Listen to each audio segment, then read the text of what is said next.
everybody. Welcome back to Warhammer 40K Rogue Trader. Last time we got to fight in some fart gas. Definitely had a bit of a scare with that fight. But overall, went super well. Nobody got injured. Everybody's fine. Everything is a-okay. So today, we are going to find something else to do, if I'm being real. Why haven't I gone all the way this way? Actually, now that I'm looking on the map here. Is this gate blocked? Doesn't look like it. Ah, I did. It's literally a void. Okay, so I thought this was like this here, where it's like uncovering the map. No. Turns out it's just fucked. So let's go over here. Let's talk to these guys, see if they have had time to open it up. Your lordship, please don't be angry, but we haven't cleared the passage for you yet. Soon, though, not that many mines left. Well, what the fuck am I to do in the meantime, eh? I am gonna go over here and check this out, just because I'm stupid. What is this? Okay. Those are some big-ass rats, dude. Holy fuck. Those are the size of cats. Those are cat rats. Brother. Oh, I didn't go over. Oh, my God. Come on, man. I thought I did a pretty thorough job. Unless both of those places just didn't pop up the first time. Which then... fuck me, I guess, you know? That's fair. Let's see what we got here. Hello, hello. I'll lay claim to the stars. The whispers told me a secret. Okay, thank you, Adira, you weirdo. Just some crap. Just some crap and some stuff in the butt. Oh, more goods right here. Some more bully shit. Crate of trank injectors. Those don't look like trank injectors. That looks like a knife. Okay. So what the hell are we doing here? Oh, this place actually doesn't look that big from the size of the map. This looks like a lot of cover, and I don't like that necessarily. I'll be real with you. Follow my lead. There's goods right here. Oh, these are explosive barrels. Fuck me, I should have looked. Yeah, let's get Wilbur all on his lonesome over there. That's fine. That won't come to bite me in the ass. Everybody group back up. I didn't miss anything, did I? Did. Oh, this big one over here? You're telling me I missed this absolutely huge one? I love that I can just go through this shit and just get stuff. What is this? Hair holster. Once per turn, when the wearer scores a critical hit with a pistol, the next attack with a pistol costs 0 AP. Damn, that's pretty good, actually. That's not bad. Why is this not an actual helmet? Oh, I guess they're all helmet. I'm an idiot. Okay, let's just take that. Let's go back, group up together, and let's head into this room and get into a fight. My way. Halt! I noticed something. I thought for sure we would be electrified shard net. I don't know what any of this shit is, dude. It's all just junk. Come on in, everybody. Why is that like that? I don't like the look of that. Not one bit. It's the only thing in here. Abelard, do us a favor. Go die, I guess. Okay, nothing suspicious. I don't know why the package looks like that, though. Victory awaits. Okay. Maybe something will trigger once we try to leave? There's so many explosive barrels. I kind of want to just get rid of them, dude. If I go right here, Pascal. Shoot these motherfuckers.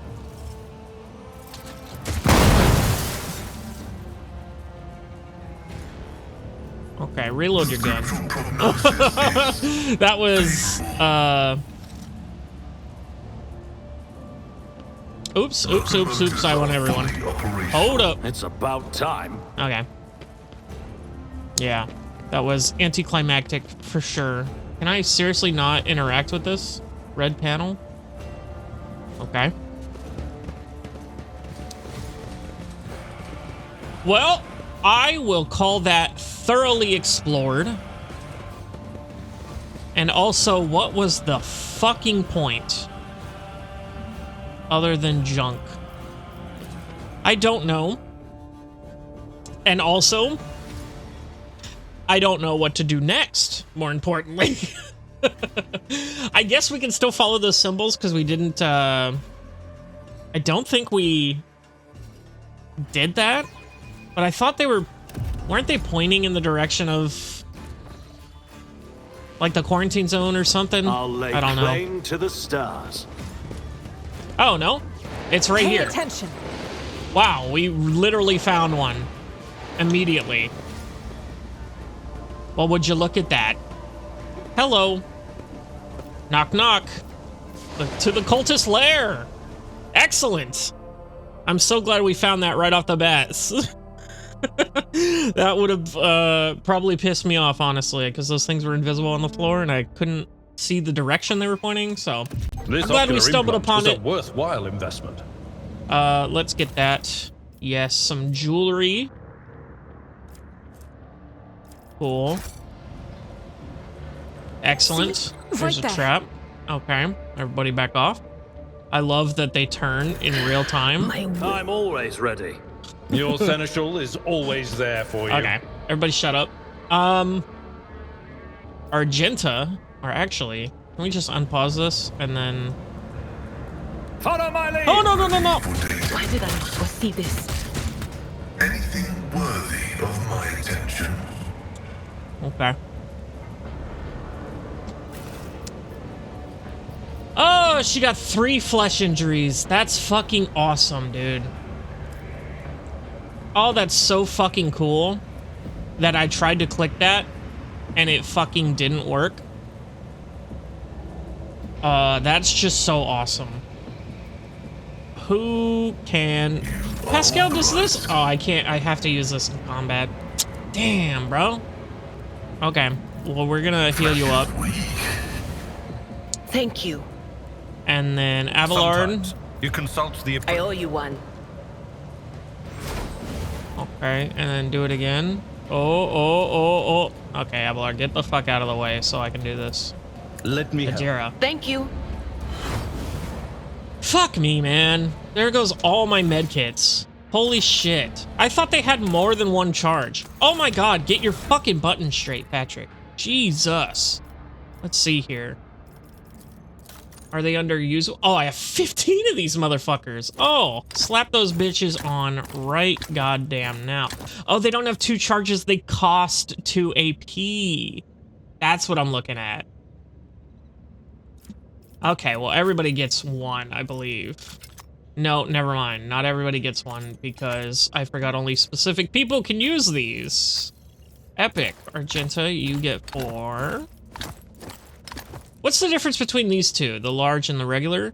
So this restores 6 plus Medicaid divided by 5 wounds, removes bleeding, also removes 1 fresh injury. This restores 9 plus Medicaid divided by 4, removes bleeding, burn, and toxic, heals 1 injury, and or if none, one old injury upon successful medical tests. Ooh, okay. If the character has combat medicine or field medic talents, the amount of restored wounds will be increased by the bonus provided by their talents. That's interesting, actually. And in Pascal, you can use these as well, I believe.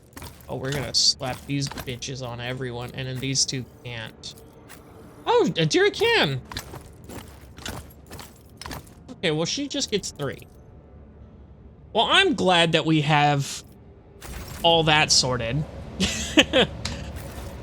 Fuck grenades. We don't need them. We got new abilities. challenge. Detail is the key to success. Okay. Oh my god. Stop clicking on individual people. Let's unpause there. Okay, let's unpause there. Yes, now I would like to disarm. You idiot. I better myself through Did that my one too? service.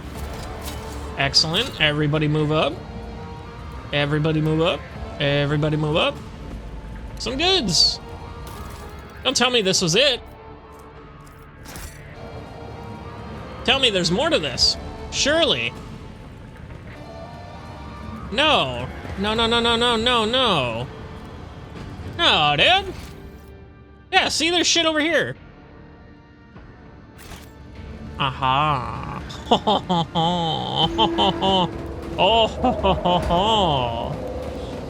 Oh, sup, fuckers? Jesus Christ, I'm not reading all that.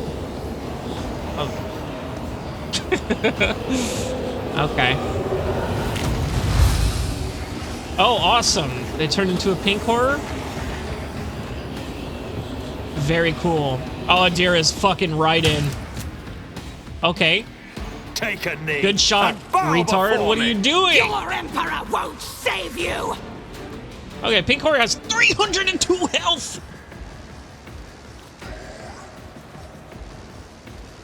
Well, fuck me. And the leader has 100.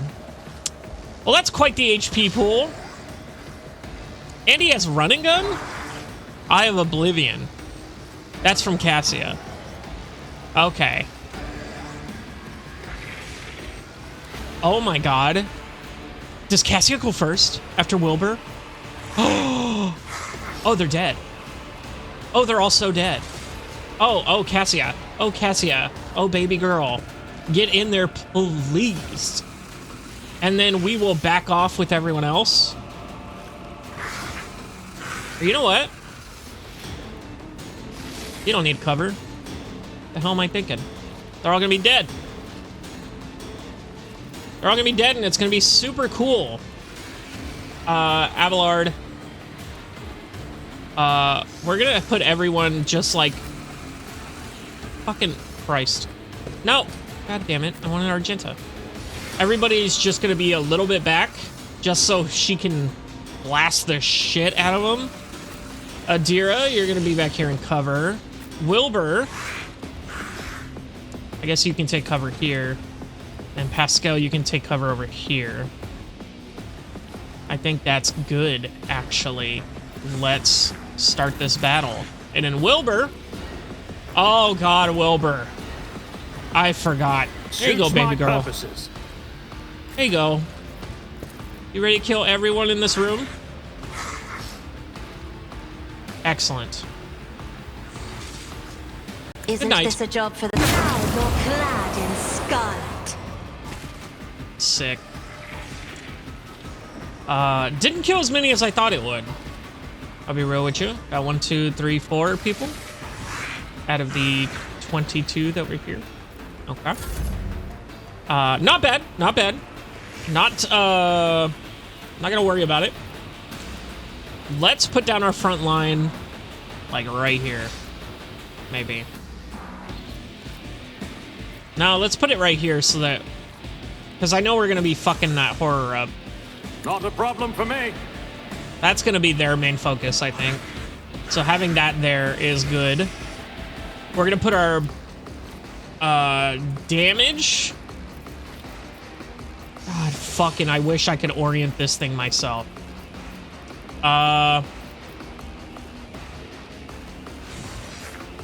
Actually, Argenta doesn't really need to move from that spot. So I guess I can put it right there and have her and Wilbur just be fucking epic. And then I will put this back line on Adira. Nothing I can't do. So that she is nice and safe. Good girl. Now comes the fun part. Let's voice command Abelard. Oh, too easy. So that we can give him extra turns from wherever. And then I think we will take our first shot here. That's definitely the play. Nothing Fuck this I guy in can't do. particular. You're fucking me.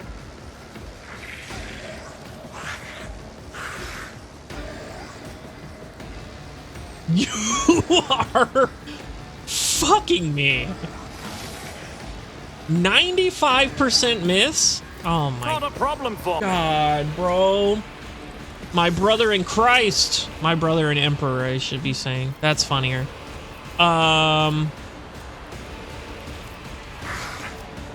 Okay. Oh, they're stunned.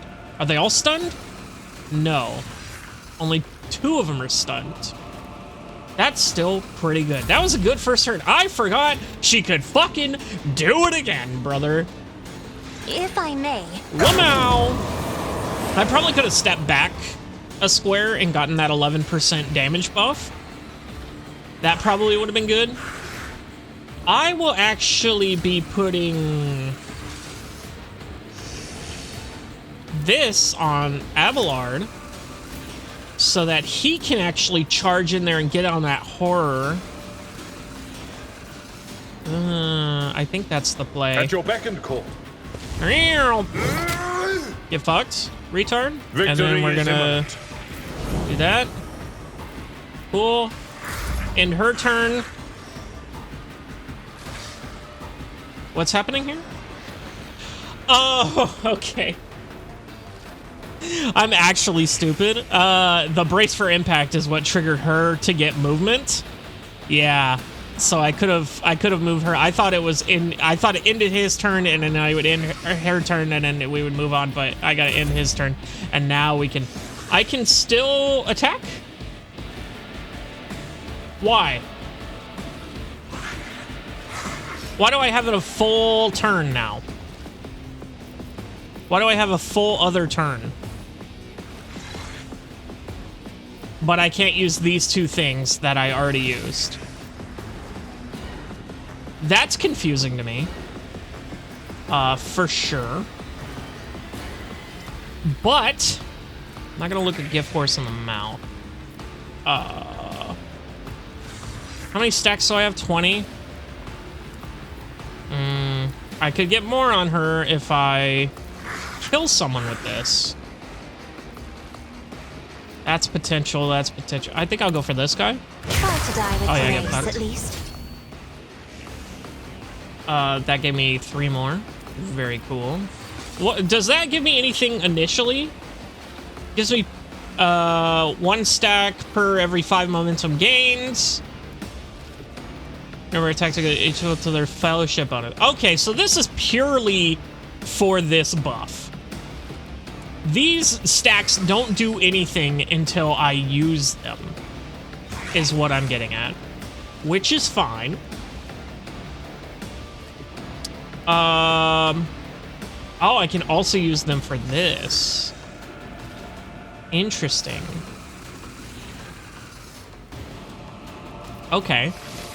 I think I will voice command Me? Argento. If you insist, Lord Captain. And then I think, you know what? I'm gonna give this to Pascal because he doesn't really need to be in that cover. And if he can get this damage buff, that'd be all the better. Okay. Okay, they were stunned. That's excellent. Now, the only problem with this is that I was gonna lightning, but now it's hitting all of my teammates. Which is epic. And honestly, Abelard can kind of tank this. I don't think it'll get through his temporary wounds. I think that's actually the play. It'll do 13 damage. How many temporary wounds does he have? I don't even fucking know. Oh, he's got more than 10. So, fuck it. Send But it. of course, Farewell. Only 2 damage to my boy. So sick. Excellent. I should have probably put these on first, if I'm being real. Okay, we're gonna mark him I'm gonna use that last because I think it Anything ends my else? turn from what I was saying last time. We're gonna exploit this motherfucker. We should have put all this shit on first, honestly. Oh, but this takes 2. Oh, but I already used it, so I would have had enough for it. We can forewarning Abelard, or we can just stun the pink horror. Oh, he's already stunned. He's stunned. He's the only one not stunned, and he goes next. So I think doing some sensory deprivation on this guy just to make sure that he can't do absolutely anything. You chuckle fuck. And then we'll use this. And then that should end my turn. It totally did. Oh, he was stunned. I'm retarded. Or did I just stun him? I don't know. Does that stun? Who cares? We'll figure it out later. For now, let us... Oh yeah, all my actions are free on the first turn. That's right, that's right, that's right. I forgot I picked that up. Let's fucking buff this shit. Is worthless. And then let's fucking send it. That's pretty good. YOLO. As the Emperor commands, Get fucked. is a prayer. Okay, that's good. Now we're gonna run a gun. That'll bring that down to 1 so we can do it again. We're gonna move here. And then we're gonna shoot from here. No, you're fucking me right now. Oh, okay, I didn't confirm that. I'm stupid. We're gonna go back here then. Ayo. Get fucked. And he's prone. Oh, he's so dead. Oh, he's so utterly fucked. I don't need that, so I'm gonna hold off. Unfortunately, now he's outside of the thingy here. Does this have a cooldown? 1. Yes, it does. Okay. Okay. I can move this here and then use this. Oh, ho, ho, ho. Can I reckless attack this? I think I Tried and shall. tested tactics are the best ones. Oh, I think that was the right move. I think that was definitely the right play. Let's go. I will do what you target well. Oh my god. Get fucked. You stupid bitch.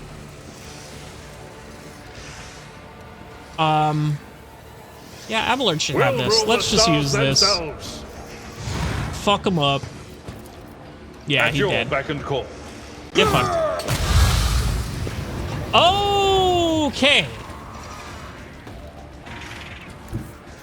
It's a good thing I used this then. Pull him out. Oh, this guy isn't dead. I didn't even realize. And he missed him. Which, I don't know how. Is that...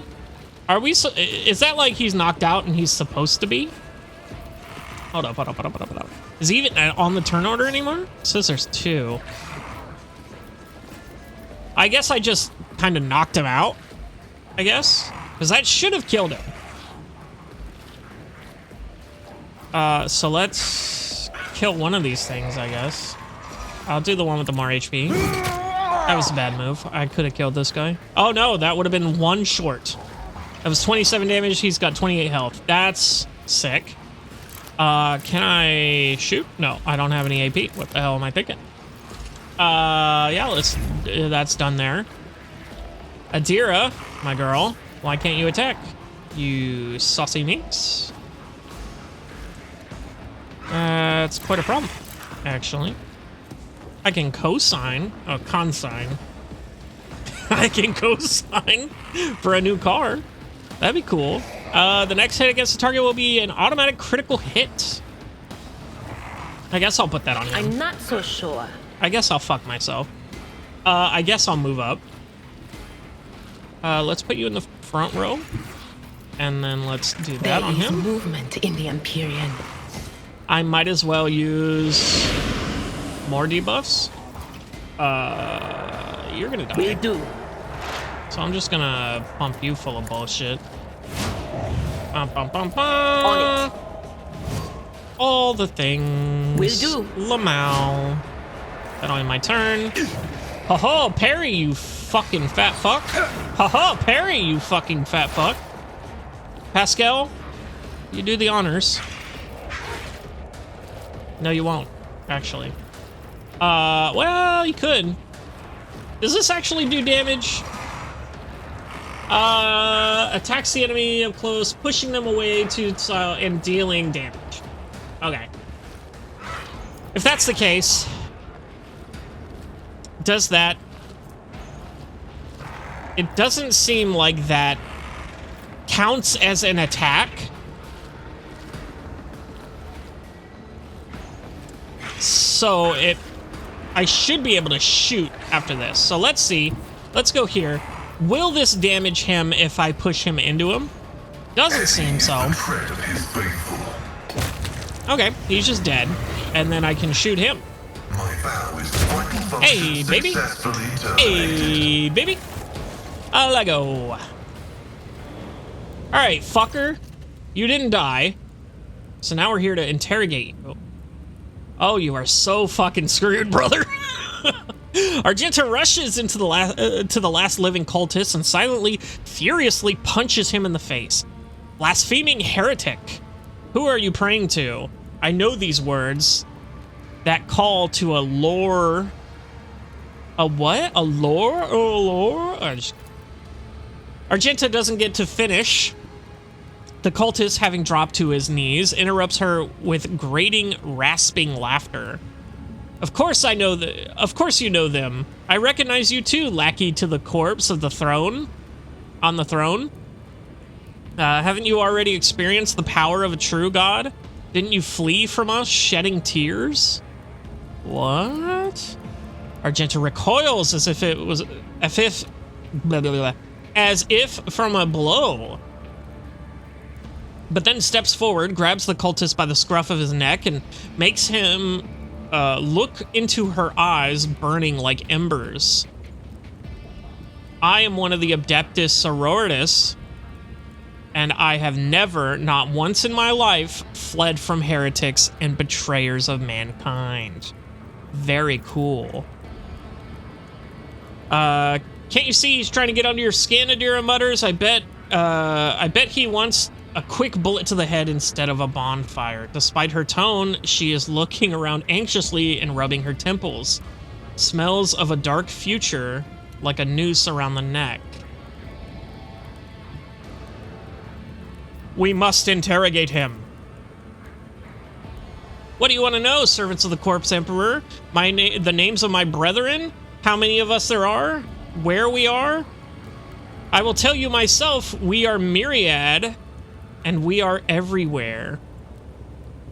Soon, very soon, you will hear our voices, and when you hear them at your back, so close you can feel our breath, then you will know the power of the true God. Very cool. Just how many of you vermin are there? First Recommendorus, now here. Pascal pulls a number of instruments out of his robes. Oh shit, he's gonna fucking torture this man.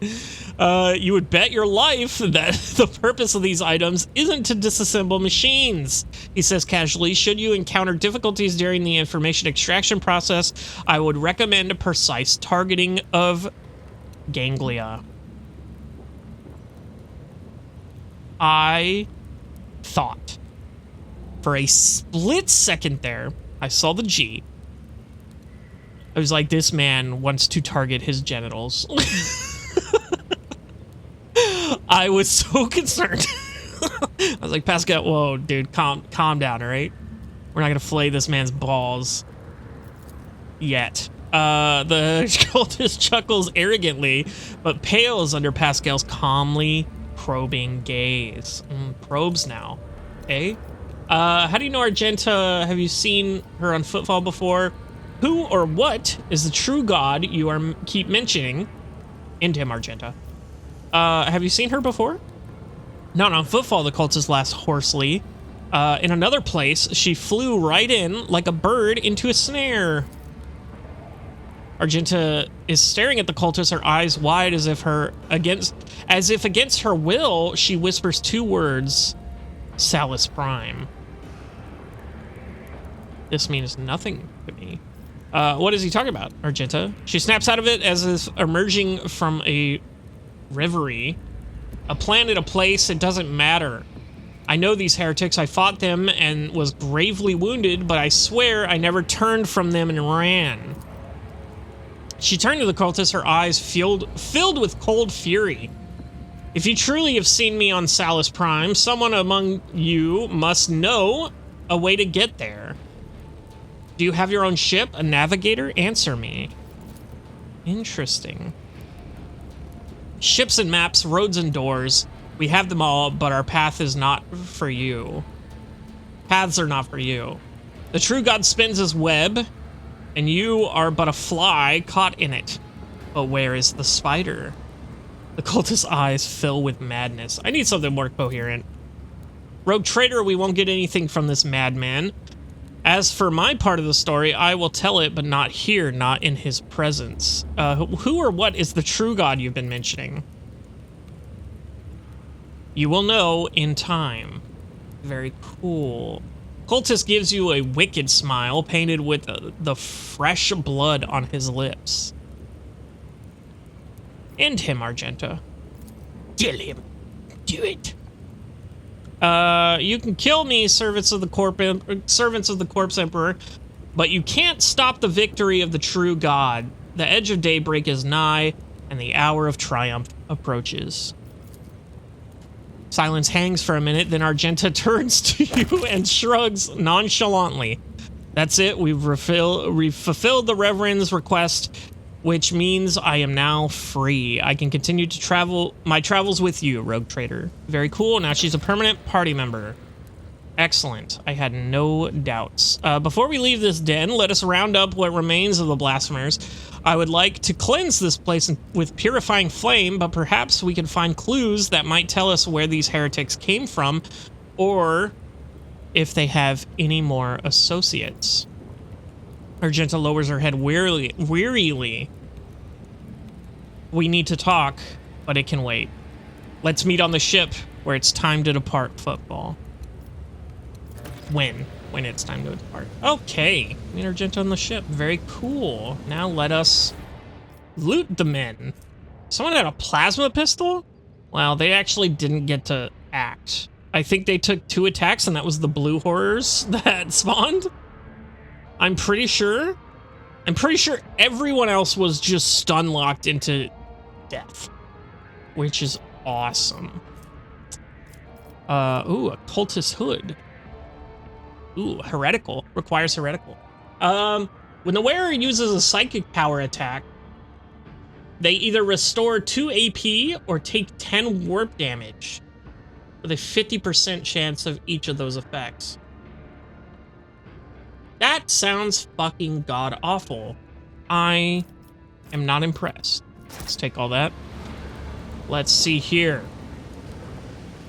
Victory awaits! Anything over here? No? Cool. Here's some goods over here. Oh, yes. Pascal used the key. Ooh, a melted charge. Very cool. And a sororitas boots? Blah. Isn't that the Adeptus Sororitas? Isn't that Argenta's chapter or whatever?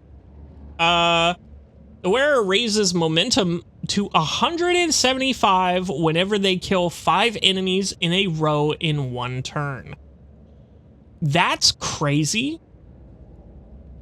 I don't think Argenta's ever done that. She probably has, like, once or twice, but I'm not willing to rely on it. We get momentum pretty consistently between all of us, so I'm not really interested in those boots. Very cool, very cool. Okay. Well, there wasn't much to round up, it seems.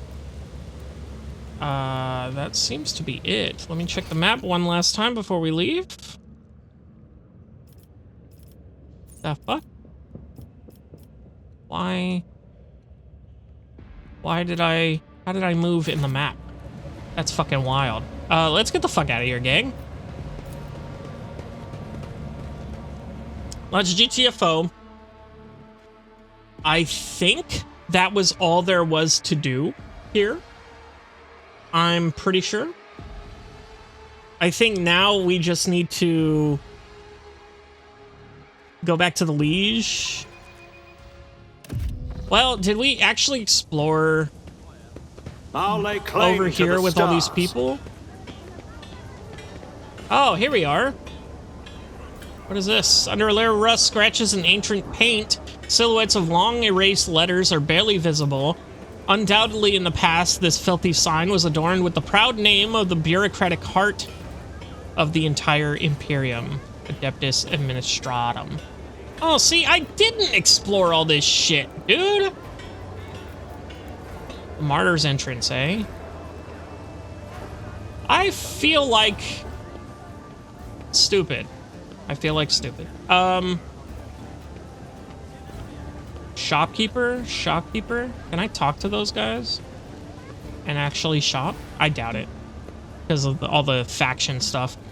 Yeah, I didn't go up here. And there's still stuff over here too, it seems. But am I stupid? I don't see a way over there. Odd. Maybe it's a level down? Like we can go over here and go back around once we get into the quarantine zone? I don't know, but there is a new entrance to a new place that we haven't been. Excuse me, I'm the rogue trader. I don't have to wait in line. Let's actually go around to the side to see if there's anything we can Did I mention pick that up? my whispers tell me jokes?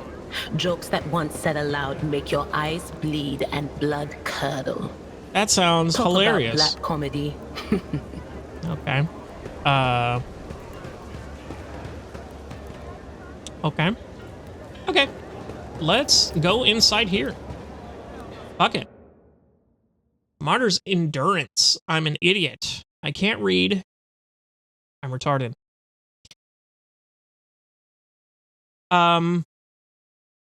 While we're waiting to load here. It looks like a bar. This is probably the bar where we find that one lady who was disgraced in front of the Liege. So that'll probably be a whole other cutscene on its own. But we're gonna do a little bit of exploring. Nice little spot. It's good to see folks enjoying themselves. Even the air in here feels nicer to breathe. That's surprising. Establishment dedicated to unproductive and parasitical pursuits. A waste of station space. Okay. Pascal's not a fan. Let's use that. God grants me insight. Under the floor, you see the remains of a void ship life system. It seems that whoever dismantled the vessel decided to leave it in place. Oh, well, that's probably why the air smells cleaner, because they have a bunch of shit from a spaceship. Follow my lead. Interesting. Nothing escapes my sight. Nothing escapes her sight, except for the fact that how the fuck did you see that? What the fuck? Okay, we'll have to remember that for when we get over there. This looks like a bunch of fucking people.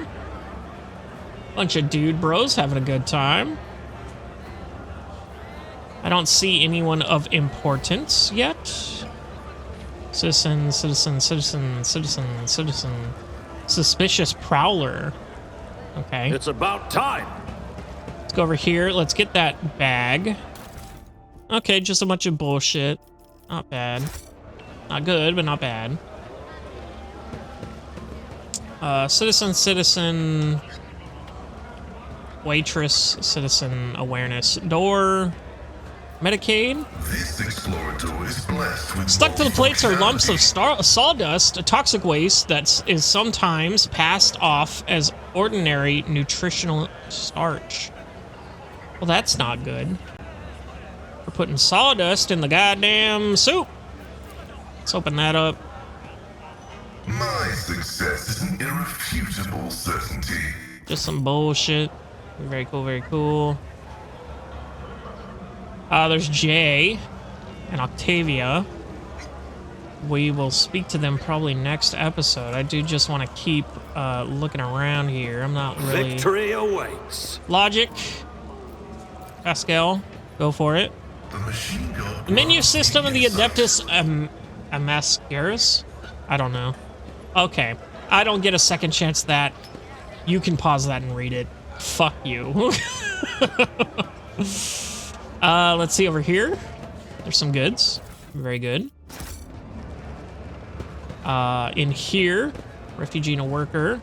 Uh-oh, fuck me. Didn't mean to do that. Is this guy hammered? Or is he... Oh! Hey! Well, oh, by the throne. That's him, isn't it? The poor sap who cut out his tongue by the... Oh, he's got his tongue cut out by the anvers. You can advance now. I'm done. Okay. That's the one. I think he was from the Kablila. Well, his troubles are over now. Fair enough. Well, that was a fun little cutscene, wasn't it? Let's go here with awareness. My house would be The upholstery of the dirty sofa moves slightly. A soft hissing can be heard from the depths of the furniture. That is disgusting. Hello. What is that? What is that indeed? What is that? Master-crafted powerful maul. It is a one-handed melee. 10 to 17. It's got shove. It's got power swing. 35% armor penetration. Nuts. Ace and hammers have a special attack that pushes enemies away. That's what the shove is. Then we got some bullshit. Very cool, very cool. None shall stand in my way. Okay. Some shit here. Thug, thug. Ryza. Thug, thug. Thug. Thug, thug. I'm assuming that's something we talk to later, so let's keep going back here. I'm gonna try to go around here and not trigger anything. Roddy Stovic. Very cool. We will definitely have to check out all these motherfuckers next time. What about this? What is this? It's over, it's over, it's all over. I wish you were blind. At least I wouldn't have to see it all. Leftovers of pitiful food are stuck to the sides of the plate. Oh, we can coerce here. Suspicious prowlers. Very cool. Some citizens. Let's walk over here. We're gonna try to avoid this area for now, because I don't know if that's gonna trigger. Unexpected result. The decanter used to contain a cheap Amasac, which, for the sake of attractiveness, has obviously been enriched with a deodorizing agent. Very cute. There's some goods there on the table, but I think we'll get those next time because they're very close to here and I don't want to trigger anything. So I think we're going to call it there for today. Very cool, very chill. Oh my god. Oh, they were going so close over there. Let's get them out in the open here. Let's get this camera oriented. That's fine. So we've got a ton of people to talk to next episode, which is going to be super fun. Hopefully not a ton of combat because Jesus Christ. I don't know what I meant by that. But yeah, we got Jay, we got the Rizzler or whatever the fuck that guy's name was back there. We've got this dude right here, the Gordy. Yeah, it's gonna be a fun time. A lot of talking next time. I'll see you in the next one.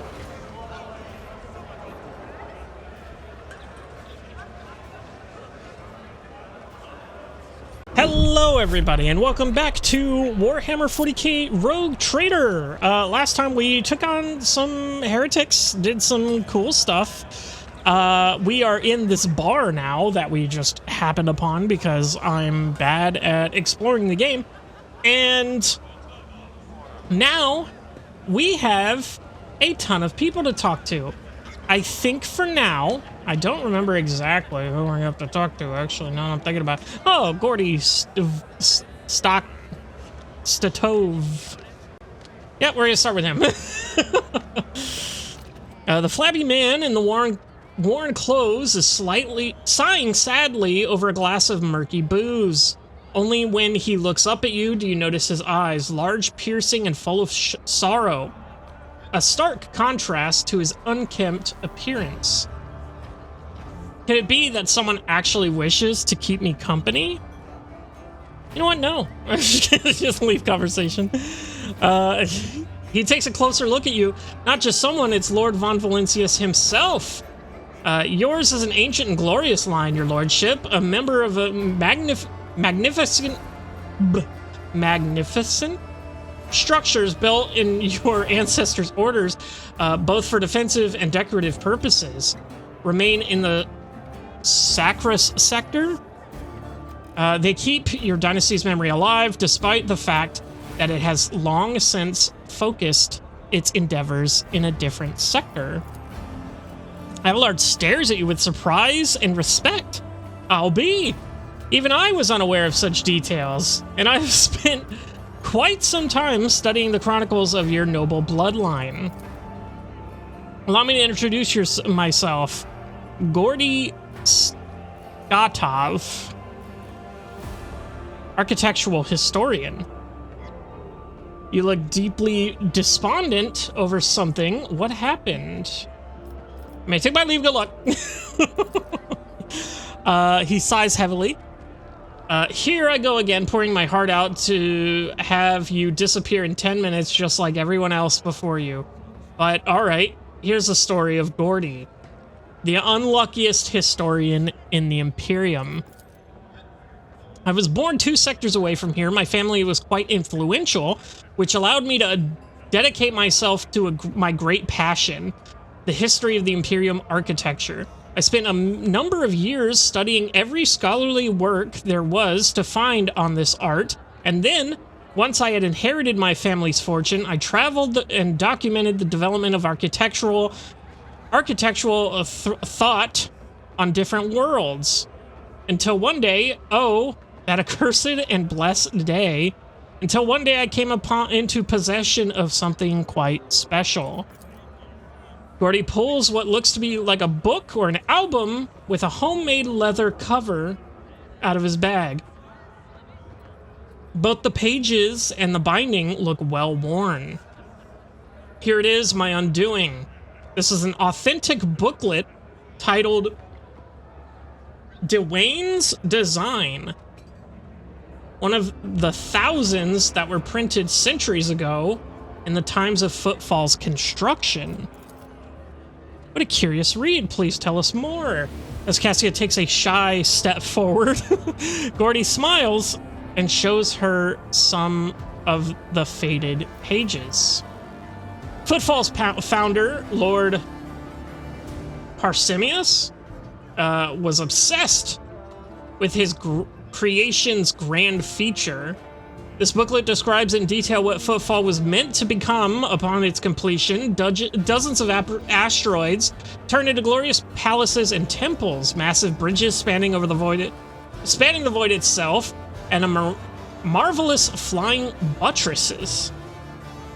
The archivolts of the exterior arches, the elegant arrangements of balusters. Okay. And the interior. Polyfloras, 10 stories tall and more than a kilometer long. Cyclopene? Light tubes can catch the light of...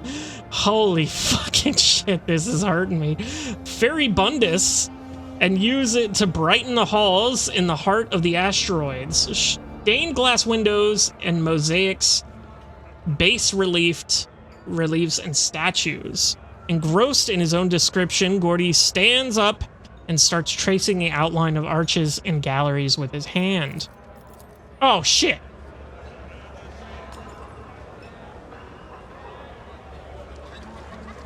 Oh, okay. Oh, leave. Okay. God damn it. I didn't mean to do that, bro. Not too many bother talking to me in the first place, let alone twice. Do you want to hear the rest of my story? Yes, keep listening. Fuck me. I didn't mean to do that, actually.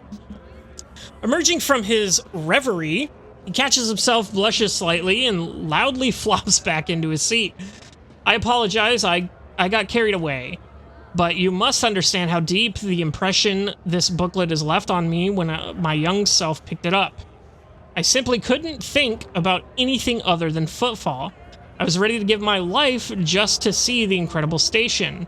And of course, no matter how hard my friends and loved ones tried to dissuade me, I still gathered all my savings and set out on a journey. It is no easy feat to cross 2 sectors, especially for a common citizen, albeit one who has some resources at his disposal. And I had to change one ship after another, at times being forced to stay on transfer worlds waiting for a vessel headed in the right direction or for warp disturbances to subside. The voyage took me in a total of 107 years. Damn. In real space-time, of course. For me, it was much less than that, somewhere in the neighborhood of 20 to 35. Jesus Christ, my guy. Took 35 years to get here? Okay. And then, after all those years, having spent all my savings, I reached my dream. And what did I see? A dump in a place of exquisite portico. Metal anthills clinging to the columns. The marble tiles pilfered by paupers to use as cladding for their hovels.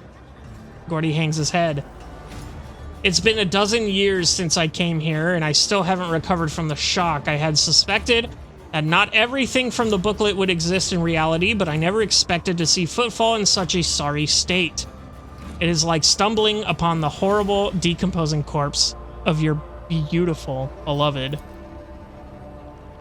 Argenta's gaze darkens.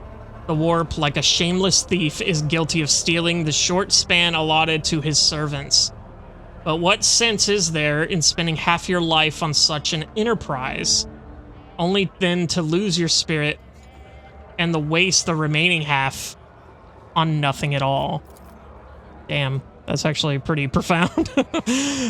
So then ink and paper, too, can lie and cause pain, Cassius sighs sadly. Does this mean not that all I have ever read about will one day disappoint me with the ugliness of reality? Okay, you need to calm down. Take a well, I was going to say take a page out of Argenta's book, but that's kind of what we're talking about. That is tragic indeed. I wish I could see Footfall the way his creator envisioned. But you're an architectural historian. Is what happened on Footfall not part of its history? A compelling cautionary tale if there was a book on the folly of chasing wild fantasies, you would take up a whole chapter. Okay. Very rude. I'm thinking this one? It's part of its history? Gordy strokes his goatee in thought. Yes, Footfall's current appearance, slums fused together with the remains of the majestic palaces, is a unique phenomenon.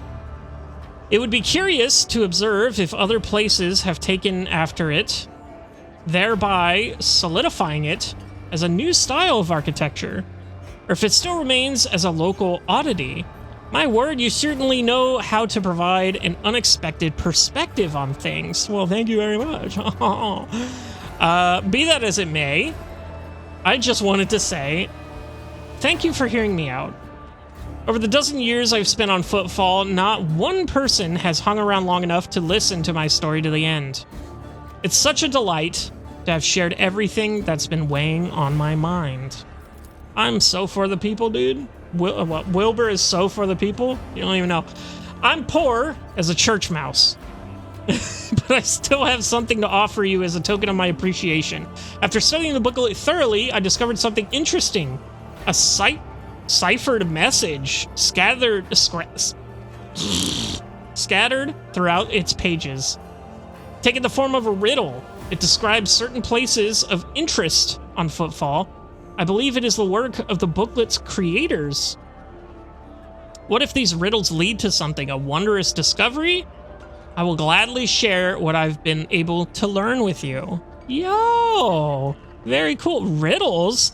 A flash of burning, almost childish curiosity brightens Cassia's... Sure, whatever that... Austere countenance? Countenance? Have you ever tried to make this wondrous discovery for yourself? Tell me about the places these riddles lead to. Have you ever tried to discover for yourself? Of course I have, but I'm an old man who is blind in one eye. I can barely move my legs, and can barely move his legs. I never found anything, but that doesn't mean there's nothing to be found. All right, tell me about it. First location from the riddles isn't far from here. It's a bridge that was supposed to go through the center of the district and into the void toward neighboring asteroid. Oh, excuse me.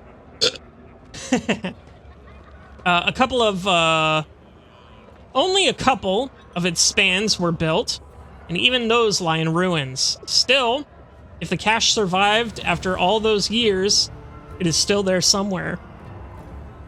Okay, so we're looking for a bridge headed towards an asteroid. The destroyed bridge and the shadow quarters may contain a cache left behind by the builders of Footfall. The second location is the Lantern of the Great Cathedral. A lantern is a small tower on top of a dome. You've seen Footfall's atrium, haven't you? The whole atrium is just the nave of the former little cathedral. The Liege's entire so-called palace would have fit inside what was meant to be naught but a single room. Jesus Christ. The Great Cathedral had it been built, would have been even bigger. But alas, its construction was just getting underway when Dwayne died, and the work stopped. The lantern from its dome, however, had already been built and survived. It was brought inside the atrium and dubbed the Chapel of St. Darus the Warrior. Darusus? Footfall's Great Cathedral was never built. The turret that would have been crowned... Okay. I'll read that later. And that's all I know. I wish you luck on your search. I must take my leave. Good luck to you. Very cool. So, next on our list... So we're gonna go talk to this guy over here, I think. Hello, Riza. Riza? I'm gonna call him Riza because that's funnier in today's context. The woman looks to be in her 40s, and she is surveying you with interest. Her right eye appears almost black against her dusky skin, while her left eye emits a greenish light filtered through the smudged lens of a prosthetic. A prosthesis. Her arms are tattooed all the way from the base of her shoulders to her knuckles. Oh, look at that. She's got a portrait. Looking for something specific? You're buying or maybe selling? Don't be shy, just ask. Old Riza knows all kinds of folks. My boys will fetch you anything your heart desires. Let's see what you have to offer. All right. Fellowship of the Void. That's not good. What can I trade? 2,000? That'll get me to the next thing. Can I... That's only level 2. This is level 4 this unlocks. Might as well. We're almost to level 2. We will be taking all this, though. Oh, bayonet knife. Oh, that's a equipable? Weird. When the wielder's attacks with any ranged weapon at a 1-cell range, then attacks also inflict bleeding. Now, hold on. Any ranged weapon at a 1-cell range. Does that include the shotgun? Can I put that on Argenta? Get her right next to a motherfucker, blast him away, and apply bleed. Very interesting. Serrated Greatsword. Very cool. 13 to 20. We'll see how that compares to what's his dicks? Abelard. That's his name. Intoxicating Elixir. The user gains plus 15 to strength, plus 15 to weapon skill, and minus 20 to willpower for 2 turns. I'll take all those. I'll take the med kits for sure. Navy's Swashbuckling Coat. This coat grants the wearer 10% parry reduction and 5% armor penetration for melee attacks. Ooh. That could be also good for Abelard. Needle Pistol. 13 to 20? Holy shit, for a pistol? What does that say? Slows enemies and inflicts +1 stack of the fatigued effect. What is the fatigued effect? Each stack inflicts a -10 penalty to any strength, toughness, or agility test, and -1 movement point. Wow. Dodge reduction of 32. Interesting. That's cool. Tactical backpack. Foe hammer. That's cool. Rending shotgun. A pistol shotgun? A one-handed pistol shotgun? Cool. Modified splinter pistol. Drukari weapon. Toxic burst. 8 to 12. Very cool. A big old shotgun. Cool. Earthbreaker. 16 to 23. That's insane. And Carnage. Nice. Okay. Just wanted to check out the weapons there. That seems pretty cool. Okay. So that's cool. Let me go to my inventory. Check out. What does this do? 13 to 20. Where is the serrated greatsword? Unfortunate. Let's actually see. It has 5% more armor penetration, but this one, on a critical hit, this sword inflicts +1 stack of laceration effect. For each stack of laceration, all attacks of this sword against the same target do an additional 10% damage. Most warriors prefer swords, provide more flexibility on the battlefield. Yeah, that's regular shit. So this, if I multi-attack, deals 10% more damage, whereas this have 5% armor penetration. I think I'm gonna take this. And that looks fucking sick. What the hell? That's awesome. Okay. And then I also had the swashbuckling thing. Oh, this is the one where he goes unconscious. A stasis field immediately recovers toughness bonus wounds instead. The wearer loses all MP but gains 30% dodge for 1 round. I think I'll keep the emergency ejector. Yeah. All right, let's talk to her again. Welcome back. Riza raises her glass to you, smiles and winks with her prosthetic eye. How? Who are these boys you work with? Riza lowers her booming, raspy voice.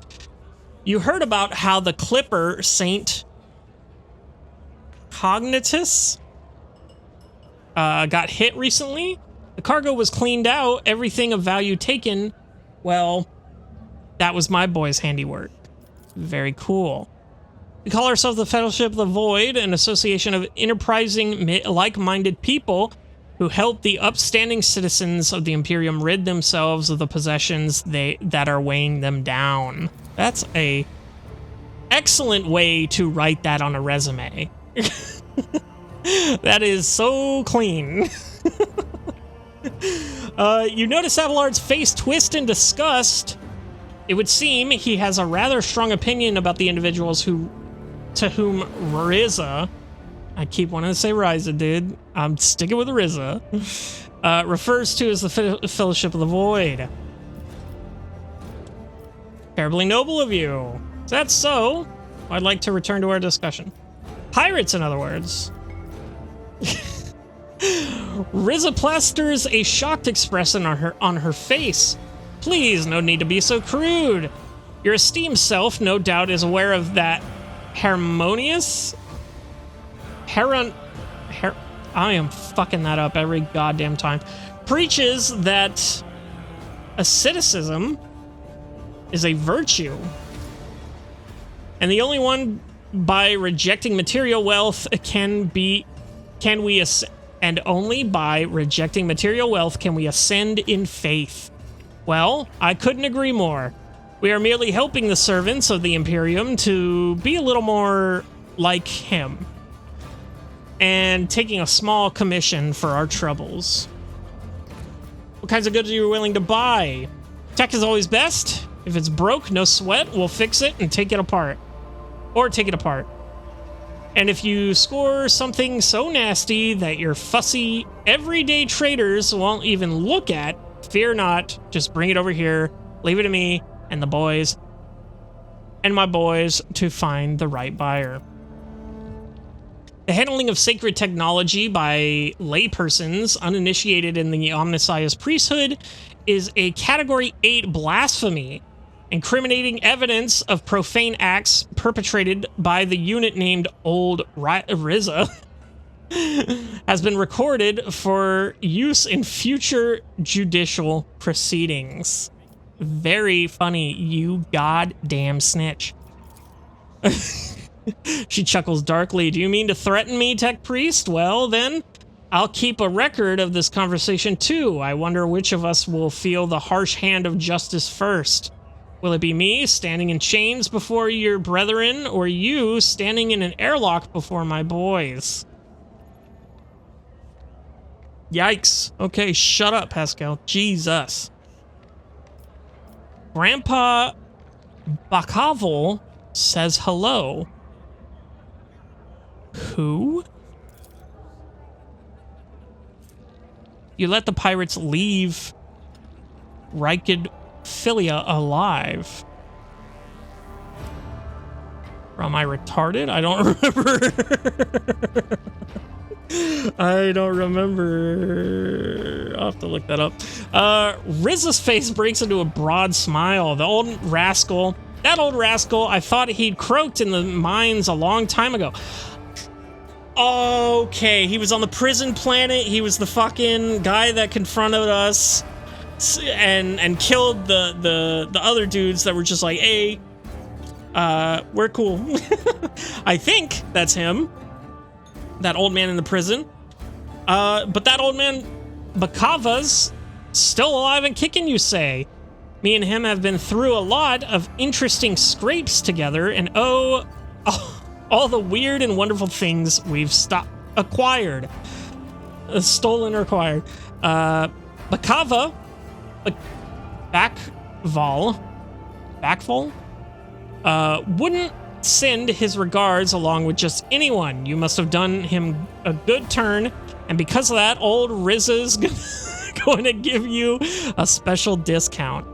You have lost a 5 profit factor discount on items from the Fellowship of the Void faction. That makes it seem bad. You have lost a 5 profit factor discount. It should say I've gained a 5 profit factor discount. That's weird.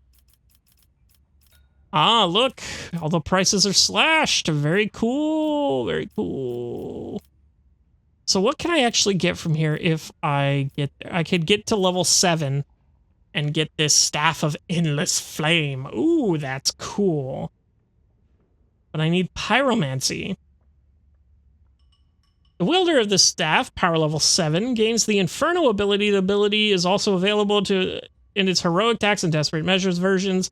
Power level affects the damage of the power of this power. Is 7 good? What is Adira's? I don't know. Or Cassia's. Well, Cassia has navigator shit, so I don't think she actually does anything.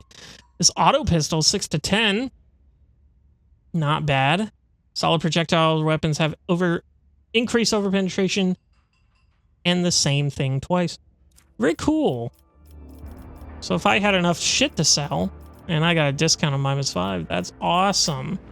I love that that's just straight up nice doing business with me. Okay, cool. Well, that's very good. Oh, goods. Get over there, Pascal. I know you just tried to snitch on them, but maybe they'll give you some shit. Irrefutable certainty. Yeah, we're just gonna take that. That's fine. That's a-okay. Anything else on this map? I don't think so. Nope, there's 2 things I missed. Let me take a look here. Uh-huh. Let's all go together, shall we? Now we're gonna wait for them to mosey on down over here. Looks like they're splitting up, and I triggered a cutscene. Sick. Rough day. You have no idea. I just might. That's the second bottle you've downed. Jai Hidari. Falco sends his regards. And what does that unholy scion of a Grox and a Brahan want from me this time? Oh, wait, I don't really care. My sole plans for tonight are drowning my grief in a sea of Amasak. We'll give you grief, all right. Get out! Jesus Christ. Don't think so, Ashmag. That was pretty good. And tell Falco to come himself next time. Damn, get turned I am on. tired of your mess. Out! Get some sleep. We'll talk about settling up later. Okti Shireen, light of my eyes. Can't you see my soul is full of sadness? Have you no heart at all? Let go of your material concerns and let me grieve in peace. You just killed 2 men. Before? The woman looks at you with the glassy eyes of a drunk, and you notice the 2 empty bottles that have been keeping her company before you arrived. She looks completely out of place in this dingy, smoky bar. Also, I want to point out that I avoided this cutscene last time, very expertly, I might add. The fancy attire, the abundance of jewelry, the implants planted with precious metals. Her appearance not only screams wealth, but also audacity. For only an audacious person would flaunt their wealth in a place like this. Greetings, Shireen. With whom do I have the honor of speaking? You not fucking know me, dude? She smiles somewhat groggily as she examines you over the glass that is raised to her lips. I am rogue trader Wilbur von Valancius. Von Valancius. My deepest, humblest regards, your lordship. I never would have imagined I'd be standing at the bar, in the Amasekos, next to an honest-to-God Emperor rogue trader. Well, I'm glad she shaped up real quick. The woman, after taking a sip from her glass, chokes and quickly clears her throat. Wilbur! Wilbur! She didn't say that, so I threw it in there. Jai Hidari at your service. Professional trader, shrewd commercial broker, and, may he steal my tongue if I'm lying, the most honest dealer on footfall. Nonetheless, we all have our problems, and at times even one's many merits aren't enough to solve them. Perhaps it would be no trouble for a person with your kind of power and standing to assist someone with my kind of predicament. Predicament. Continue. I have heard a great deal about how open-minded the members of the von Valancius dynasty are, and Lady Theodora especially. Watch it. You don't know who you're talking to. What do you need help with? What kind of cargo was stolen from you? Not interested. What do you need help with? You see, Shireen, there's one cardinal rule on footfall. Anything goes as long as it doesn't get in the way of business. I'm someone who's been able to exploit that rule to the fullest. And in recent years, I've hit it so big, I've become a speck of sand in someone's green eye.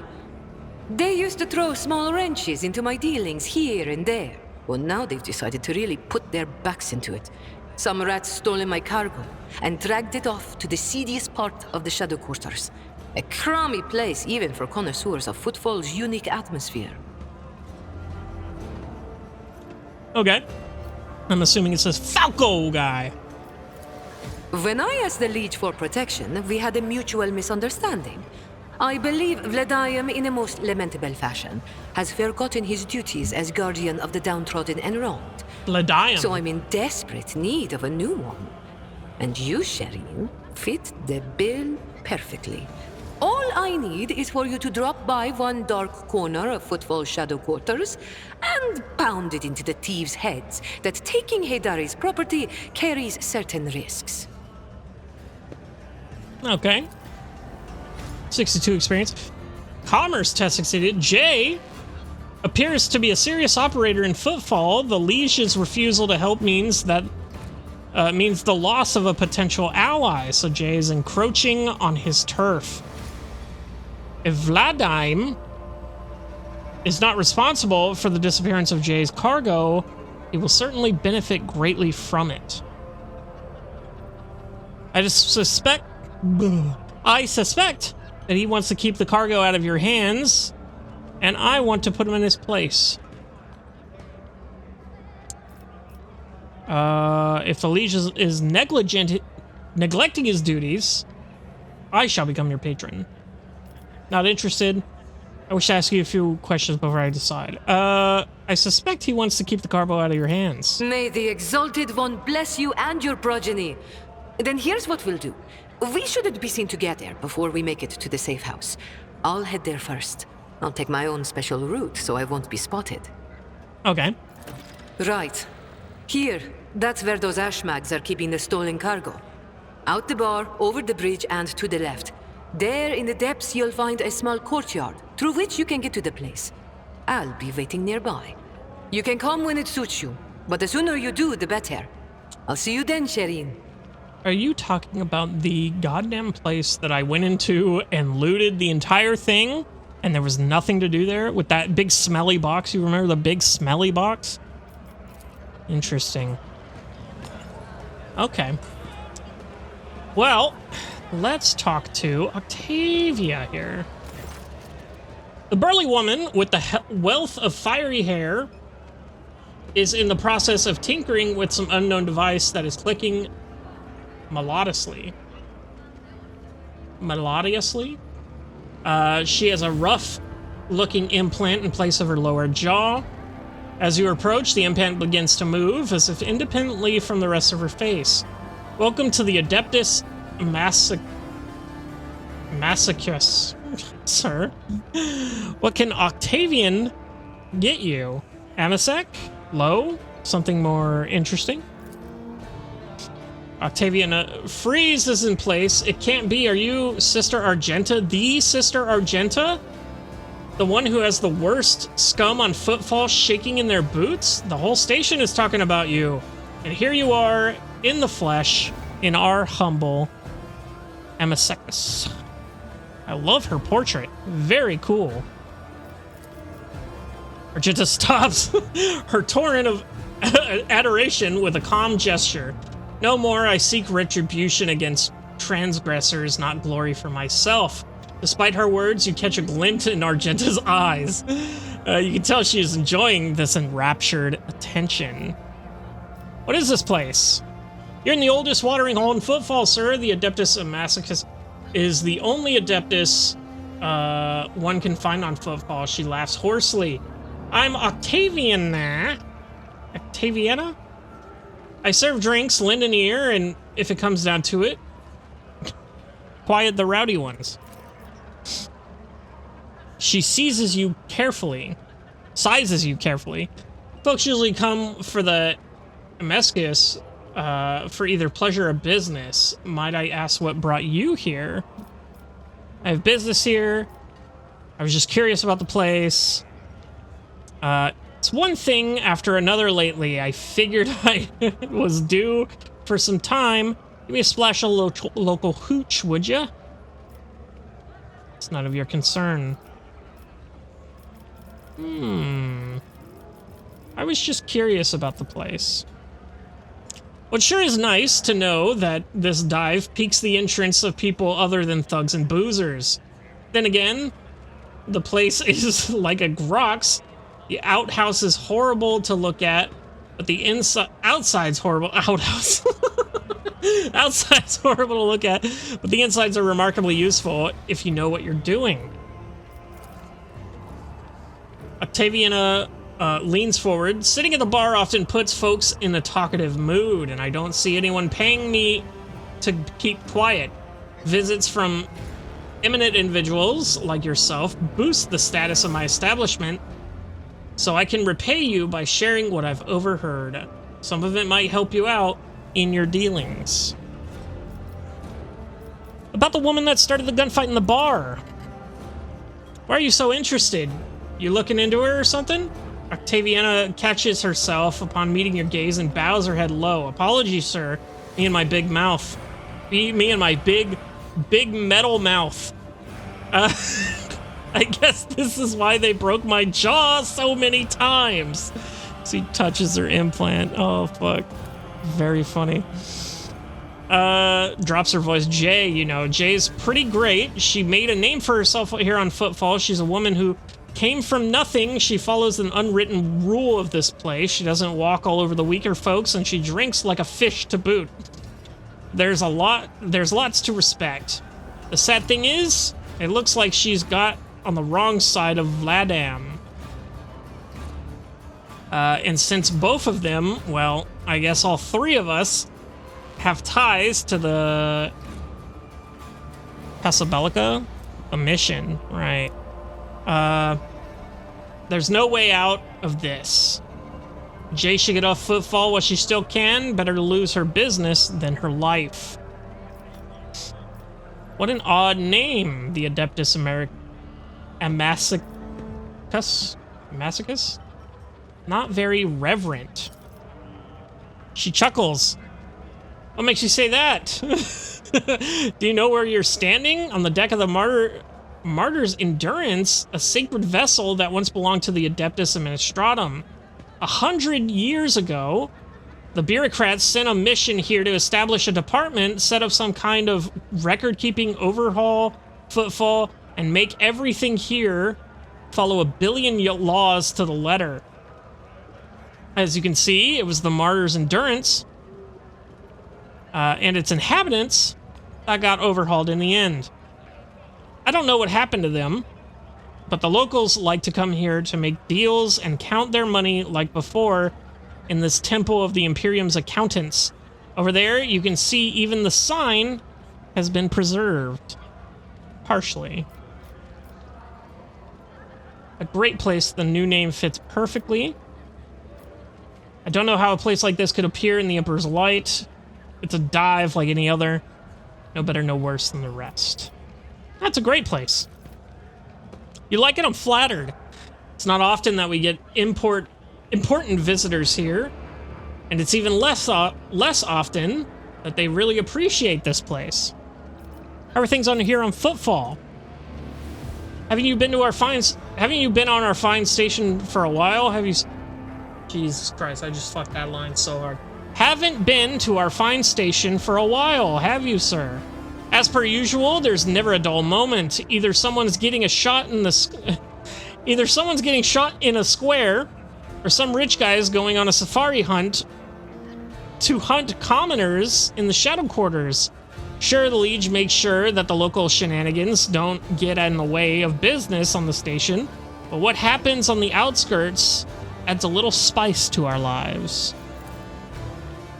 We make do, but the real trouble is, with every passing day, it gets harder to find grub. I heard that some horrors are happening in the void outside Furibundus. That not all ships are making it here, and the Liege's old patrons don't seem to be in a hurry to help. It's taking a toll on Vladim's authority, and if his authority wobbles too hard, he'll have plenty of people lining up to take his place. Well, I kind of just solved that pretty much, so don't worry. Give me the latest. This one might interest you. A tale I've heard from the tipsy Voidborn from the cargo barge.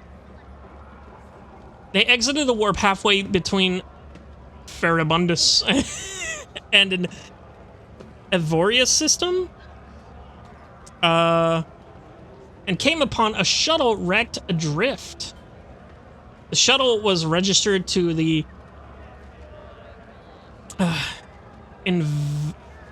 Inevitable Triumph, a merchant ship that disappeared decades ago. She was bound for Footfall. Her cargo holds brimming with valuable goods, but she never made it. If anything at all survived the shipwreck, it could be quite the lucky find. Interesting. Decades ago, a ship called the Inevitable Triumph went missing off on a course for Footfall. Shuttle has been discovered, blah, blah, blah. Here's another tidbit for you. Some poor sot was here bawling about how his crew tossed out a whole shipment of cargo along with the trash, and it was his fault somehow. He hid the fact that once they docked at Footfall, he immediately went on the run. No surprise there. Had they discovered his blunder, he would have been executed. I don't know what sort of cargo it was, but the ship he served on usually goes between Footfall and the Winterscale's realm. She passes 100 Dreams Crossroads and Langren's Belt. If you happen to be in the area, you might want to look for whatever that idiot chucked overboard. Next. Careless officer sent valuable piece of cargo and rose chute. Cool. That will do for now. It's been one thing after another. Give me some hooch. She looks at you closely, then takes a bottle from the shelf and uncorks it. The transparent, pungent-smelling liquid quickly fills the glass that sits between you. Continue. Very cool. Pascal's repositories hiss quietly and says in an insinuating tone, "The alchemical composition of the substance is known to me, but never before have I come across such an unusual application. An exquisite path of martyrdom in the honor of the Omnissiah." Let's take a good look here. Let me see. I got 100% there. I got a 90% there.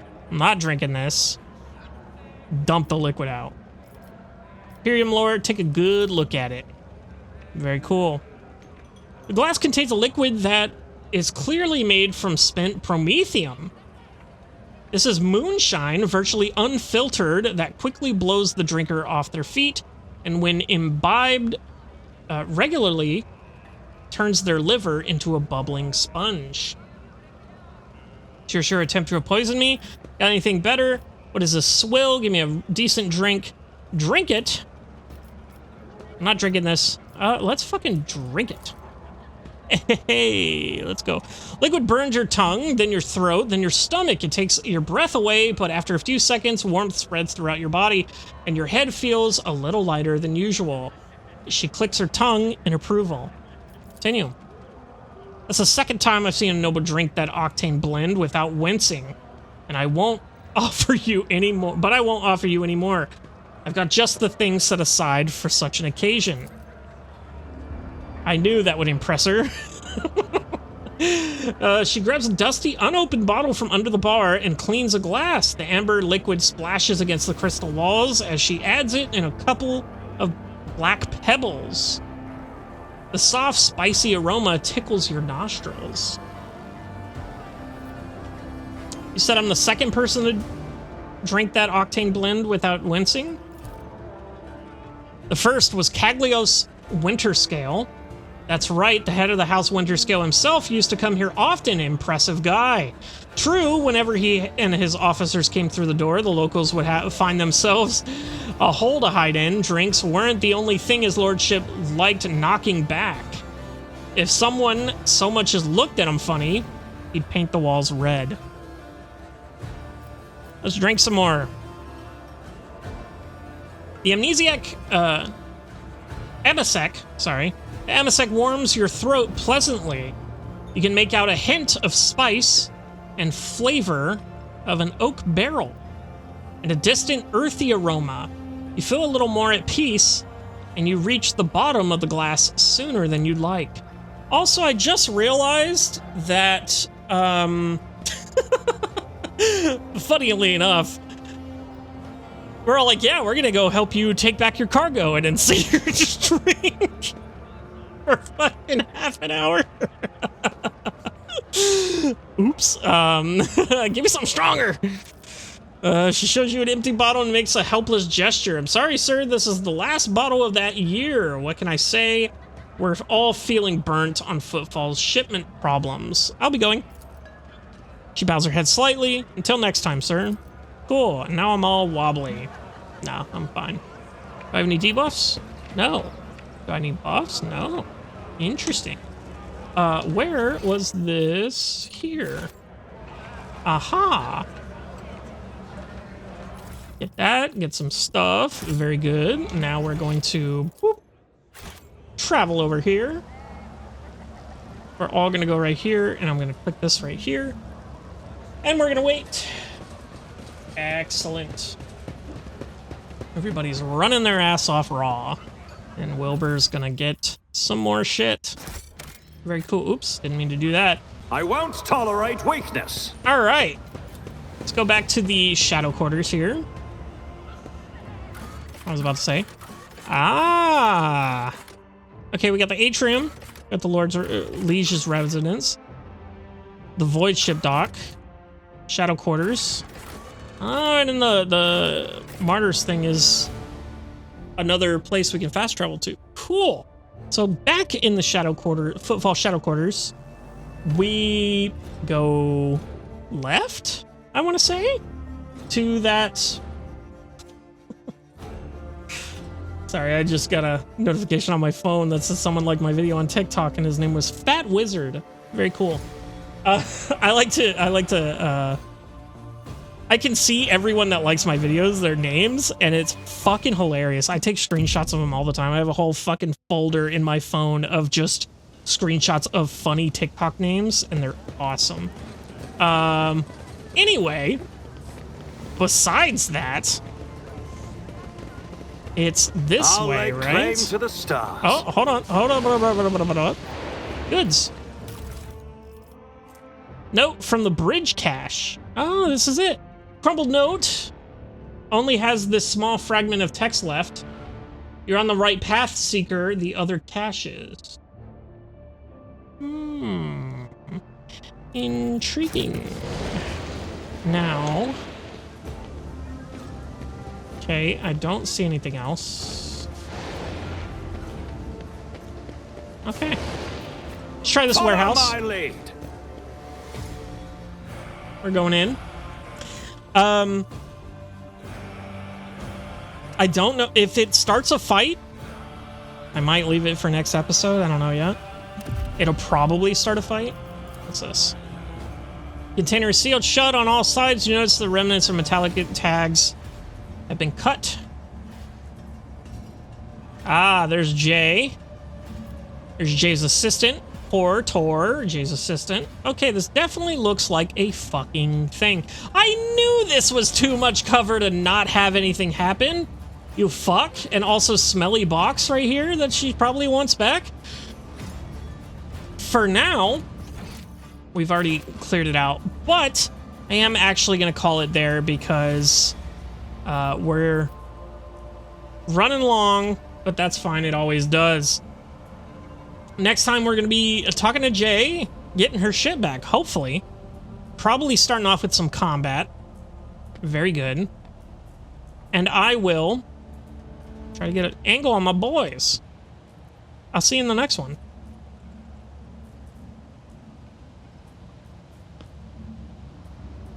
Hello, everybody, and welcome back to Warhammer 40K Rogue Trader. Last time, we got to hang out at a bar for quite a while. Pretty much the entire episode. Actually, the entire episode. And then we promised Jay here that we were going to help her get her shit back, her big smelly box. Right here, this big smelly box, I'm assuming. I'm assuming it's hers. I don't know. Let's go have a chat, shall we? Shireen, I'm here! And into the fog of war they go. Probably starting off with combat right away. Lord Captain. We'll see if we can talk him down. Enterprise is wise. I would. Oh, sorry, I didn't realize he was speaking there. You. Servitors, thugs, servitors, combat servitors. Oh no.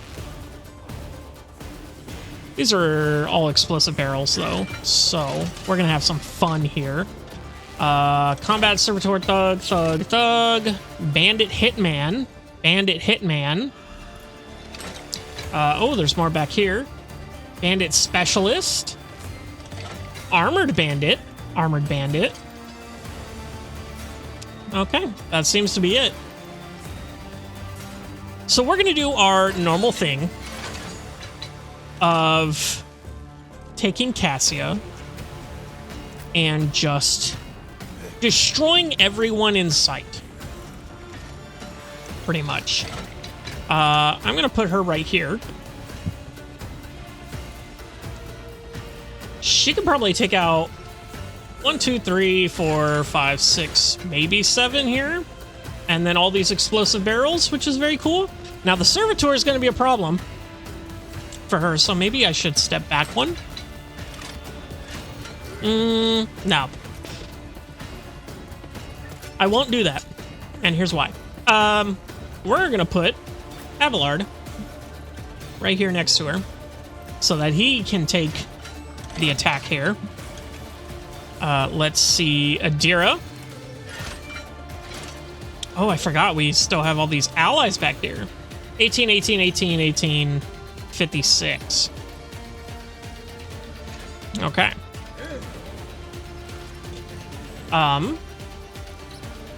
So, we're gonna take Adira. I think we're gonna plop her... I don't want to put her next to the barrel. I think we'll plop her right over here. I think that's fine. I don't think these are explosive. Oh, actually, none of them might be. Well, we'll find out once Cassia gets her turn, which is right after Jay. Oh, no. Wilbur goes first, so Cassia goes first. That's right, because he can do whatever the hell he wants with anyone. He can give them as many turns as he can. I think we'll plop him down back here. I don't know if he'll have line of sight on her, actually, so maybe we go behind this barrel. Wilbur can take a hit if it's an explosive barrel. Argenta, we want to put you over here on this side. Get some shotgun blasts on these fools right here. I think that's fine. Pascal, we're gonna have you right behind Argenta here, right behind this non-explosive barrel, I promise. A Lamau. And I think that's everyone in position, right? It seems to be a start the battle. Suits Immediately my purposes. give her a turn. She is going to immediately destroy everyone in this fucking room, which is awesome. I am a Good night. navigator, not a servitor.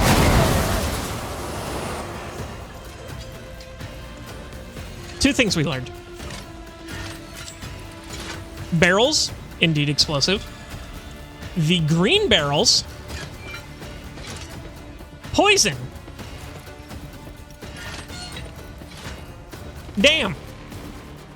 And also, nobody died from that. Not a single person died from that. They will next turn. Or, well, her. Her turn.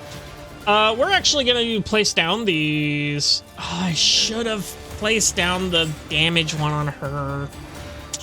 That's my bad. All too easy. Well, we're going to do it here for next time. here.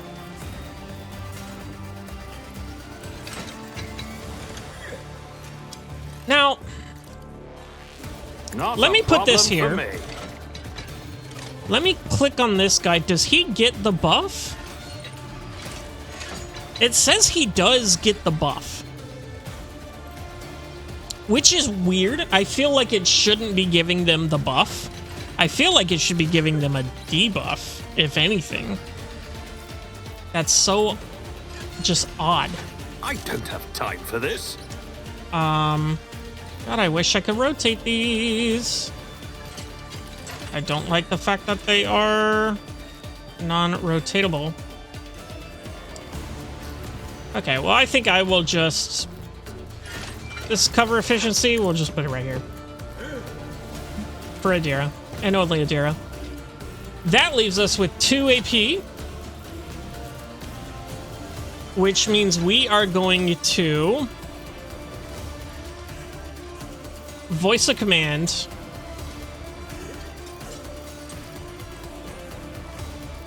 Argenta? Maybe? Suits Yeah, my purposes. let's do that. Let's give that to Argento. And then let's take a shot at someone who can do... Let's see here. Who can do what? That's a pretty good shot. That's also a pretty good shot. Let's take a gamble. Let's try this. Absolutely not. No line of sight on the target. Huh? Huh? What do you mean? Whatever. Already done. We'll do this then. Oh, and I missed the other guy with a 5% chance. Are you kidding me? Well, I guess there's a chance for overpenetration. I don't know what exactly the things are for that. Let's actually look here. Okay, let's look at the actual here. No, doesn't say anything about overpenetration. Okay. Okay, fair. Fair, I guess. We took out one guy. Not a good turn, not a bad turn, I will say. I know what I'm doing. Jay coming in. Usually. Okay, cool. I was like, please don't, oh! Oh! Oh! Oh, she's an officer, or whatever. Or, is it an officer? Fuck, what class am I? Am I stupid? C? Archetypes. Officer. She's an officer. Amazing. I don't think I need 3 officers if she joins my crew. Okay, let's take another shot then. 62, 62, 92 there. 62. Ooh. Yeah, let's do that. Poison him a bit. Nice area denial. Luckily, this guy is right outside of it, it seems. The poison. So Abelard can actually get in there and touch him, I should say. And then I will also put voice of command on Cassia. Nothing I can't do. Because I was torn between the two. So now I have the opportunity to do both. Let's end it there. She ends her turn. To it. Absolutely stupid. My ears are That man. So, we've got this here. This is an option. Or we got this here. This is an option. This is the better option. If I may. And what? The navigator's might. Okay. So that hurt a lot of people. Hurt a lot of cover. Hurt a lot of everything. That's excellent. Abelard, are you too close to this man to... Shit. I think he's too close to do a dash and charge in. I think you have to be a certain amount away. So I'm gonna give this to I'm Argenta. not accustomed to being ordered around. Argenta is gonna do a big old blast right here. Why is he still at only 50%? That's insane. Do a big shotgun blast, thank you. Have a good day. 23, nice, 30 there. 50, 34, 30, 11, combat set with 46, bandit hitman. Okay. I'm gonna put this on this guy back here. That's good. I'm gonna put the hot on the trail on this guy back here. I refuse. Never mind, he's too far. He's literally exactly one too far. I'll put him on here. That'll end my turn. Cassie goes back. She's got 28 of these fuckers. I will let it stack. Jay's assistant coming in. See what happens. Nothing. Cool. He was stunned, I guess. Okay, Adira. Let's get out the other wand here. Okay, so I would have to move up. If I'm going to move up, I would rather it be here. And then let's see if I can reach these guys, which I can. I can hit these two. I think I will do that. The future on the battlefield. Oh, whap whap. Very good. Now we're going to analyze this guy and debuff him. Because I think But of course, he is the most dangerous at the moment. that is not my Target too destiny. far. Okay. We're gonna mark this guy next. No can do. We're going to do this. Will do. That'll end my turn. Guy's gonna come in. Big blast. Can I Oh, fall back now? that was pretty Here we good. go. Got him out of the zone, but I mean, a double dodge is a double dodge. Holy shit. These guys are useless. Oh my god. Are they bad? So, that means... What does that mean? Pascal, what kind of chances do you have to hit here? 95 there. 95 here. I think I'm gonna go there. That's a good hit. I'm gonna buff everyone in this goddamn place. My vow is to serve. That seems like a good turn. Very good, very good. I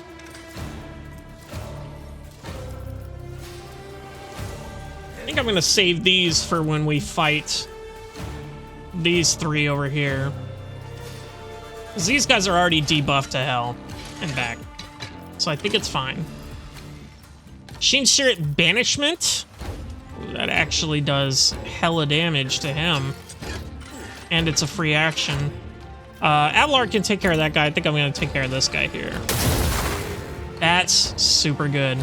He's really good against machines. And I had forgotten about that. Show me what you've got. Why do you have two Oh, my melee way. weapon equips? Why did I not foresee this? That hurt him quite a bit. I thought that was Abelard for a second, and I was like, there's no way he did that much damage to Abelard. But he didn't. Me. Also, that kind of hurt. She is definitely in a danger Let's make it quick. zone at the moment. We're gonna have all these people come in. Stun grenade. Uh-oh. Yikes. That's unfortunate. That is quite unfortunate. But it's fine. Adira, you can go here. You can get that kill. Which I think is the play. Is worthless. None can escape the Emperor's judgment. Very cool. we've got Rowan Slaughter. Wait, that gets rid of... Doesn't that get rid of winded effect? I should have run a gun first. Okay, well, that's noted for next time. Definitely noted for next time. I will run a gun. I don't think I will move, though. 81% there. I think that's a good hit. As the Emperor commands, I act. 3 damage. That's actually totally shit. Let's switch back to the shotgun here. And we're gonna end your turn. Let's get Abelard was stunned, so he can't do anything. Awesome. Finally got a turn, and then he fucked it up. So, we got these 3 guys right here. I do have grenades. Force grenade and a gas cloud grenade. That's actually kind of a perfect throw, if I'm being real.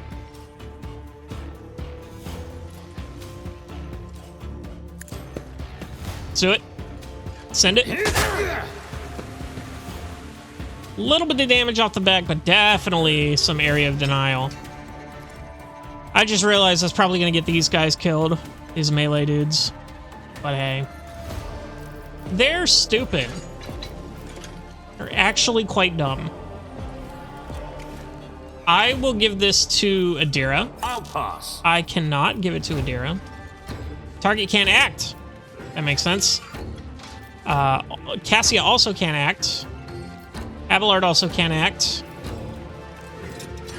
Argenta can act, but can she get a shot? I think she can get a shot without getting in the poison. I think this square is free. And I think she can get in there. So I will give it to Argenta. My purposes. I can't move with her. I'm so stupid. Okay, let's see if we can... Oh, we can bend the bullets. I'll do it. Oh, perfect. Boom, baby. All right. Gain momentum. I don't need it. So I will close that there. I don't know what happened there. That's fine. See the... Oh, she's running in. Fight fair.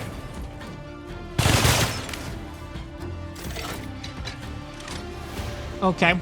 That was a bad play. Not gonna lie. Pretty bad play. But... why can't she attack? Why does she only have 1 AP? Is it the winded? Is it because of the winded? I think it was because of the winded. Is that all? Everyone slaughter. Yeah, I think it was because of the winded. No, never mind. It's just a debuff to ballistic skill. I don't know why I have so little AP. I think that is stupid. I'm gonna end my turn. Now Cassia. Never mind. She can't act. I forgot. This probably wasn't the play. Now that everybody's going in there and getting hurt. Not the play.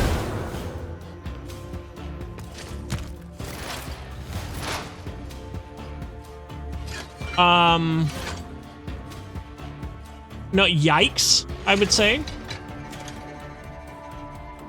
Who died there? Was it 3 people? Jay's fine. Okay. This is Pascal. You've got a good shot on him. Oh, no, you've got the, this on him. 20 damage. That's good. Suck it. Just 2 health. But I don't really care.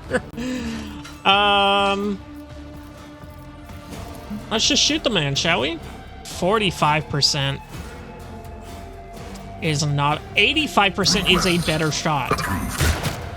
Oh, 2 damage too late, brother. Can I debuff this guy? My competencies are not that universal. That's good. We'll do that. Opposing me was your biggest mistake. Big oof. Not that big of a oof. That was more of a big oof. Worse. That hurts a lot. Avalarts can move, actually, next turn. So, that's good. Should we concentrated fire? If I can get up here. Concentrated fire and then shoot. Oh, I can't get both of them. I can't get both of them. Oh, but I don't need the damage. I will It'll kill them both. bathe this battlefield in righteous fury. Yeah. Okay. Cool. That's fine. As Revel the and Emperor slaughter again. commands, I act. Which means we can run and gun again. Which means this goes to 0. I will not. So what can I shoot? Is it just the one guy left? It is. I'll do it. Send it. All right. I tried. Next person, Abelard.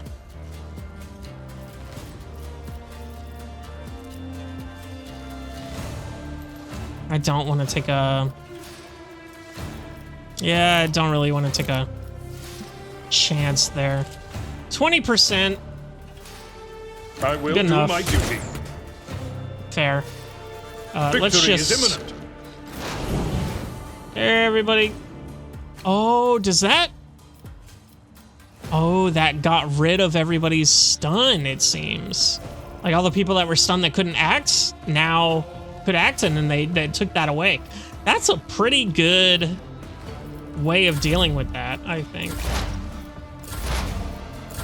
I think everybody's good on that. We'll endure.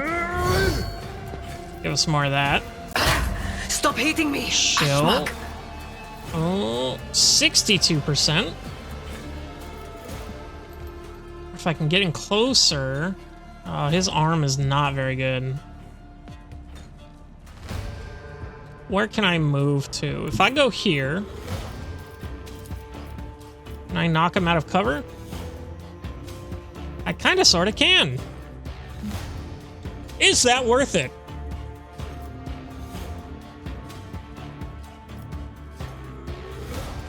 With everyone going next, I don't think it is. So we're gonna chill on that. We're still gonna move here, and we're still gonna do My this tactics are 62%. Hey, baby! Another clean strike. And then, who can reach him from here? You know what? Let's give her a shot. All too easy. What can you do? 0 damage.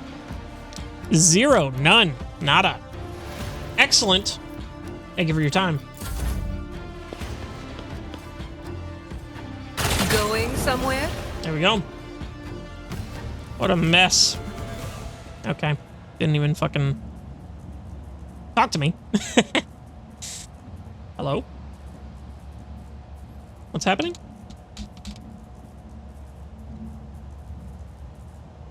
I can't do anything.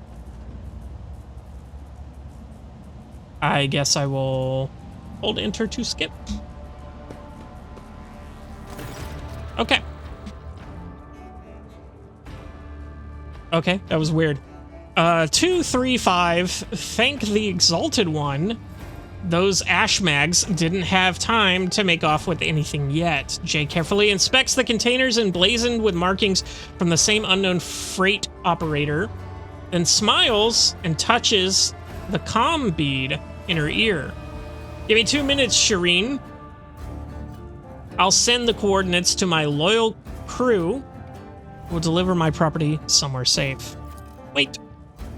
And done. Jay removes her hand from her ear and turns to you. We're good.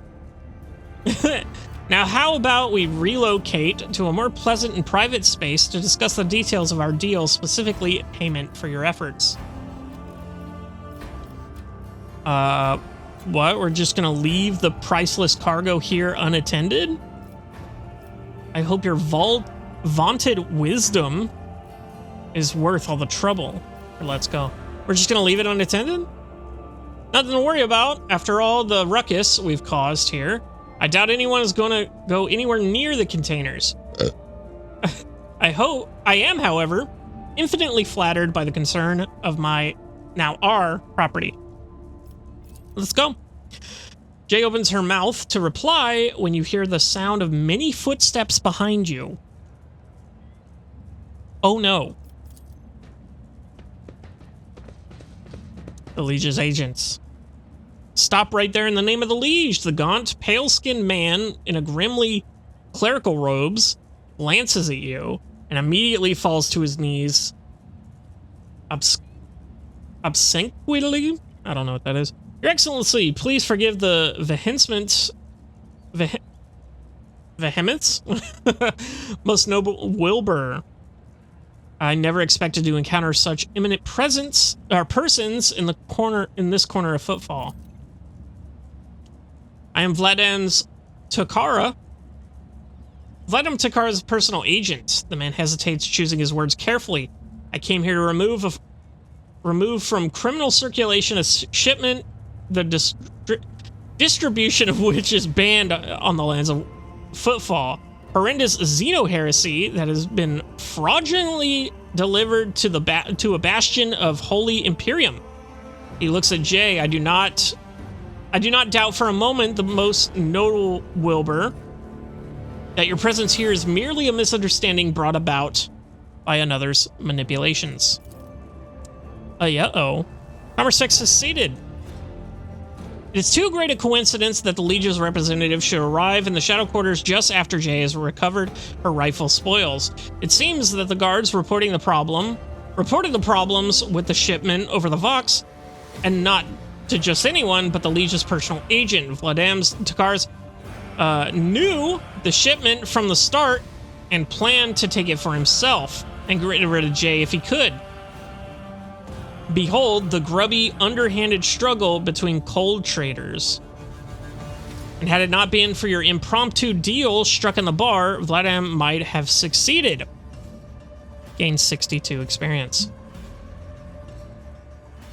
You're absolutely right. I have nothing to do with the shipment or the woman standing next to it. Jay Haydari, the owner of this cargo, is presently under my protection, under the road trader's protection. Tell your master that he should think twice before crossing her from now on. The cargo belongs to the Von Valentius dynasty. Is Lord Takara trying to encroach upon the property of a rogue trader? Ooh. Let's give her some fucking cred, you know? Don't forget to tell him that I'm not mad. But I will be collecting the debt sometime. Interesting. Jay watches him hurry away, then looks at you. I wish I could see Vladimir's face when he finds out he almost stepped in the toes of one of the most powerful people in the Expanse. Listen, Wilbur, I'm genuinely sorry about this confusion. Vladimir and I have had our difficulties, but I never thought he would want to clean me out and do away with me in some dark corner. At least not so soon. If you hadn't agreed to our deal, Shireen, my gang and I would already be floating in orbit around one of Footfall's asteroids. And yes, my shipment contains Xeno artifacts, possession of which is a death sentence for any commoner. But you, Shireen, do not strike me as a commoner. If I told you directly, you would have become, shall we say, complicit. But since those illicit words did not escape my lips, you would merely be agreeing to help an unfortunate soul, me to capture a few containers. My sincerest wish was to protect you from any unnecessary trouble, Shireen. I swear by the Exalted One, and I do hope that this misunderstanding will not affect our future cooperation. The statement is true, with the exception that you yourself are an uneducated laywoman and a thief who ought to stay away from the technical perversities of non-humans.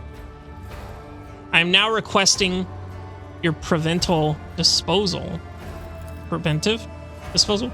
Uneducated me. I've held things in my hands that you, cog for brains, can only dream in your oiled-soaked data fantasies. Stop hiding behind piety and law. You're simply defending your clique's monopoly on anything and everything of interest and monetary value. All right, let's see. Execute her?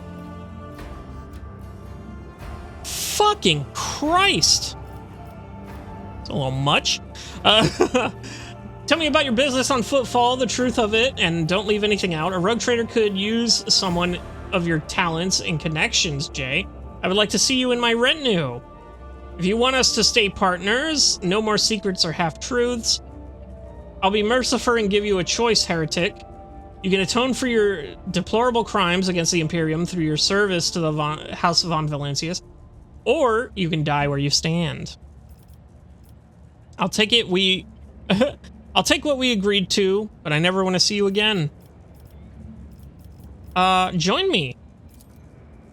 Exalted One, bless you and your entire dynasty. I wouldn't say no to marking the occasion properly. It's not every day you embark on a brilliant new business partnership. Abelard gives you a look of reproach. You sully the Von Valancius name by inviting people like her into your retinue, Lord Captain. The decision is yours, but do not be surprised if unsavory rumors start to spread on footfall. Argenta regards Jay. It is a strange circle you are forming around yourself, rogue trader. Well, you're one of them, bitch. Sister Argenta, Jay gives her an almost lecherous once-over. I've heard all about your deeds here on Footfall, but I never would have guessed there was an angelic beauty behind all the idle gossip. Either way, I'm entirely willing to join your retinue. From now on, my knowledge and expertise or experience are entirely at your disposal. Profit factor gain 2.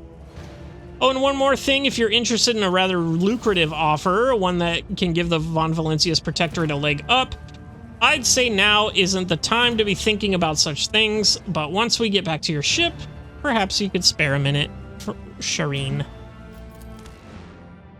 And look at that. She's a part of the crew, Iadira. Okay. All the officers. All right, Jay. Let's see what you got in terms of... Oh. She's got double pistols and a chainsword. It's a very cool chainsword. Eldari chainsword. That's cool. Your cape?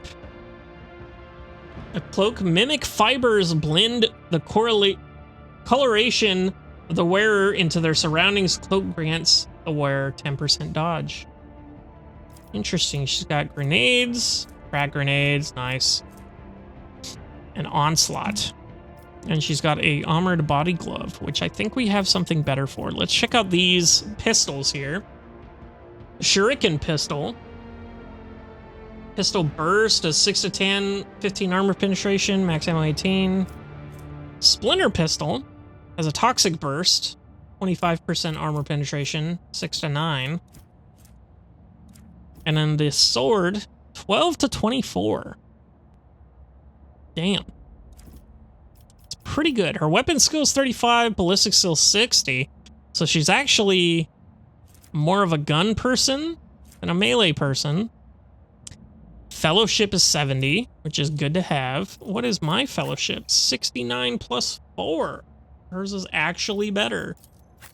Hers is 60. Wow. Okay. Good to know. Tech use is up. Persuasion is up. Medicaid is up. Xenos lore is very high.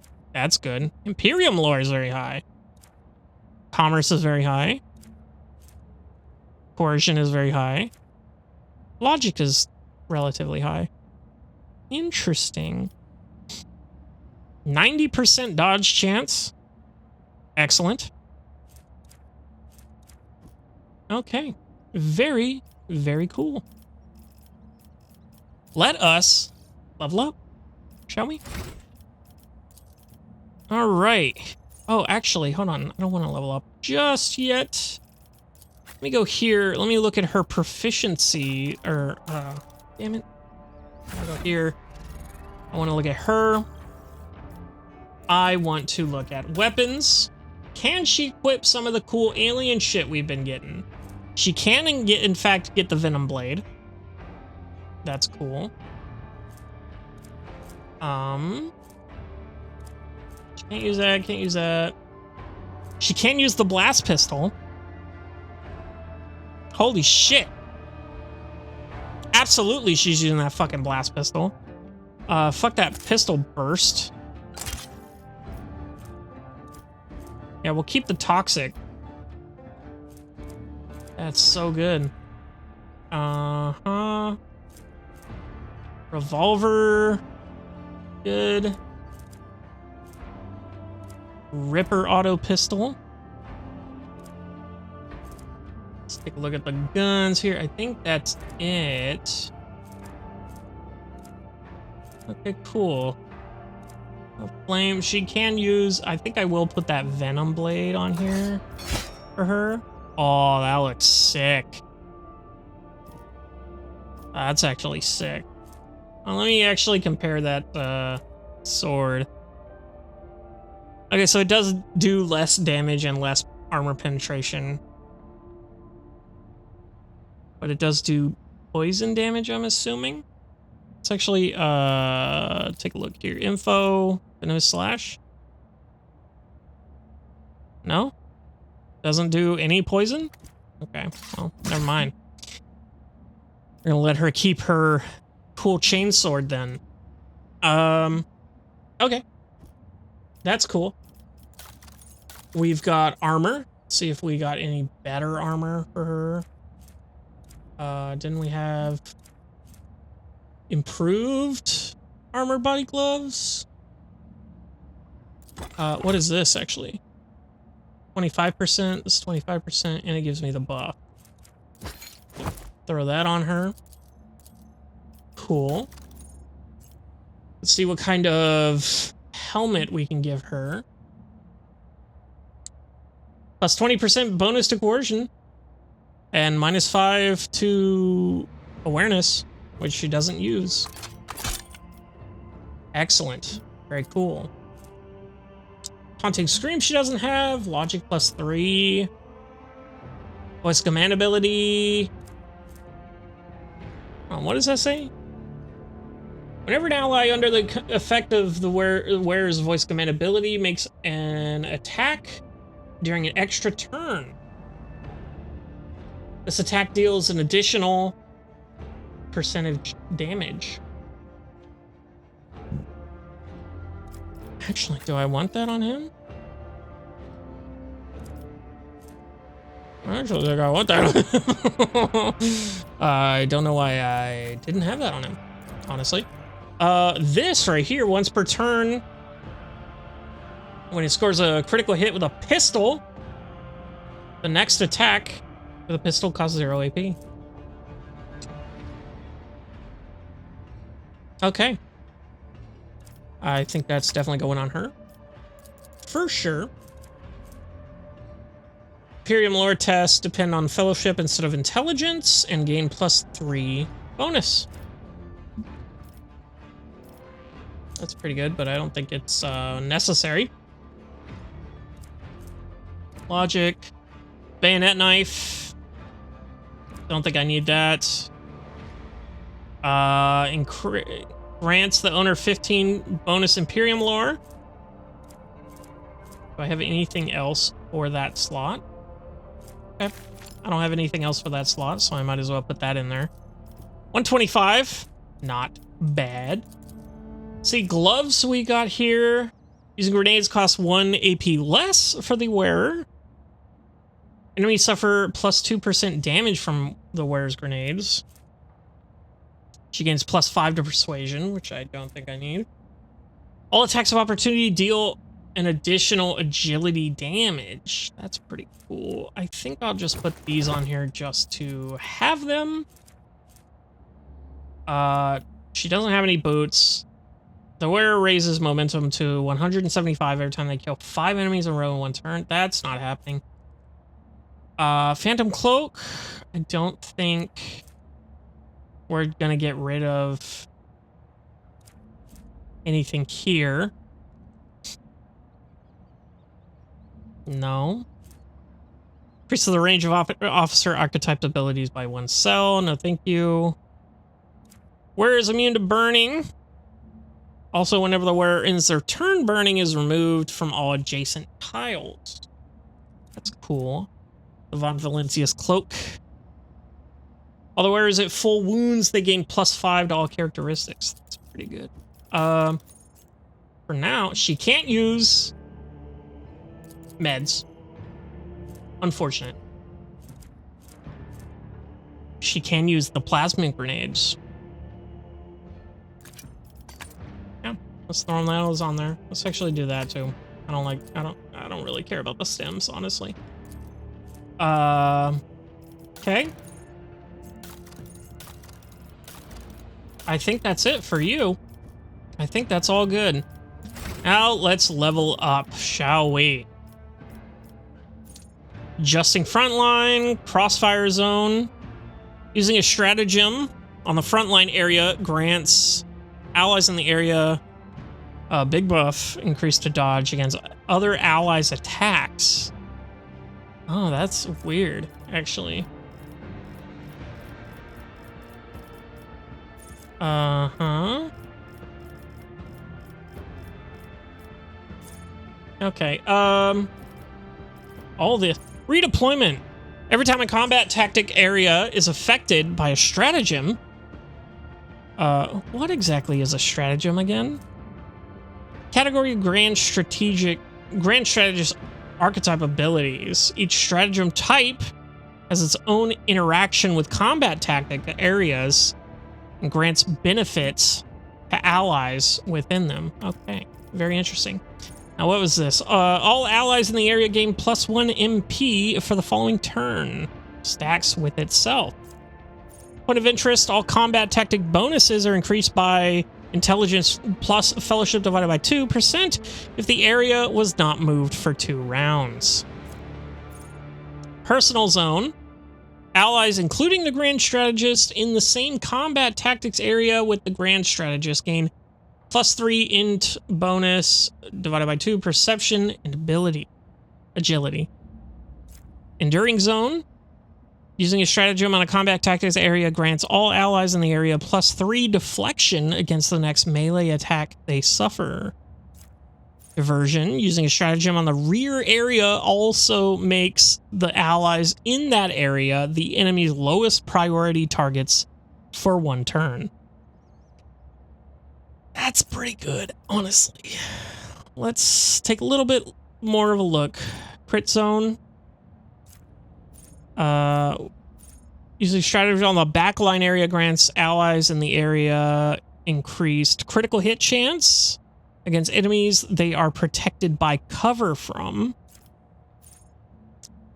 Enemies in the same combat tactics area with the Grand Strategist suffer a dodge penalty and parry penalty. They fire at will. If there are no enemies in the backline area, the first attack in the turn made by every ally in that area costs 1 less AP. Ooh, that's pretty good. Interesting. Improvised strategy.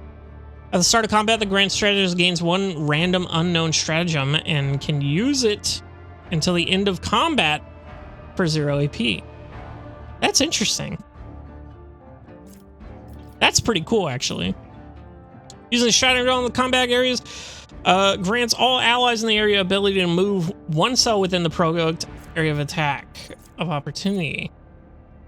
Oh. Move 1 cell without provoking. Use the first stratagem used turn can be used a second time for 0 AP. That's cool. Feature stronghold stratagem. I have that, right? I do. So I only have this one stratagem, from what I understand. Ooh, increase AP. Oh, wow. Cool. So if I just get a random stratagem that I can use until the end of the combat for 0 AP, that's super good. I think I'll take that, honestly. Sniping zone? Each ally in the rear area gains critical hit chance if there are no enemies within 5-cell radius around the ally. I think I'll just take that. Thank you. Have a good day. Vanguard. Let's read these. Taunting opportunity. Oh. When the Vanguard hits an enemy with an attack of opportunity, the enemy must make a willpower resistance test. On the failed test, the Vanguard becomes its enemy priority target until the end of the Vanguard's next turn. Each stack of unyielding beacon additionally increases armor and parry by 1. Ooh, that's good. While the Vanguard has at least 1 temporary wound, they gain 5 toughness % parry and armor. They gain parry and armor. That's actually insane for him. He always has temporary wounds. So just having that buff, and it's his toughness too, so he's super tough. Yeah, that's pretty good. I think I'll take that. Argenta for the bounty hunter. Let's see here. Gruesome kill. When prey is killed, all enemies within a 10-cell radius around the prey have their agility reduced by for 2 rounds. Heightened concentration. Whenever the bounty hunter scores a critical hit, they gain 4% armor penetration until the end of combat. Stacks. Damn. Whenever an enemy is killed by a critical hit scored by the bounty hunter or their ally, the bounty hunter gains damage percentage for 2 rounds. It's whenever an enemy is killed by a critical hit. And she just gets a buff. That's insane. Pierce the armor. Whenever the bounty hunter scores a critical hit, the target's armor is reduced by 5 by whatever percentage until the end of combat. Stack. Share the spoils. Whenever an ally kills prey, the bounty hunter gains half of the bonuses granted by hunt down the prey. Withdraw. Whenever the bounty hunter is attacked in melee range for the first time since the end of their turn, they automatically dodge that attack and move 1 cell in the opposite direction of the enemy. The bounty hunter does not provoke an opportunity attack with this movement. That's great, actually. I think that and this, the hunting surge, I think I'll take the withdrawal first, though. I think I'll take withdrawal for him too, actually.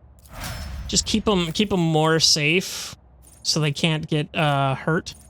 I need linchpin for that. What is linchpin?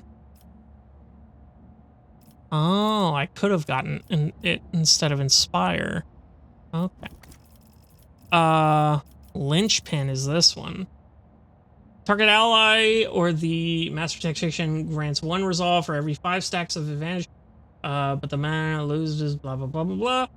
Until the end of the master tactician's next turn, the master tactician gains stack of tactical advantage equal to blah blah blah of all momentum the target gains. Okay.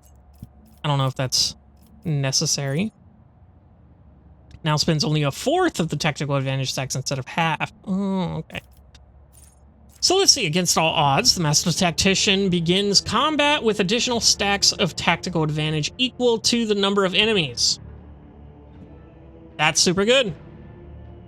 That's actually very good.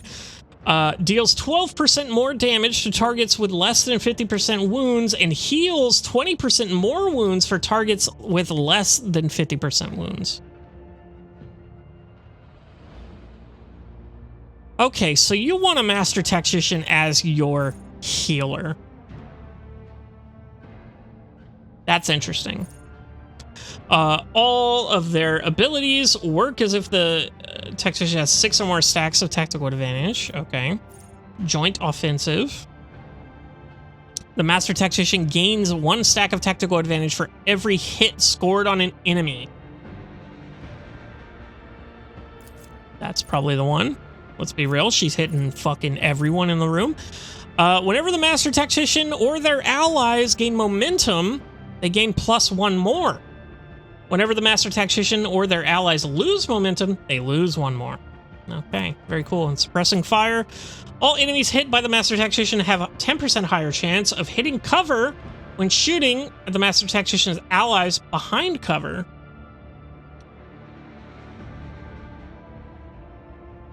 So, if I hit them, they're 10% more likely to hit the cover when they're shooting at our allies. That's what I'm understanding. Which is also pretty good, but I will be taking the joint offensive. Now, we have a fuck ton here. Oh, actually, I need to pick a thing here. Vanguard, I'll probably take Master Tactician, if I'm being real. Grand Strategist. Yeah, let's go Tactician here. Next. Inspire. Target gains 5% damage and 5% additional for every Master Tactician has, but the Master Tactician loses all that shit. If the target uses a heroic act before the beginning of the next, they gain +25 momentum. Not super good. I don't really see a point not to take it. The target gains 2 temporary wounds and 1 additional temporary wound for every 2 stacks they have. But the Master Tactician, okay. Until the beginning of the Master Tactician's next turn, whenever the target loses temporary wounds from damage, the target gains momentum equal to the number of wounds lost. I think I'll take Inspire again. Let's read the rest of these. Assign objective. Marks an enemy. That enemy is killed. Before the beginning of the next turn, the allies gain momentum and +5 to all characteristics until the end of combat. The bonus to all characteristics does not stack. That could be interesting if I put that on people that are about to die, and then I use them to get killed. That just buffs our party.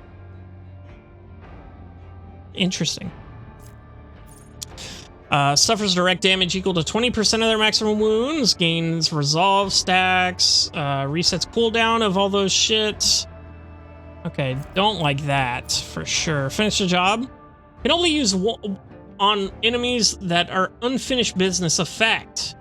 This effect is applied to enemies which were attacked by our allies, but not the Master Tactician, and have less than 50% of their maximum wounds remaining. The Master Tactician immediately attacks the target with a single shot or strike. This attack does not count towards the attacks per turn limit, dealing half of the weapon's maximum damage, in addition to their ballistic skill damage. Interesting. I think I'll still take Inspire. Here, we're also probably gonna hit... Oh, well... No, that's not very good for her, specifically. Why is that number different for her? Because of her fellowship bonus. Got it. Equal to number of enemies? That's good. Okay. And she's all caught up, ladies and gentlemen. And so are we. Little bit of contained episode here. Oh, I actually haven't gotten all their toys. Let's take a look, shall we? Dynamo boots. Increases the wearer movement points by 3. Pretty good. A bunch of Garbo. Heretical follower. Okay, cool. Now, was that everyone? I think it was. it seems to have been. Okay, cool. So we now have a new party member in the form of Jay. Congratulations, welcome to the party, Jay. Very cool. I don't know what exactly we're gonna do next time, but it'll be a fun one, I promise. I'll see you in the next one.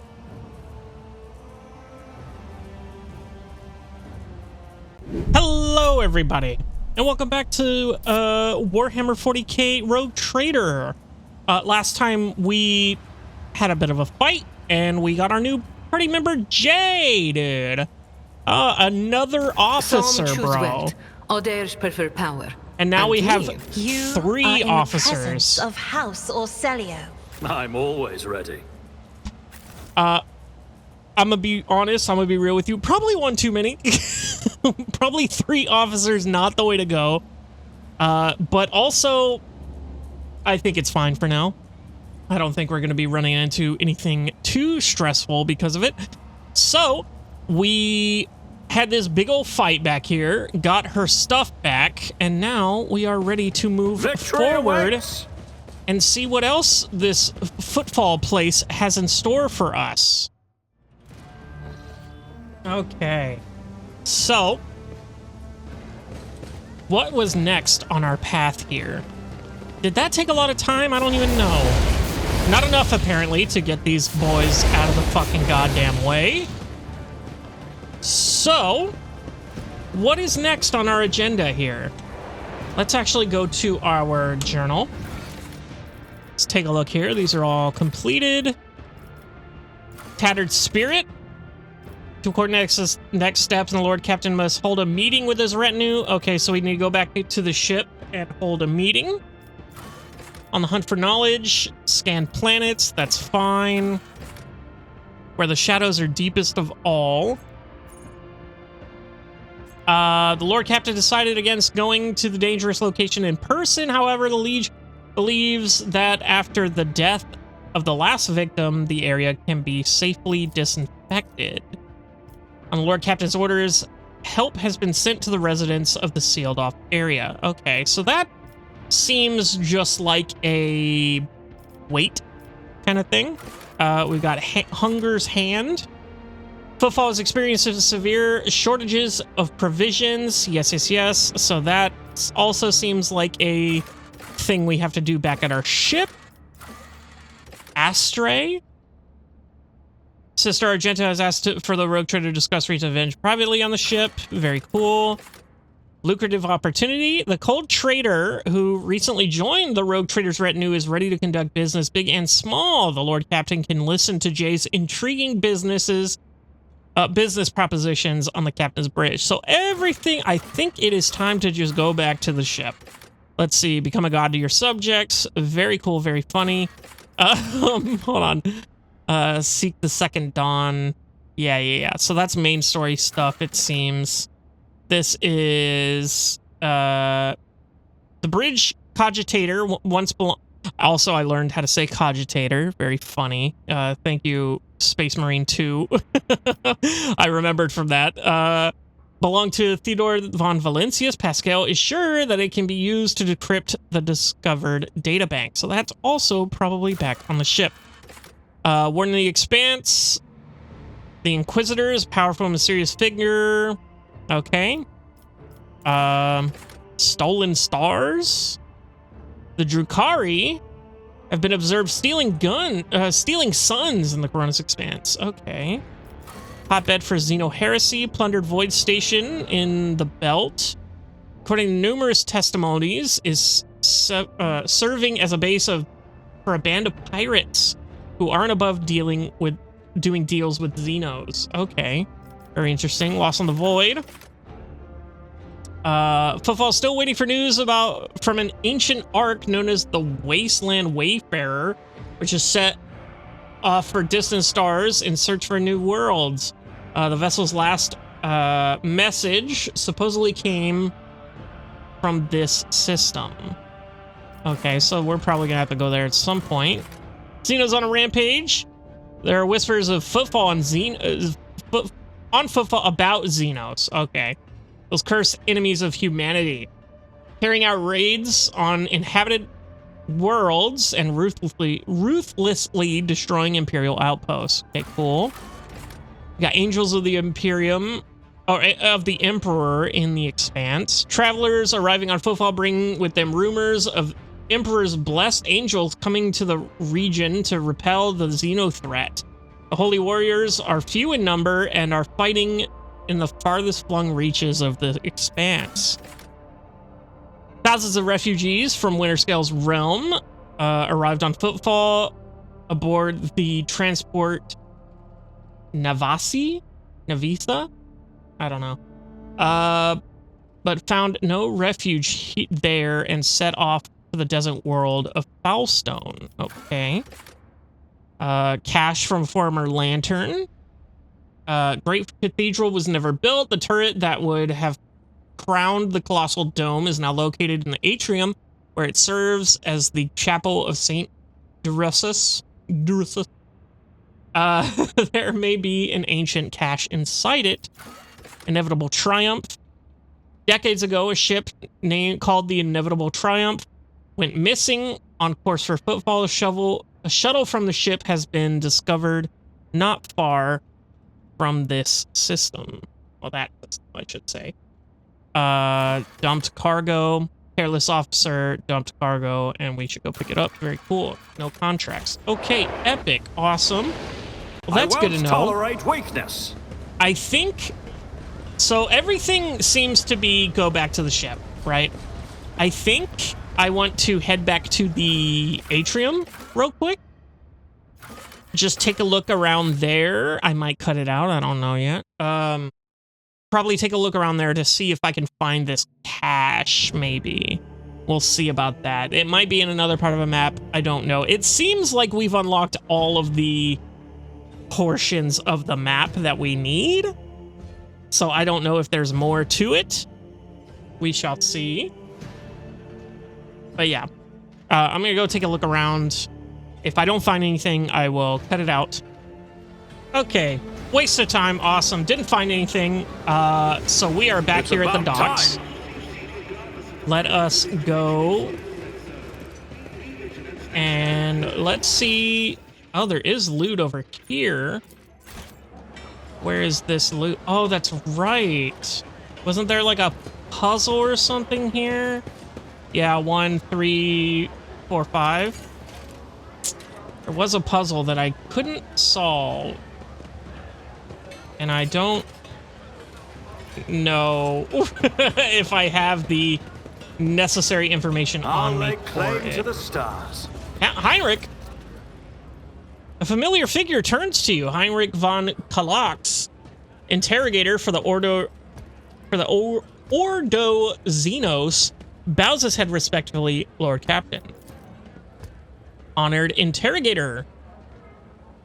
What a surprise! Do you have perchance... Did you perchance leave something in your cabin? Not at all, First Mate Warsarian. I'm not in the habit of leaving a trail, but I thank you for your concern. Pleasure to meet you again. Heinrich allows himself a hint of a smile. I'm glad to hear that my presence aboard your ship did not leave you with any unpleasant memories. I hope your disposition won't change once I have explained the reason for my visit. Fuck! No, I'm just kidding. I was able to contact my mentor and report the tragic events that transpired on Rica Minoris. I also received some information from my agents regarding the movements and actions of enemies of humanity, including the Xenos that we're assuming were involved in the theft of the star. According to their findings, the threat now hangs over other worlds, this time yours, Lord Captain. What?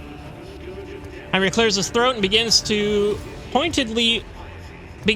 a pointedly official tone.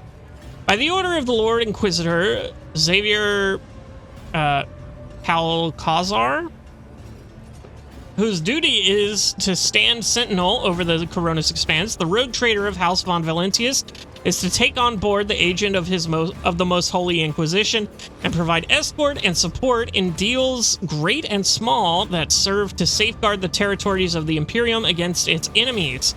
This decree is effective immediately upon announcement and remains in effect until decided otherwise by His Excellency Calcazar. Okay. Heinrich, would you mind translating the torrent of verbiage you just unleashed upon me? I think it was pretty obvious.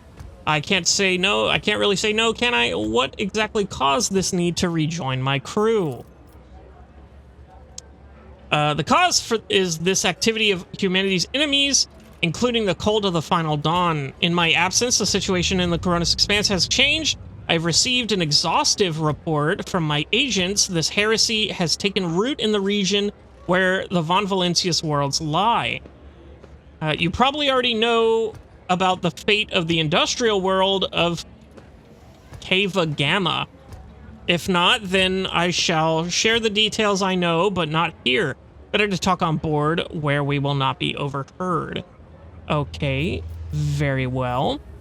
Heinrich, would you mind translating? I can't really say no. I, Rogue Trader Wilbur von Valentius, welcome the agent of the Golden Throne aboard my ship and take the responsibility of assisting him in the fight against the evil that threatens humanity. A sanctioned psyker in an inquisitorial rosette in my retinue? For free, no less? The Rogue Trader will be positively green with envy. Oh, the other Rogue Traders. I'm not fond of the methods used by the Inquisition, but I will assist you in any way that I can. I object to such an abuse of power by the Inquisition. I am a Rogue Trader, not some peasant to be pushed around. No, I will take you in. Gives a reserved nod, an answer befitting a righteous servant of the Emperor. If duty has brought you on board the Rogue Trader ship once more, then such is the Emperor's will. Welcome back, Interrogator. Thank you, sister. It is an honor to be traveling with one of the blessed Adeptus Sororitas.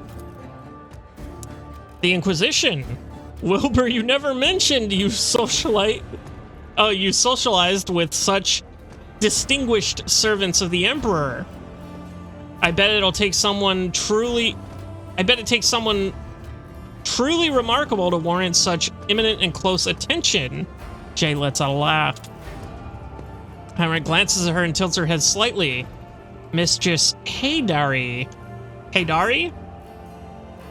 Ever since my first visit to Footfall, I've been hearing about your colleagues and potential personal talents. But I'm afraid your full name escapes me. Would you kindly refresh my memory? Laughter gets stuck in Jay's throat. She pales slightly, but still forces an apologetic smile. I don't mean Shireen. Oh, I don't mind, Shireen.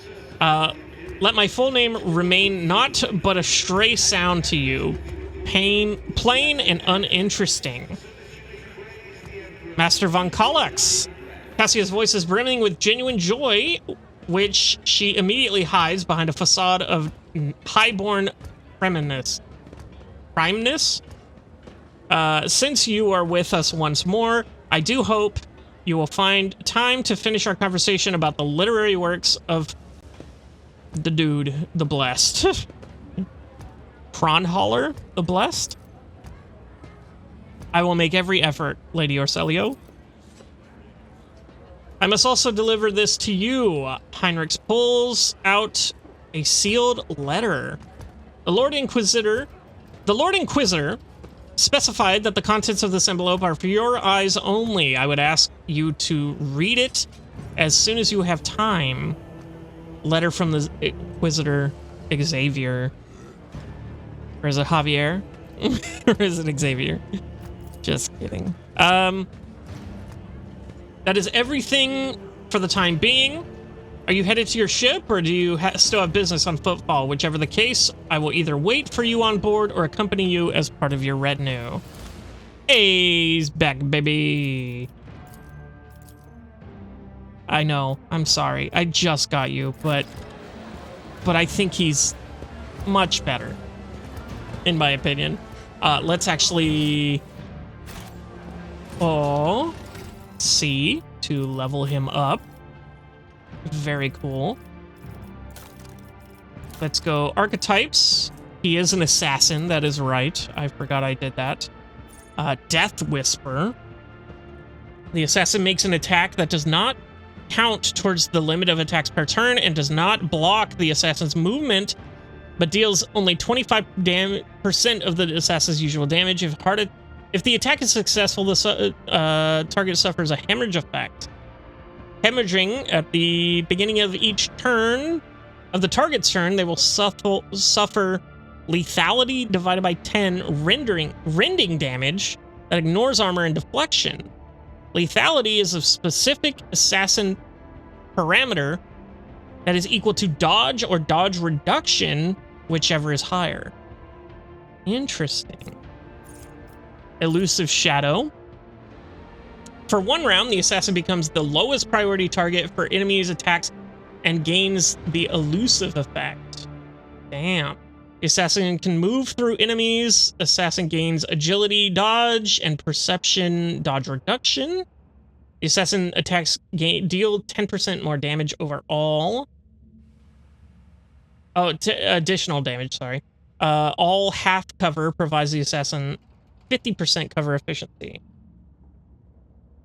And he loses it when he attacks. Okay, cool. Poised to strike. The assassin makes an enemy suffer all that shit, armor and deflection until the end of the assassin's turn. If there is only 1 enemy adjacent to them, the assassin also gains dodge percentage until the assassin's next turn. If there are no enemies adjacent to the assassin, they gain dodge reduction until the next turn. Interesting. I'm thinking maybe I go Death Whisper. That's just a straight up, like, free attack. Well, how much? And it costs 0 AP. Yeah, I think I will take that. That's pretty good. And then there's all the Psyker stuff. Very cool. Let me read the rest of these just to see. The assassin dashes in a straight line for up to whatever cells, suffering assassin's weapon skill bonus less damage from attacks of opportunity and gaining dodge percentage against the enemy they dash through until the assassin's next turn. If the assassin has not dashed through any enemies at the end of their turn, they gain cover efficiency to their cover until the assassin's next move. Does not stack with itself. After the first use, the assassin can use this ability again for free. Interesting. That's a pretty good amount of movement, I guess. The assassin's next single target attack will have a minus 50% armor penetration penalty with a minimum of 0% armor penetration and plus 10 lethality. If it is a melee attack, its target rotates 180 degrees. The enemy's dodge and parry against the assassin's attack is equal to 0 until the start of the next enemy's turn. If it is a ranged attack, the target is forced to move to the closest cell in a 3-cell range with no adjacent cover facing towards the assassin. This movement provokes opportunity attack. That's pretty good, actually. So that's kind of just like a get him out of cover. That actually might be pretty good, actually. Yeah, that's interesting. I think I'll hold off on that. I think I'll take the Death Whisper over that, but this is definitely a next in line sort of thing. The assassin's attacks grant 40% dodge to the target of this attack. If this attack hits, it deals an additional blah, blah, blah. Damage increased by twice the percentage of the target's missing wounds. Okay.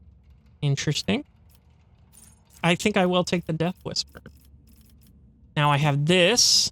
An eye for the unscathed. When the assassin attacks an enemy that is at full wounds, the assassin gains 20% dodge and dodge reduction against that enemy until the end of the assassin's turn. Whenever the assassin attacks an enemy with a single target attack, this attack reduces the target's armor and dodge by 10% until the end of the assassin's turn. Interesting. If an enemy suffers a critical hit from one of the assassin's allies, at the start of the assassin's turn, a new opening is created on the enemy on whichever side is closest to the assassin. So the openings are like directional based. Whenever the assassin hits an opening, excluding over penetration, they deal an additional 10% damage. Okay, and I think that's directional. It doesn't say that. Grenade opening. Oh, that's the one I just read. Inevitable enervation. I don't know what that word means. Each use of aim for the opening on the same target reduces the target's dodge and dodge reduction by 10% and stacks. Very cool. Perfect opening.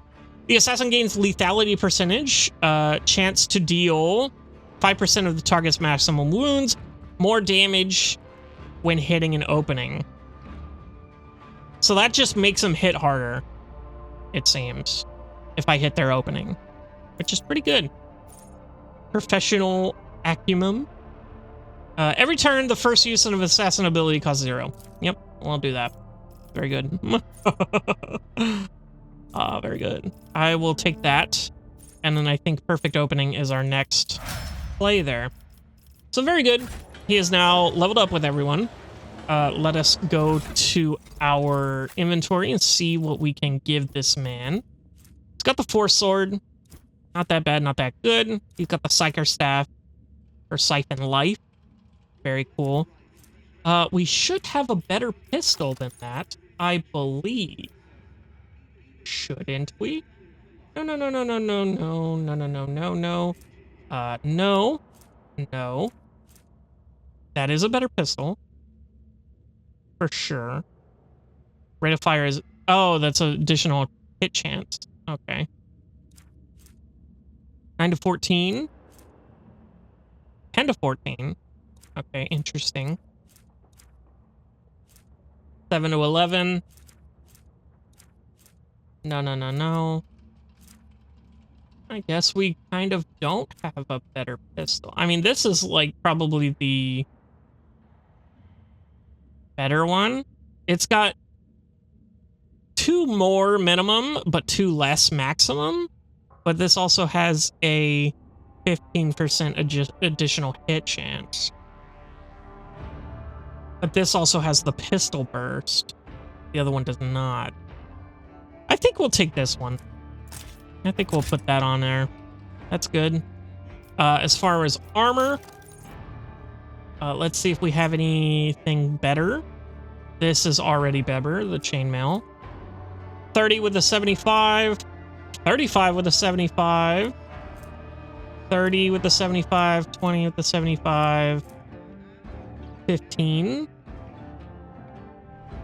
Is he Death World Origin? I have no idea. Who knows?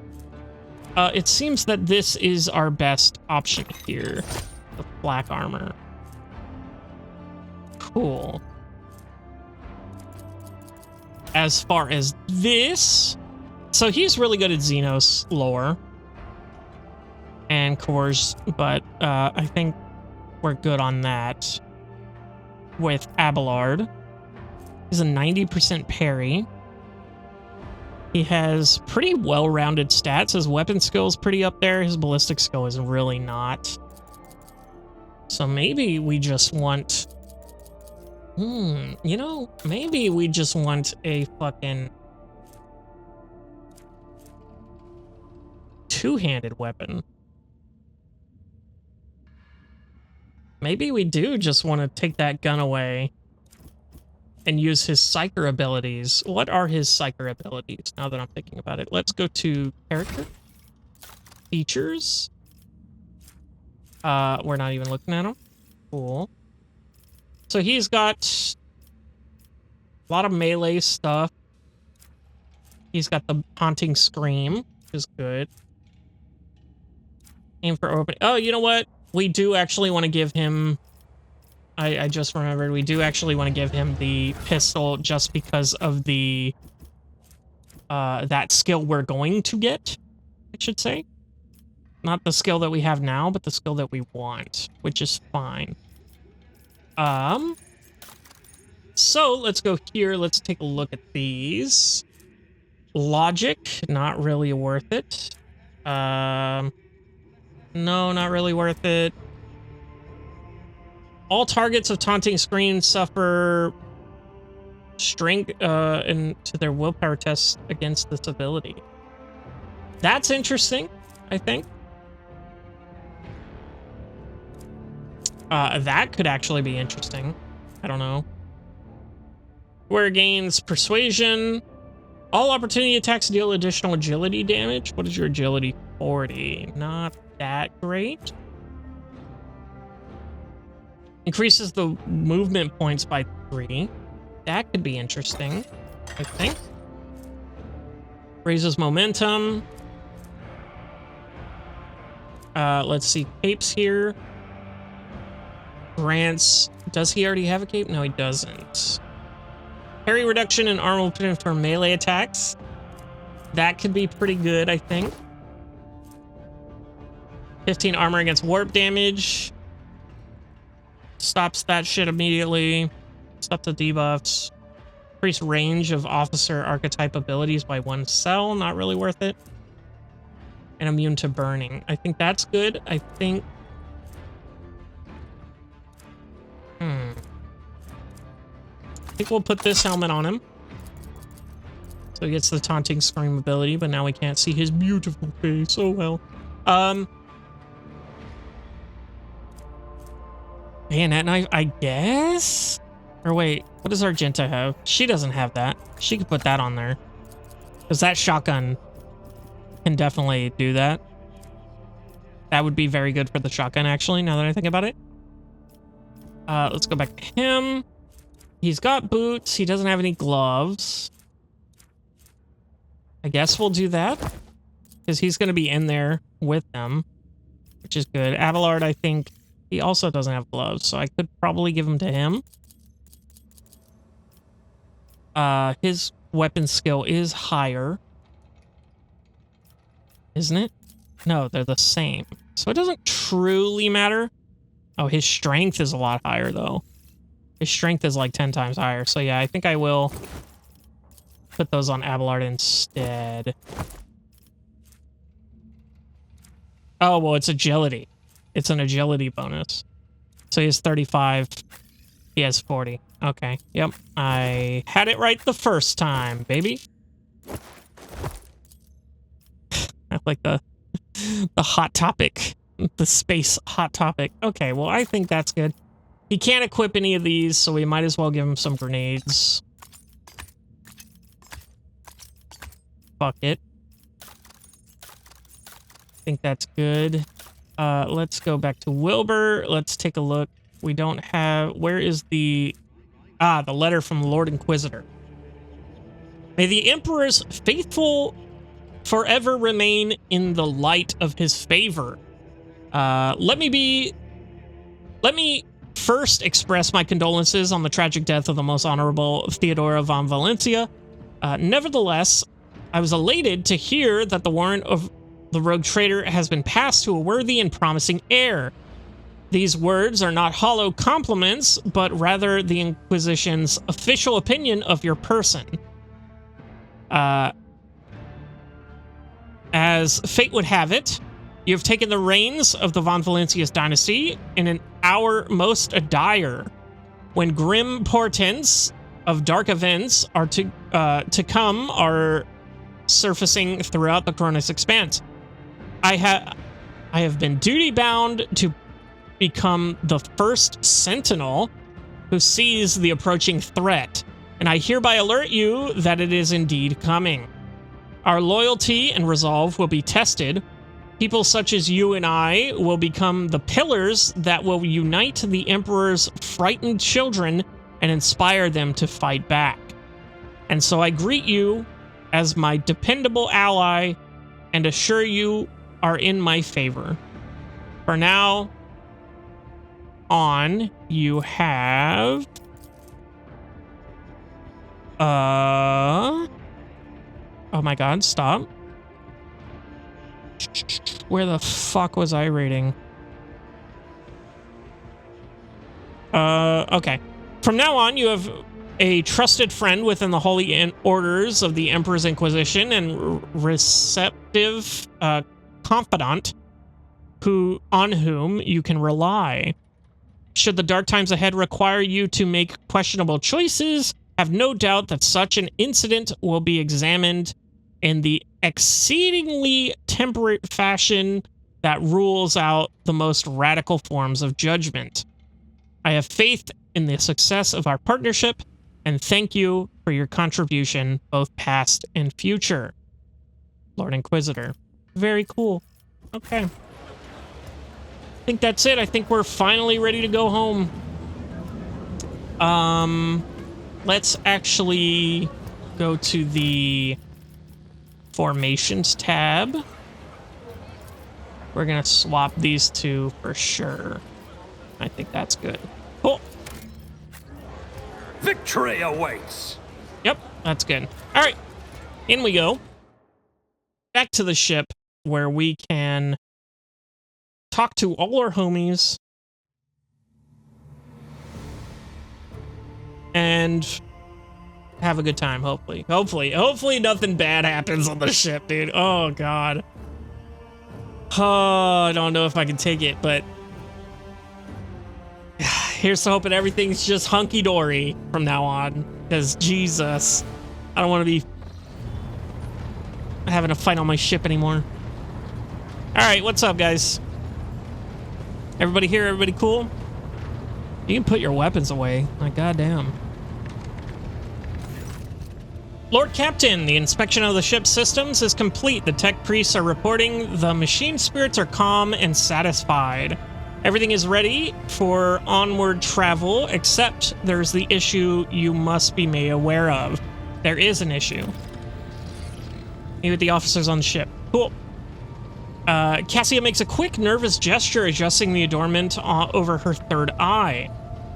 I've been studying the records left by the vessel's previous navigator. I wanted to double-check the route to Dragonus and discovered that it does not match the one recorded in the Atlas. Oh, okay.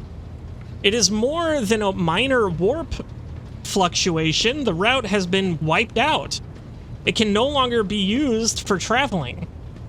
To make matters worse, I started checking the paths from the Atlas, one after another, and saw the same thing everywhere. The warp is roiling with an ominous storm, bursting with vivid and screaming colors. It will not hinder our movement, but all previous knowledge is now utterly useless. That's insane. What the hell? Argenta angrily chops the air with the side of her palm. Warp storms are our enemy, just like heretics and demons. It is a shame they can't be dispersed with a flamer or a bolter. The Foxmaster. Now we can be certain that the problems, the atropathic communication in the Coronis Expanse is no coincidence. There's a warp disturbance in your way, Lord Captain. It is swallowing messages and disrupting familiar routes. This means you need to locate the key worlds of the Vox Valencia's Protectorate as soon as possible. I'm talking about Janus, Daruga, and Kaviragama. Charting new routes so they can be reached and restoring control will be the necessary next step. Okay, so everything's fucked. We gotta go to each individual planet that we own and contact them and try to make new trade routes, which is interesting. What would the consequences of losing contact with these worlds be?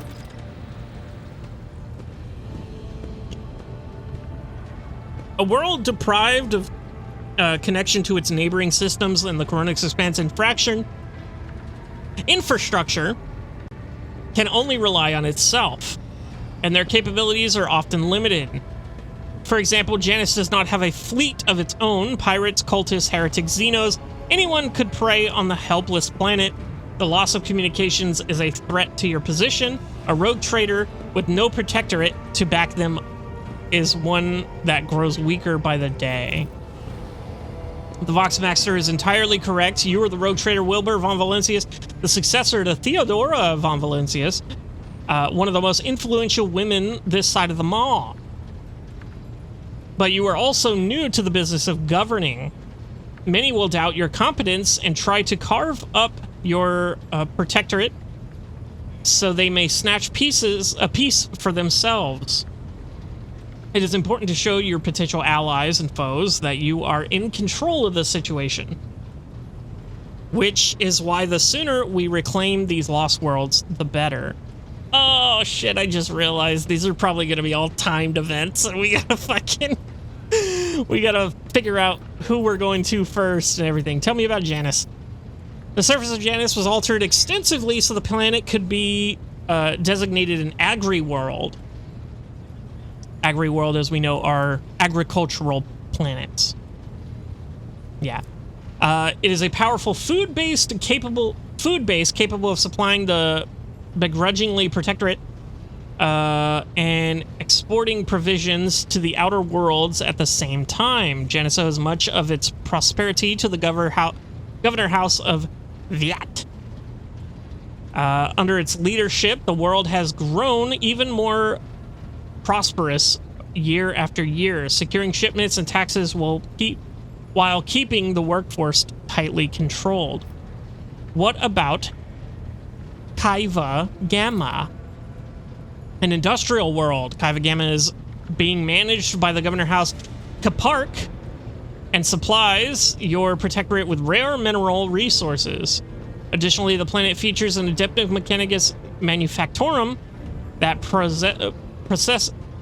processes materials and prepares them for shipment. Industrial world, I'm assuming an industrial world dedicated to manufacturing, mining, and refining. Very good. The technical organization... Wait. Oh, okay, these are two separate things. The Priesthood of Mars, which maintains, constructs, and honors the sacred technologies of humanity, and Manufactorum, a large factory and manufacturing complex. Very good. I testify that Kiva Gamma is a world marked by the Omnissiah's patronage. By his grace, the manufactorums of the colony are inhabited by committed and industrious machine spirits. Heinrich coughs quietly.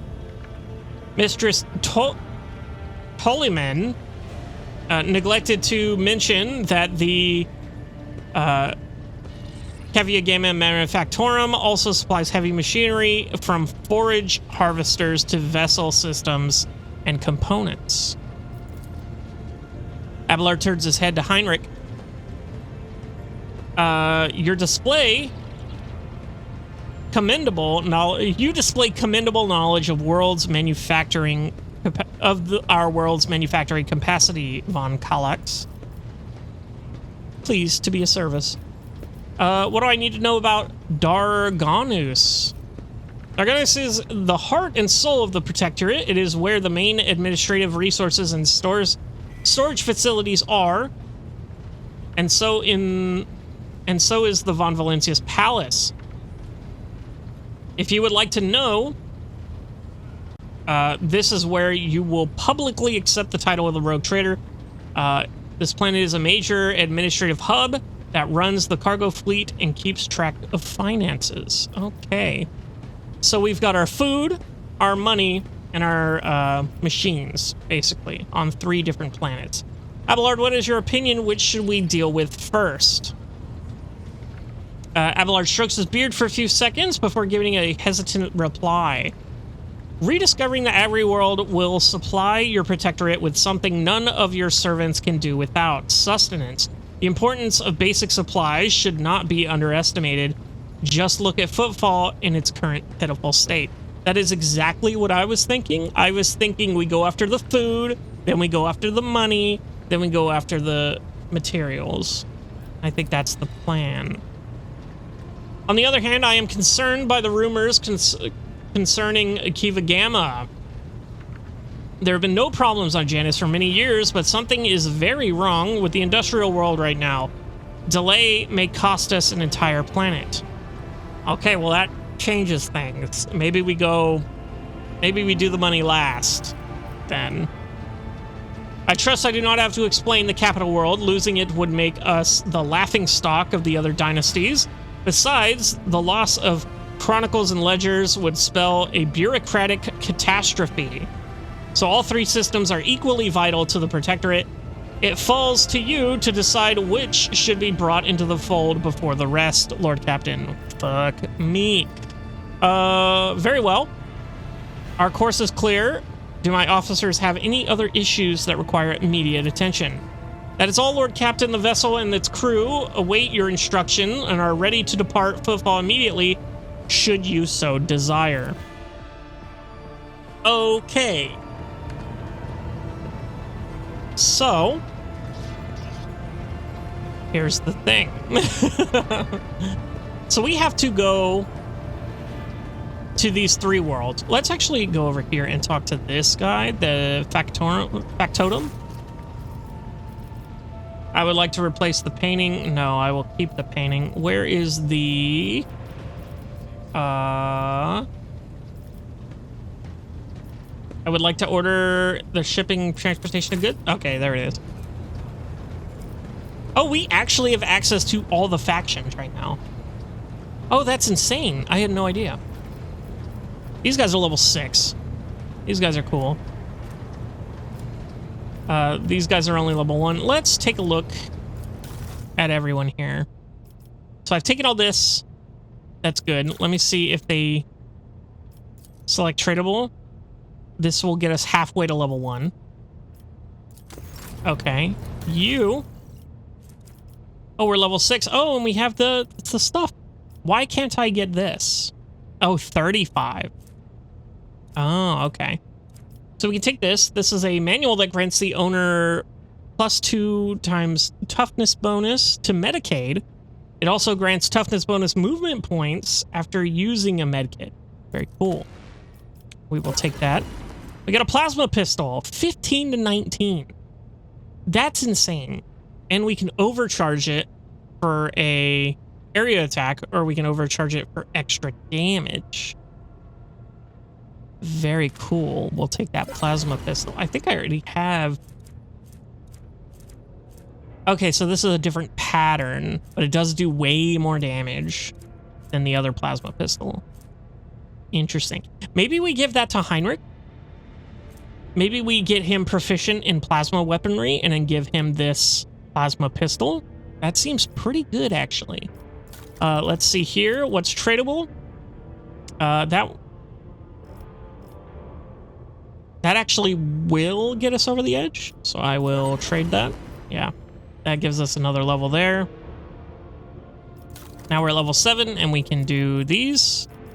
I still need 30 here. Let's look at this. Omniscient Axe. Brutal strike. Very cool. 16 to 24 bleeding. Very cool. That is a good new weapon for Pascal, I think. Reject the flesh, rank 1. Okay. Interesting. Let's go here.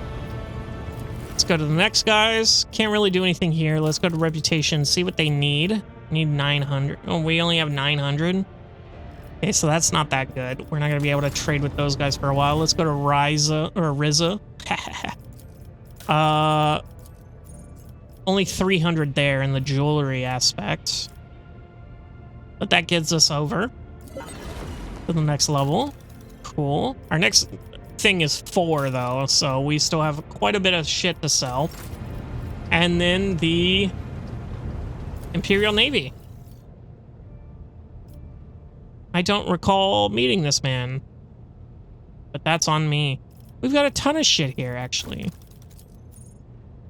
But not a lot of stuff to trade. So let's take a look at all this. Mark 201B Auger Array. So this gives us granting 90% hit chance instead of the 80, so that's already an upgrade. Very good.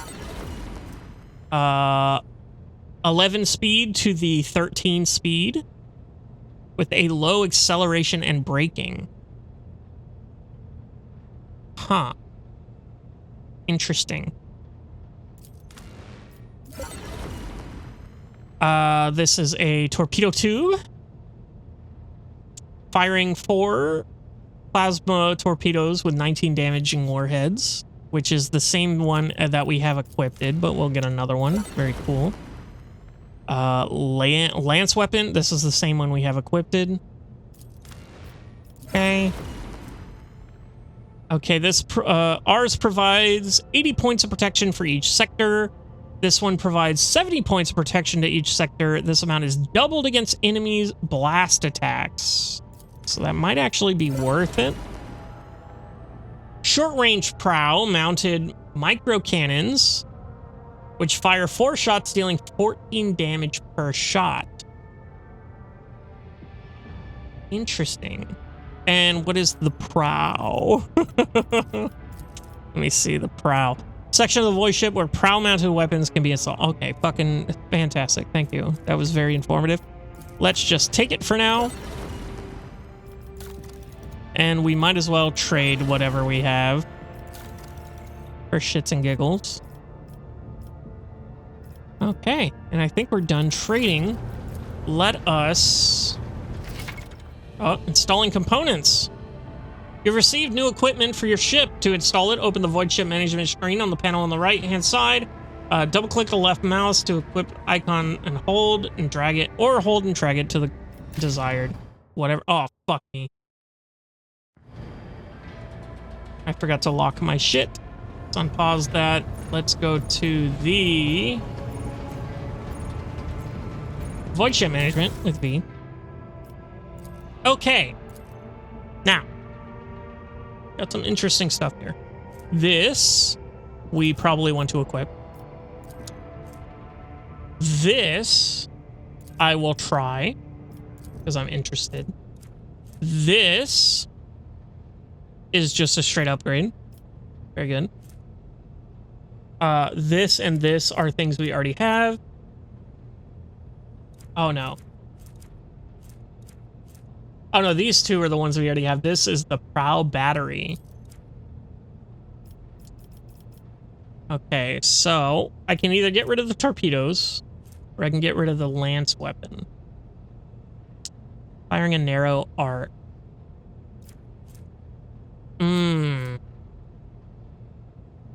I think I'll replace the torpedoes for now and try it and test it out. That's very cool. Look at that big-ass gun. I think that's good for now. We are missing 2 points,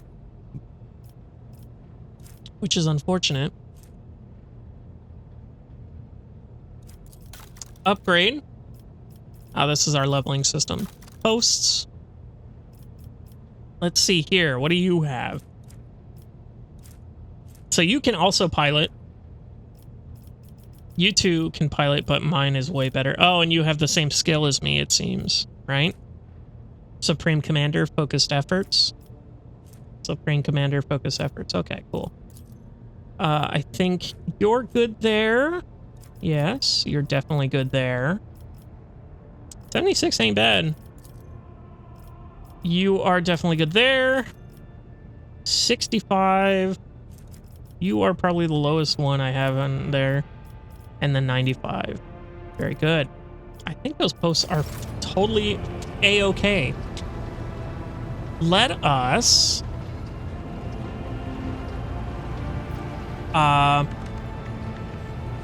what do I want to do? We have some people to talk to still on the bridge. Then I want to go into the thing and leave and go to our planets. But for now, I think I'm going to call it there. And we will start off next time with talking to some crewmates. And yeah, and then we will move on from football, it seems. So I will see you in the next one.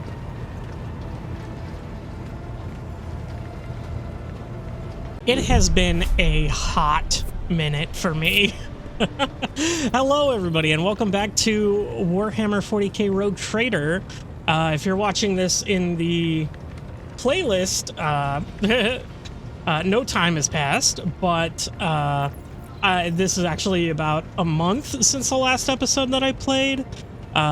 It was October, so I backed off this and played some horror games, and it's November now, so I'm back, and I have no idea what's going on. So I did skim over my last video here, so I know that we're here to talk to people. Oh, there's Heinrich. Okay, cool. We're gonna start with Adira here. I know we had to talk to a bunch of people. We finally got back to the ship. Oh, there's Jay right there too, on Pascal. Okay, I didn't know everybody was on this side now, it seems. No, there's just a ton of people. Well, in that case, then we're not going to start with Adira. We're going to start with Pascal, whoever's furthest away here. Yeah, there's nobody back here. So let's go. Also, since my last video, they've had a ton of updates, released an entire DLC, which I did turn on, so we'll probably be seeing a little bit of that, maybe, hopefully. Don't know. I have no idea what it's about, so we'll find out. Someone in the comments will scream at me saying, "This is DLC, you idiot." So, anyway, let's talk to Pascal here. The Omnissiah knows all, comprehends all. Awesome. Okay. I want to know the truth about you. I want to know more about your past. Tell me about the Adeptus Mechanicus. I no longer require your services. Leave. I must take my leave. Okay, let's actually ask about him, shall we? The request is approved. Oh! I did conceal certain information. I was a student of Archmagus Amanat, but I committed an act of betrayal after he deviated from sacred dogma. An act of betrayal now? What did he do? He fell into schism and challenged the sacred boundaries of knowledge. The blessed Amanat claimed the limits of what is permitted must be expanded, because by refusing to explore certain law, we find ourselves in contempt of the seventh universal law. Comprehension is the key to all things. That sounds pretty valid in my opinion. The sacred commandments observed by all followers of the cult Mechanicus. Okay, I didn't know that was a thing. But yeah, I mean, studying heresy in order to combat it sounds pretty good idea. My mentor put forth a thesis claiming that we have stagnated, that ritual is now nothing but a cage for souls and false worship of the Omnissiah.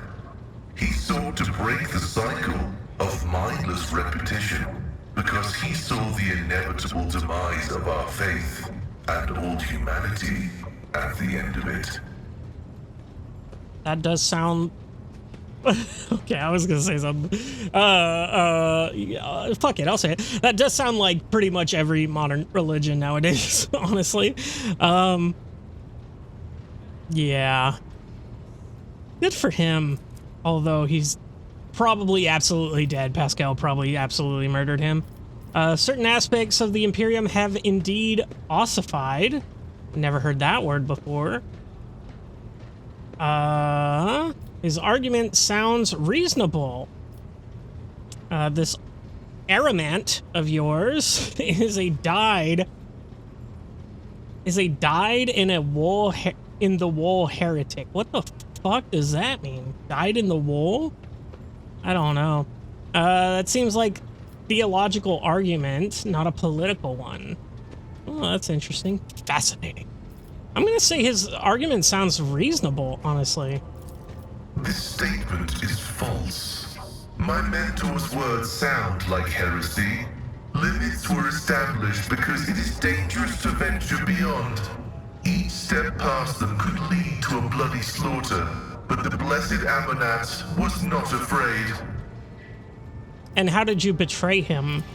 The teachings of the blessed Amonat spread, and word of it reached the conclave of the Cognizance fleet. They recognized his teachings as tech heresy.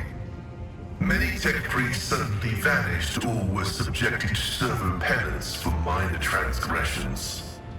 The students of Amonat, whose number included many enlightened and respected brothers, resisted. My prognosis showed that our most likely future was a schism and a fratricidal war that would destroy the Cognizance fleet. That was when I headed to the conclave. Okay. So he didn't want a civil war, so he just killed him? I confessed and handed the information about my mentor's research over to the conclave. Brazen, anathematic studies of the Forbidden Law. The conclave could use that data to summon Archmagos Amonat to stand trial and compel him to repent on pain of excommunicate Traitoris. His subsequent fate is unknown to me. Okay, so maybe he's not dead. Maybe we can run into him and be like, hey, here's your boy. You want any bit of that revenge there? And we might have to fight him, who knows. Yeah, so that sucks. He just straight up tattled on him. A little bitch. I've lost some respect for Pascal. I don't think I was able to trust you now, traitor. Ooh. You acted as a loyal son of the Imperial should. That was rather callous of you. I guess you really don't have a heart of metal. Do have a heart of metal. Damn, there's only one, like, good answer here. I don't want to do this one, because that might piss him off, but I will tell him he had a metal heart. This statement is true. However, I took this step out of loyalty to my mentor. He rejected caution and was leading us to a blasphemous war where he would become the first and most important victim. I did not want to witness his destruction and tried to force him to submit. Damn. Didn't want him becoming a martyr. I wanted to return to my mentor and share his fate, but the conclave found me repentant and sent me to the station Alter Templum Calixis EXT-17, where I was to atone for my previous transgressions. Oh. Okay. Fucking Christ, dude. These options. You're as good as finding excuses as you are technology. Oh, man. Or traitor, or... Fuck, dude. Yikes, bro. I guess we're going with the excuses line here. Though he did do a good job, I guess. I mean, technically, you know, whistleblowers are there for a reason. Fuck it, let's just play into it. I pray that the Omnissiah grants us wisdom to overcome the dialectic differences that divide us. Okay. So how did you go to Rikid Minoris? I was summoned there by a message that was encrypted with the Blessed Amonat's personal code, and could be interpreted in several ways. One thing was certain. We were in danger, and I had to go to Rikid Minoris. Okay. The Trek priest named Abel, who is he? Is that the one that they told us? Fuck it, let's just ask. Assessing his personality is difficult. The spirit of Brother Abel is different from that of most people. tech comrades of the cog call such persons quiet ones. He possesses significant intellect, but shuns communication. Just like me. He's me for real. Oh God. Outside of YouTube, I guess. Maybe. Hopefully. So far, I Not have not hopefully. been able What to am I saying? determine why Abel summoned me to Rycat Minoris, how he is related to the Blessed Amonat, or why he bears the same name as me. Perhaps Reverend Abel may not be fully able to actualize and interpret the available data. That's a whole weird fucking statement right there. What do you mean he had the same name as you? That's weird. What are you gonna do next? I was wrong when I assumed it was the Blessed Archmagos Amonat who assumed the guise of Abel Haneman. But there is a connection between him and the Reverend Abel, and I intend to uncover the nature of this link. Haneman, that's... God, wasn't that the priest that we talked to, maybe? I don't remember. I don't recall. I have no more questions. Acknowledged. I will return to ruminating on the search for the Blessed Amonat. Oh, you're searching for him, like, actively. Oh. To apologize, perhaps, maybe? Let's click this again. The request is approved. I have no outright restrictions on disclosing this information. Oh, there are new questions here. Where are you from? Information about my origins is worthless. Okay. I belong to the priesthood of explorators and came to the Coronis Expanse over 200 years ago. Any events preceding that moment are insignificant. Okay, dude. I'm just trying to make small talk. But also, did you say you were over 200 years old? Hold on. The fuck? What do you mean by that? How'd you end up here? I was honored to become a member of the Explorator Cognizance Fleet. When the Adeptus Mechanicus summoned the faithful for an exploratory venture into the depths of the Coronis Expanse, I joined the fleet in fulfillment of my sacred vows of comprehension. So you joined just because you wanted to explore and find out?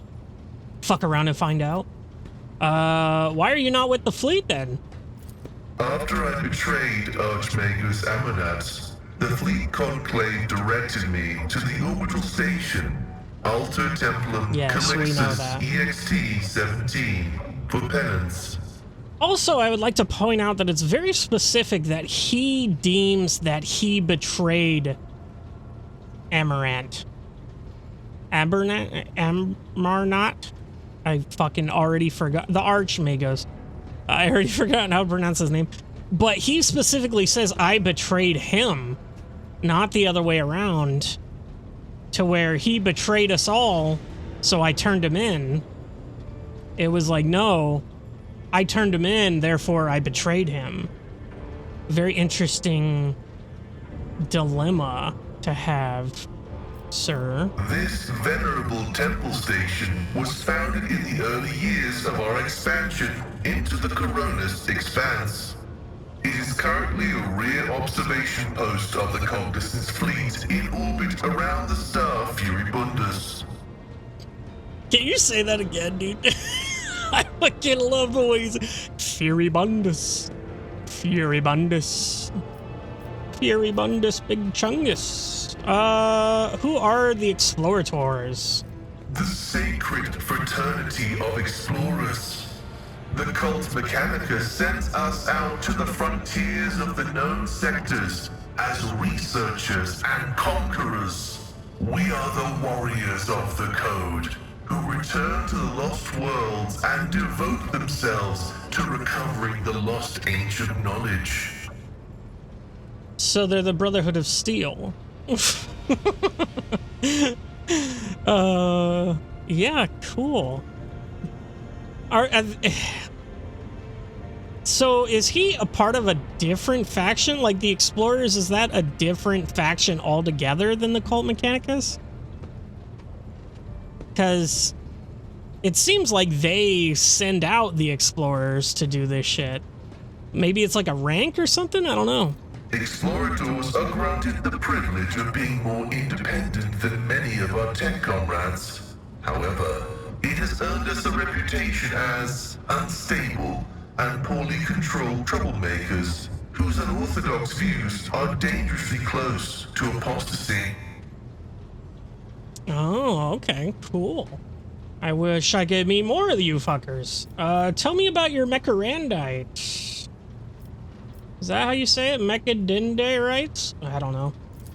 They are my younger brothers and guides on the way to the Omnissiah.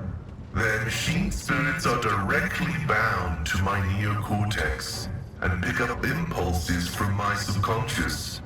Sometimes they act ahead of my thoughts. This is how the Omnissiah leads me to comprehension. He's literally Doc Ock from Spider-Man 2. Okay. Cool. We can stop there. Acknowledged. Tell me more about the Adeptus Mechanicus. I am honored to belong to the priesthood of Mars, guided by its tenets. We safeguard technology against the impure and the unenlightened. Technology organization that known as the Priesthood of Mars, which mandates, constructs, and honors the sacred technologies of humanity. So they are the Brotherhood of Steel. They're kind of like from the impure and the unenlightened. Just keeping tech out of stupid people's hands. I guess that's like noble in some way. Why did you mention Mars? That is where the cult of the Omnissiah originated, and where we were granted the first revelations. Many millennia ago, we made an alliance with the Emperor of Terra, and have served the Imperium ever since, paying a tribute to machinery, weapons, and void ships. Yeah, so that's something I actually knew about beforehand, is that, basically all these, like when humanity started to expand and they expanded to Mars, Mars kind of just like cut ties with Earth, and kind of like had their own society, you know, separate from Terra, whatever you want to fucking call it. And then the Emperor kind of like got them back under control, and here they are. Very cool stuff. But they are kind of a separate entity as a whole. Everything that bears the blessed seal of machinery comes from our hands, and it is we who make sure the operating rituals are performed as they were meant to. We are everywhere. We are the Mars forged steel bars that give the Imperium strength. What do you mean by guarding it? It's not buried treasure, it's not a secret. Ooh. Yeah, I would assume, I like, it's so complicated, I'm assuming it is technically, like, not really a secret, but like something beyond comprehension, you know? Let's try it. It is both a treasure and a secret. Technology is how the divinity of the Omnissiah manifests itself in this world. This is why the uninitiated may only be allowed to touch the most vulgar and mundane of its instances. We, on the other hand, are authorized to use the sacred catechism of maintenance and operation. So you call IT? No, just kidding. They are IT. So frickin', what was I gonna say? I had something funny. Fuck. God damn it. Although there is another reason to deny lay people the sacrament of knowledge, it can be dangerous. Twisted by renegades, the Omnissiah's wisdom is called heretic. and the exposure to it may corrupt the uninitiated. Another danger is knowledge strangely interpreted and inscrutably twisted by the minds of the Xenos. This bane is called Xenotech. That's hilarious, heretic. Forbidden heretical technology spawned by the warp and chaos. That's a very funny play on words. Also, I fucking remember what I was gonna say, but you see how they're like swinging sensors and shit to like, they're praying to the machines that they work. I feel that, you know, I used to do some coding here, and every time you fucking do any coding, it's like you just pray. And, you know, I get that. And I think I'm going to be praying to the Omnissiah from now on. Sacred objects should be touched only by worthy hands. Banning things you cannot understand is the opposite of seeking knowledge. Technology is merely a tool that can be employed without risk of a wise wielder. Without risk by a wise wielder. Admitted the Adeptus Mechanicus do not wish to share their secrets because they are afraid someone might surpass them. It is simple as that. I see, Xenotech, heretic. So very dangerous. We're gonna say that it's the opposite of seeking knowledge, because it kind of is, you know? That is a bold hypothesis. And yet the Omnissiah teaches us that a dauntless mind can penetrate any knowledge through analysis, where the ignorant see heresy, the enlightened might see truth.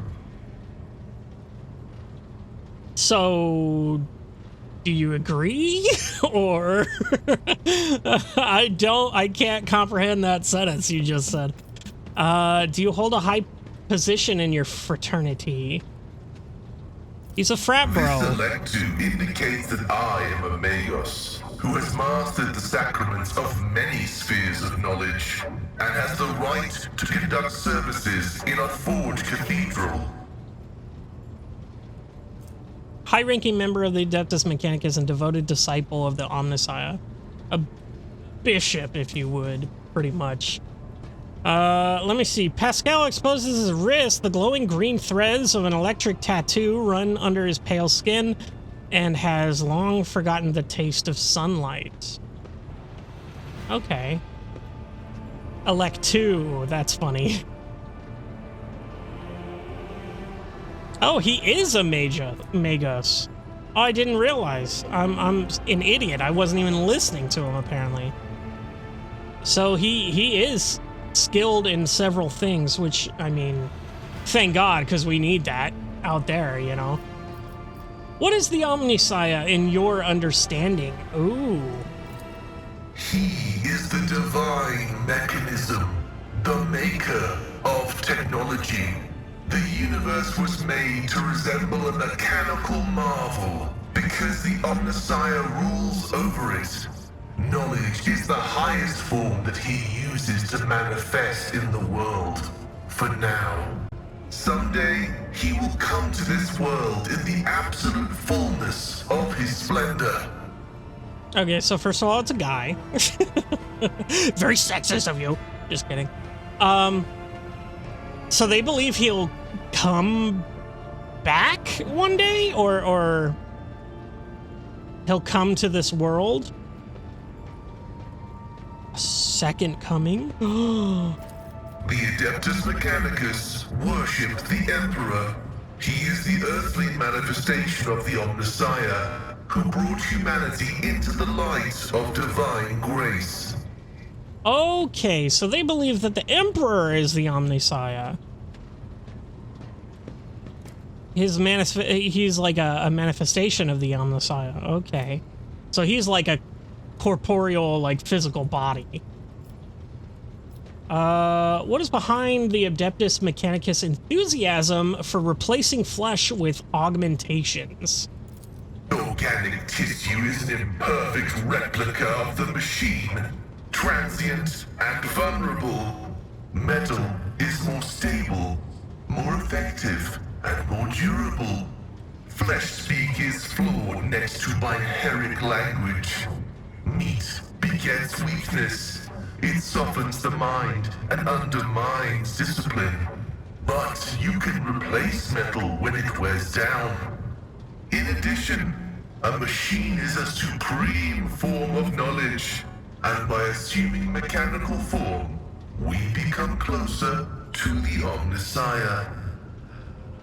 Yeah, that makes sense, honestly. That's pretty much every cyberpunk universe argument there.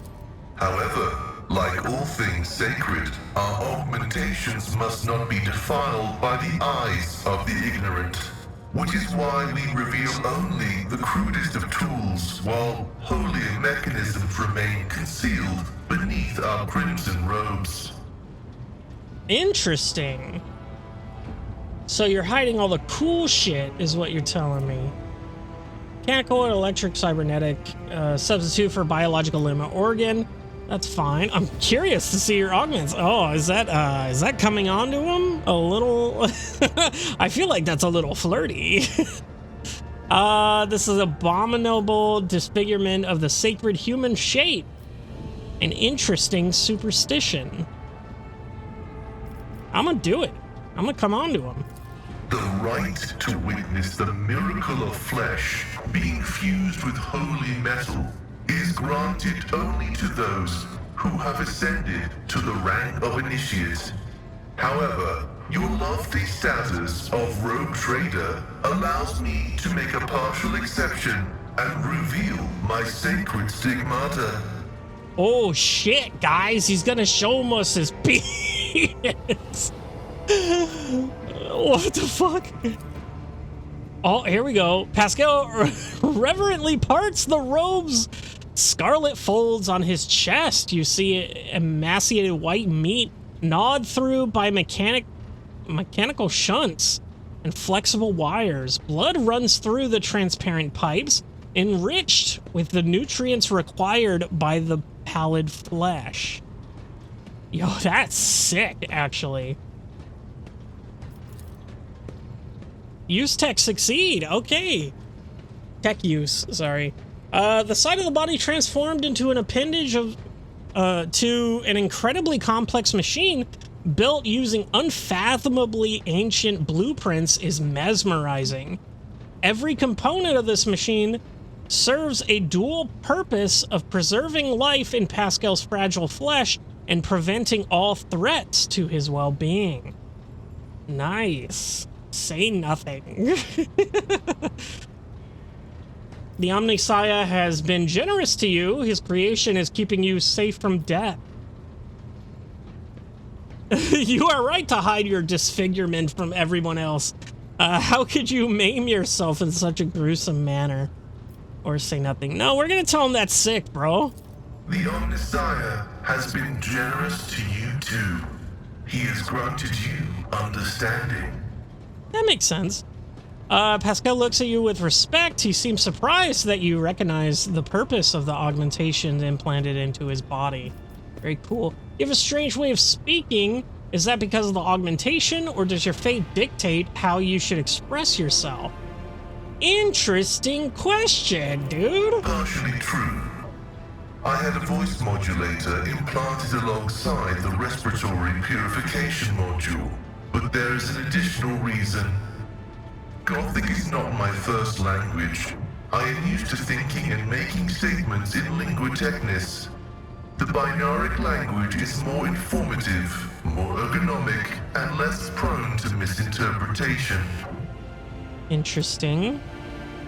Binaric? Okay. Cant Mechanicus. A collection of dialects used by the Adeptus Mechanicus and its tech priests can be used as a spoken language with audio bursts or as a machine code with electrical signals. So it's basically like speaking in Morse code, which is cool. But also, okay, I want to point out this alongside my respiratory purification module. So why the fuck in that fart gas was he taking damage from the poison if he had a fucking purification module? Whatever, dude. Acknowledged. Yeah, I must take my leave. May your labors be effective and fruitful. In dialogue. Excellent. Well, thank you, Pascal, for all the lore about the tech priests. Let's see here. I do have... Oh, look at this. It shows me where everyone is. Oh, I had no idea. Oh, thank God, actually. Is that everyone? 1, 2, 3, 4, 5, 6, 7? 1, 2, 3, 4, 5, 6. 2, 3, 4, 5. Oh, so hold on. Okay, so it's... Oh, this is only... Is this only my part? Oh, I'm an idiot. Thank you very much. Good to know that I can scroll. And I can use the scroll wheel. Okay, let's actually level up Adira real quick here. She's at level 17. What is everybody else at? Level 18. So she only has one level to fuck with here. Gruesome kill? What is this now? Hold on. Choose a talent. When prey is killed, all enemies within a 10-cell radius around the prey have their agility reduced for 2 rounds. Very cool. Withdraw.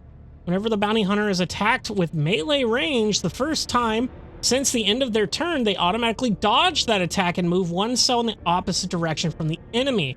Bounty hunter does not provoke attack of opportunities with this movement.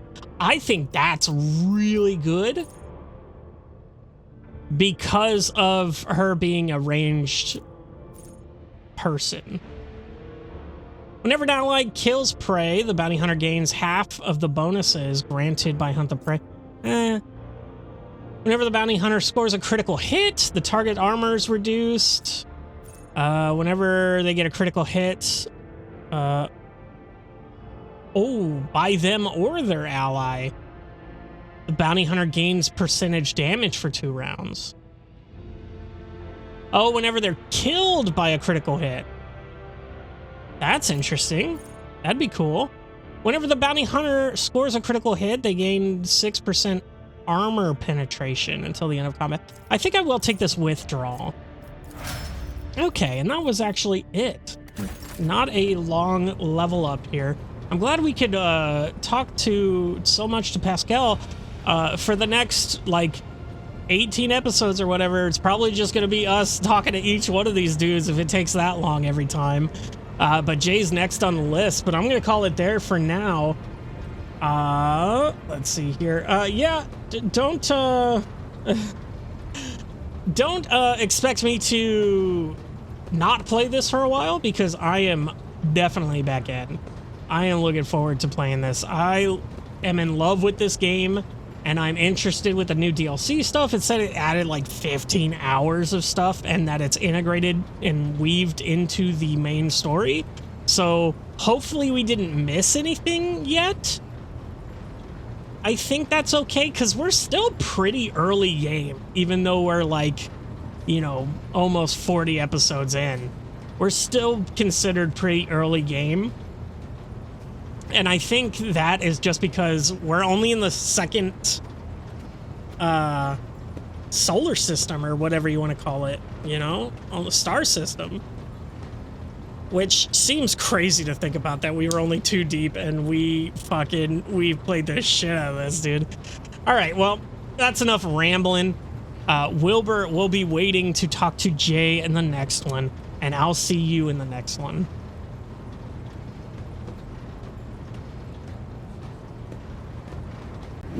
Hello, everybody, and welcome back to the adventures of Wilbur in Warhammer 40K Rogue Trader.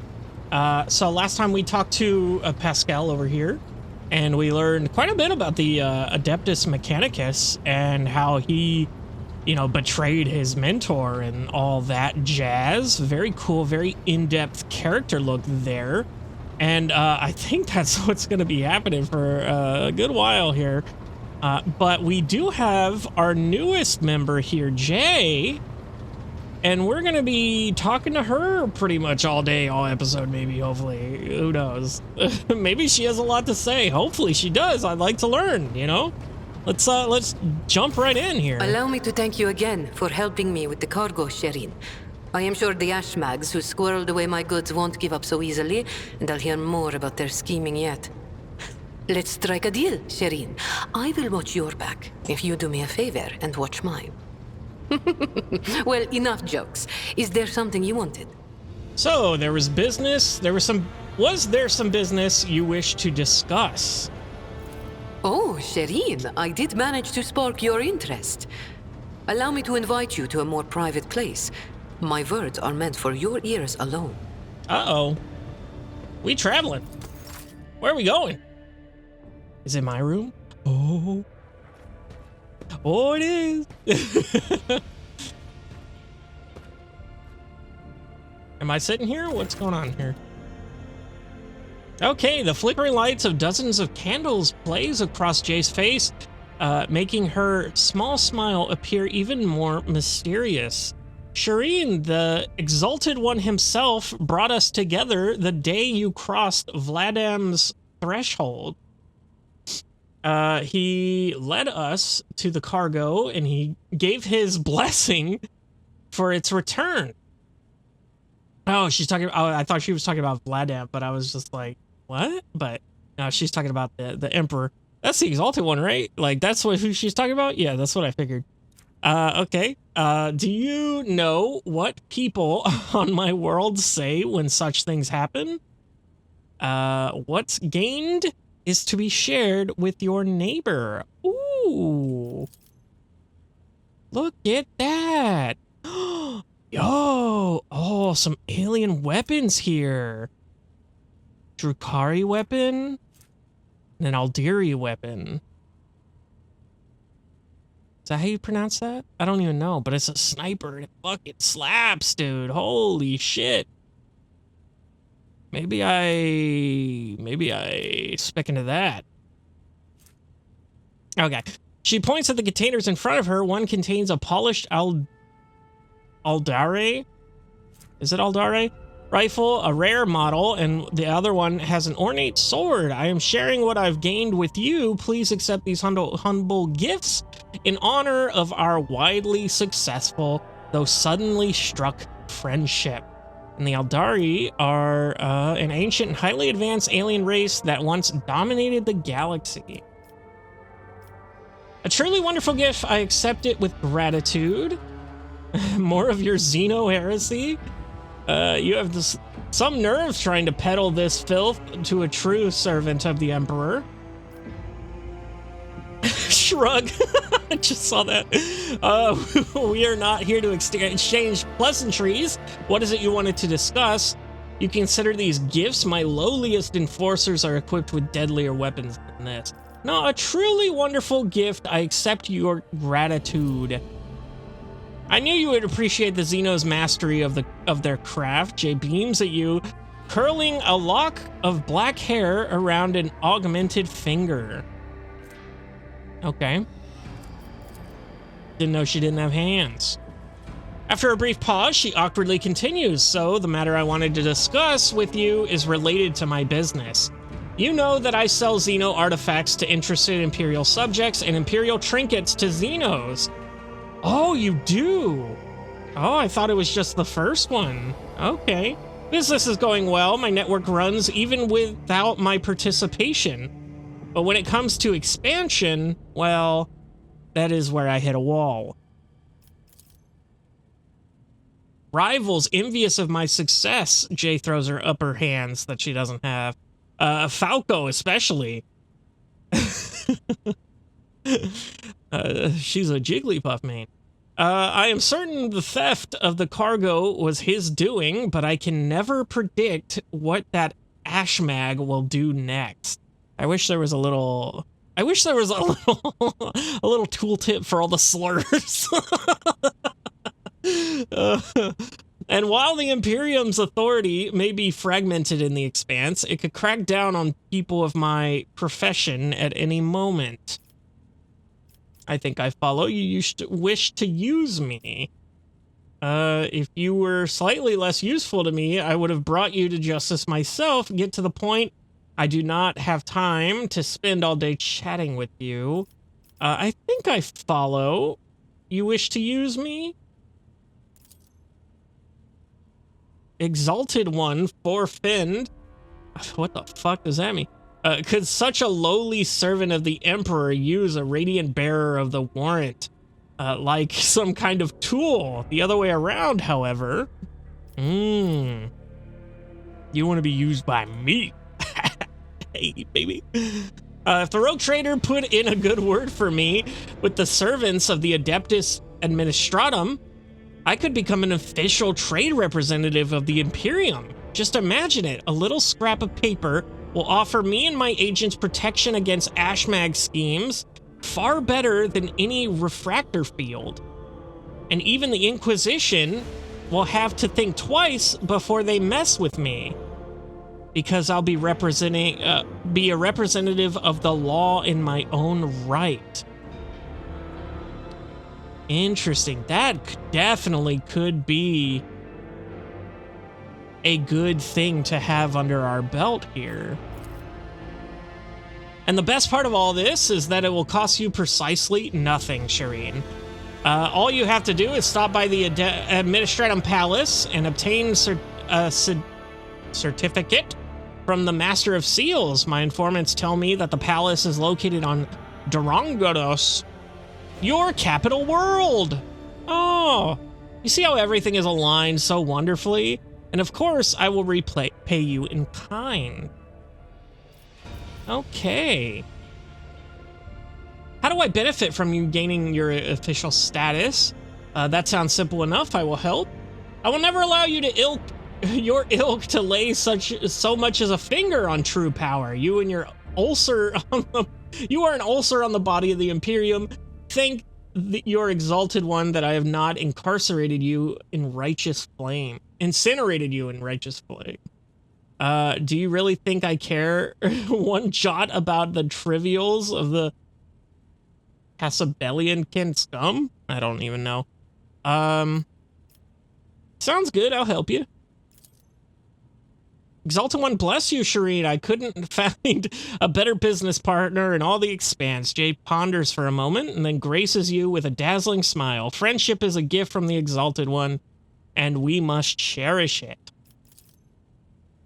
And you will have no complaints about our friendship, Shireen.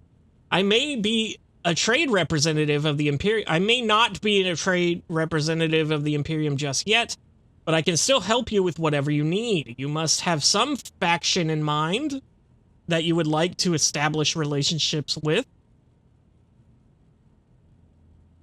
The Severe Darusians? The hot-headed pirates of the Casabalica? Is that what that is? You merely need to use the right words, like a key for a lock, and people will open their hearts to you, or their wallets. I will arrange everything. You merely have to ask. Ooh, what is this now? I gain... Oh...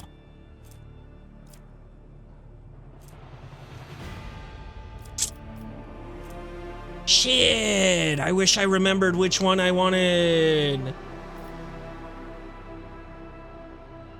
Okay, help me establish cooperation with them. I wish to develop friendly relations with the Darusians. The Adeptus Mechanicus, they are the partners I need now. I wouldn't mind having closer ties with the pirates in the expanse. I think I'm gonna go with the Explorators. The Adeptus Mechanicus here. I don't really have a preference right now. I did look through a lot of their stuff, but I didn't memorize what exactly I was looking for. You know what I mean? So I think I'm just gonna take this here. Oh, but I'm probably fucking that up because there's probably like these two have like really high requirements or some shit. Fuck it. I'm just gonna go with that. 2,000 reputation with the faction. Not a problem, Shireen.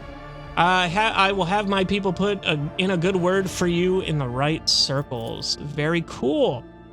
I humbly wait until you steal your vessel towards Dargonas. The mercantile tableau official. Jesus Christ. Habla? Habla? I don't know. It sounds almost as majestic as the warrant of trade in dialogue. Very cool. Talk to the Masters of Seal about getting a J into business here. Oh shit, where's the fucking elevator, dude? I don't remember. There it is. Okay. Very cool. Well, now we have an objective on that world specifically. I don't know if... Let me actually just go through my journal real quick. Let me see if there is specifically a... So this is 10 planet scanning. Dangerous location in person. However, the Liege believes that the death of the last victim in area isn't affected. Okay, so that's in the shadow quarters. Okay, so that's not... Footfall is experiencing, yeah, shortage with provisions. That could be good. So we do have to go there, reclaim what is lost. Oh shit, there's a ton here. Von Valencia's protectors has been disestablished by the disturbance of the war. Okay. Oh, so this is just... Oh, okay, these are the three that I need here. So is the capital world. And then here is Kiva Gamma, which provides heavy machinery and hosts of useful materials not found on other planets. And then this one is Janus. This is the food supply. So what I'm trying to look for here is that we do have a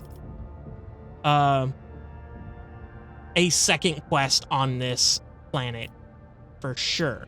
Because I believe, because it says time of crisis, I'm assuming that it's like, depending on the order you go to them in, determines like the outcome. Because they're like, you know, quote unquote timed, even though there's not really a timer. But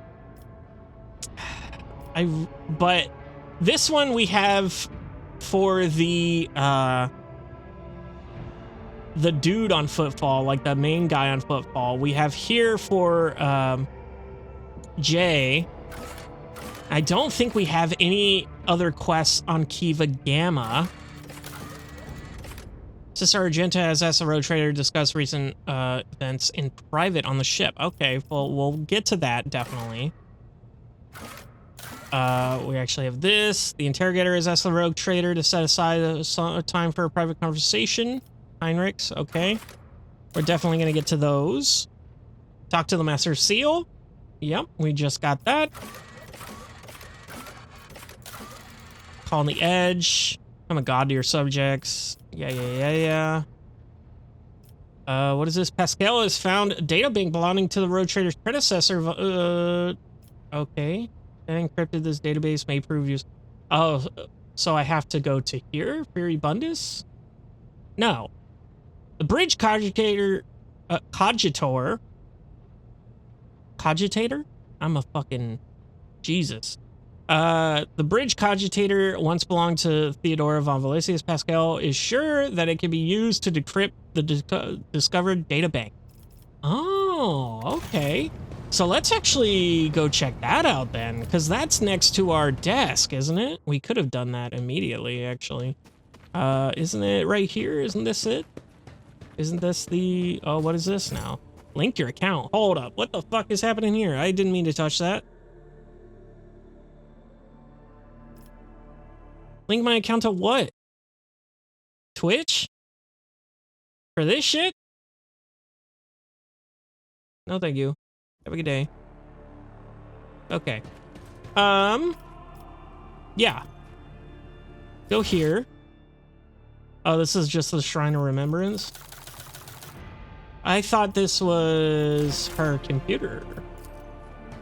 Am I stupid? Am I just misremembering? It says Ancestry Records, but maybe that's not it, actually. Maybe that is indeed actually not it. Yeah, that's the bath. Oh, Who are you? Would you like to take a bath, your lordship? Perform your... My what? Ablutions? I don't even know what that is. We're gonna click on it. We're gonna take a bath. We're gonna get naked. We're gonna crash the game. Hey, look at my boy. Hey, we having a good time in here. What the fuck? What the hell, dude? Why did they just take out a big ass piece of ham and then bring in another one? Did y'all see that? What was that? Whatever. The soothing waters caresses your senses, and your grateful muscles welcome the chance to rest. A pleasant languor spreads through your body as you allow yourself a moment of quiet relaxation. Oh. What the fuck? Relax and close my eyes. Address the master of absolutions. Ablutions? I don't even know what that word is. I wish to see someone from my retinue. Ooh. You two get in here. I require company and pleasant conversation. Wait, who the fuck am I talking to here? Is it just the two guards at the door? Doesn't dress the enforcers. Should I bring... Let me see who I get here. I simply cannot bathe without my loyal seneschal. Which of them would you like to summon? She always liven themes up. Argenta, I wish to know what the Sisters of Battle do in their spare time. Cassia, I want her to paint my portrait. Heinrichs, he will keep me entertained. Pascal, I wish to see my engine seer. Jay, she knows how to have a good time. I've changed my mind. Oh, who do I want to bathe with? What a fucking question I did not think I was gonna be asking today. That is actually fucking hilarious, that first option, but it's gotta be a girl, right? Like, I'm not saying nothing, but you know, Wilbur's you know, that kind of guy. He's looking to rizz up a motherfucker, for real. You know what? Let's get Argenta in here, dude. Is that weird?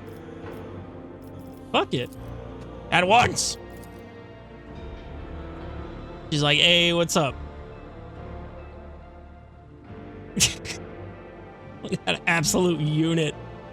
What the hell is she doing? She getting ready? Oh, is she stretching? What the fuck is she doing? Wilbur, you conditioning your body with water treatments? How commendable. Allow me to share some of the water exercises I learned at the Scola Progerium? I don't even know. A division of the ecclesiarchy responsible for the upbringing, education, and training of orphans of the officers and nobles who have died in the service of the Imperium. Argenta does not wait for a reply, but immediately launches into a series of detailed instructions. 65% there. Do we just tell her to hold on a moment? Let's try it. Failed. Argenta's enthusiastic zeal is so contagious you cannot help but follow the sister's lead as she demonstrates each exercise. Argenta briskly explains how to stretch your every muscle correctly. She makes you repeat each exercise multiple times as she teaches you the best way to do bends and squats. Her eyes are alight with righteous fire, and her voice rings out with conviction. She shows the same dedication and contemplating each exercise as she does to destroying heretics. Well, this is not what I was expecting, I'll be real. Athletics Texas succeeded. The sister is tireless. It is a challenge to keep up with her unrelenting pace. but you refuse to accept defeat. Your muscles are starting to ache by the time you finish the exercises, but your body feels invigorated. Gain 7 experience. Does this dude look like he needs exercise? Come on, dude. You gotta be body positive here. Argenta wipes a sweat from her brow with an air of satisfaction. Well, yeah, because she's doing this in fucking full armor, bro. Good work, Wilbur. A healthy body is like a finely tuned bolter, a worthy instrument of his will. I will take my leave now, rest and recover your strength. That was not what I was expecting at all. That kind of... Oh, look at this.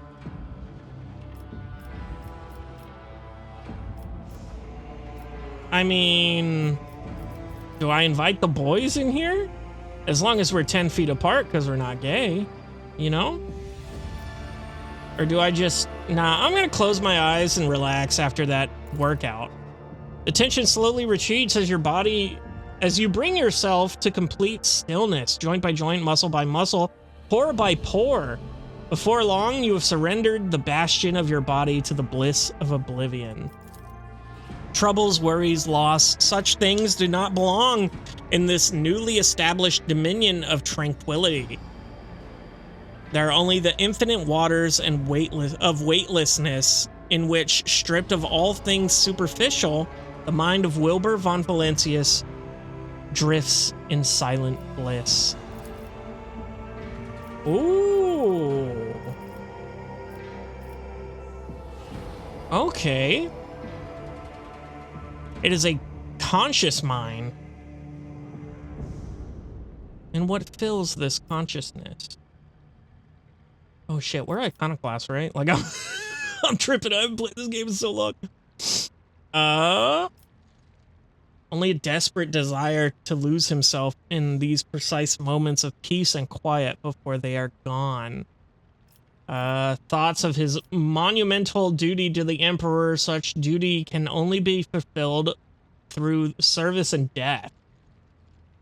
For such is the price of humanity's victory in the everlasting war. Thoughts of those who keep him afloat in these waters. Who will drown and who will he manage to pull up to the surface?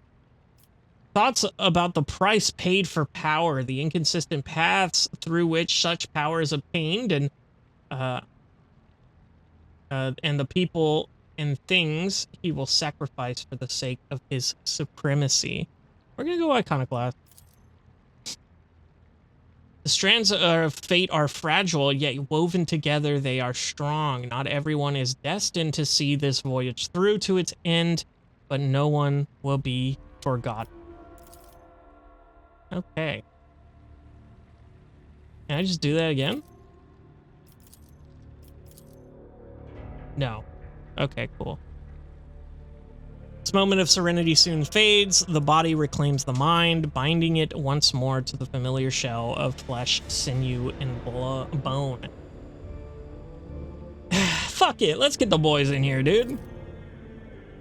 Enforcer Brand. The Enforcer exchanged a puzzled glance. Do you mean us, your lordship? There's no to be shy. Relax with me for a moment. Actually, I've changed my mind. Nah, come on in, dude. The water's fine. Orders received, your lordship. We will commence a relaxation immediately. Oh, let's go. Oh, they are pretty close. Oh, wait, one of them's a girl. Oh, whoops. That was a little biased of me, wasn't it? I didn't even consider that to be an option. The enforcers are lean and muscular. They sit down awkwardly in the bathtub, clearly fighting the urge to stand at attention. What would you like to talk about, your lordship? We await your orders. I wish to be fed.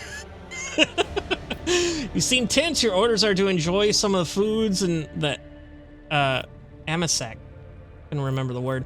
Tell me about yourselves. Do you have any other responsibilities besides guarding these chambers? What do enforcers do in their free time? You may relax with me here until I am finished bathing. You may return to your post. Tell me about yourselves. For hundreds of years, our clan has been responsible for ensuring the rogue trader's safety during times of leisure and relaxation. The enforcer's voice is filled with pride. I guard the bath chamber just as my grandmother did before me. She trained me herself and instructed me in my duties. That's awesome. I mean, it's kind of a fucking waste, if I'm real, but it's an important job, for sure. This bath chamber has been more dangerous than a battlefield sometimes. You can slip on a wet tile, you can choke and drown. If the water is too hot, you can burn yourself, and if it's too cold, you can freeze. There have even been cases where angry machine spirits have released sparks of their fury into the water. And of course, there have been numerous assassination attempts, and the woman stops abruptly as the other enforcer loudly clears his throat. Maybe don't talk about assassination attempt. It is assuring to know my enforcers are prepared for anything. I'm afraid to take a bath now, thanks to you. No, I'm glad y'all are here. We live to serve your lordship. We'll keep you safe. What do y'all do in your free time? When we're off duty, we train, maintain our equipment, and pray at regulation-approved intervals. If we do have some time to ourselves, we might play some Tantolo. And Bran over here craves things. Oh, carves things out of soap scraps. Oh, fuck? She nods at her partner. Though for the most part, we barely get enough time for rest, let alone for leisure. Pass Bran a piece of soap and a knife. I demand a demonstration, Bran. Yeah, show me, brother. The enforcer looks slightly flustered, but he quickly gets to work. After a while, he presents you with a bust of the Emperor, about half the size of your palm. The Emperor's visage has been recreated with incredible precision and attention to detail. The small carving surpasses the work of many a skilled sculpture. Drop the soap. Oops, so clumsy. Well, it's only soap. What a curious hobby, but the carving is yours. You should keep it. I will have it placed in my study. Damn, do I let him keep it or do I... Nah, he'll want me to keep it more, right? Let's do that. The enforcer's speechless with amazement. His eyes shine with pride. I'm not worthy of such an honor. Thank you, your lordship. Okay, you seem tense. Your orders are enjoy some of the food in the amnesic. Amisac.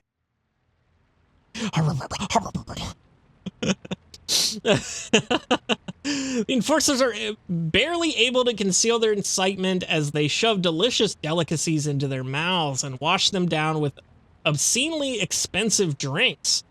They have never experienced anything like this before and likely never will again. It is a feast they will not soon forget, a story they will tell their grandchildren someday.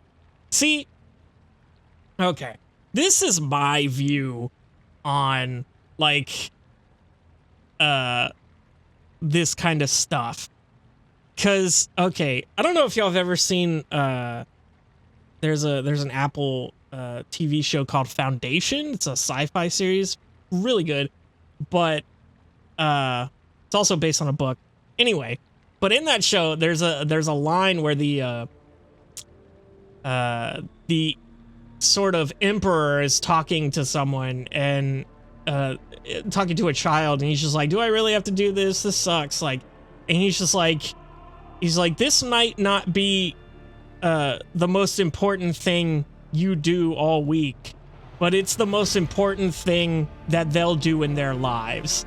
And I was kind of like, that's psychotic on a level, but also like kind of inspiring, because if you take that and twist it into a better way of like Wilbur here can go out of his way to give them a story that they will be telling their grandchildren.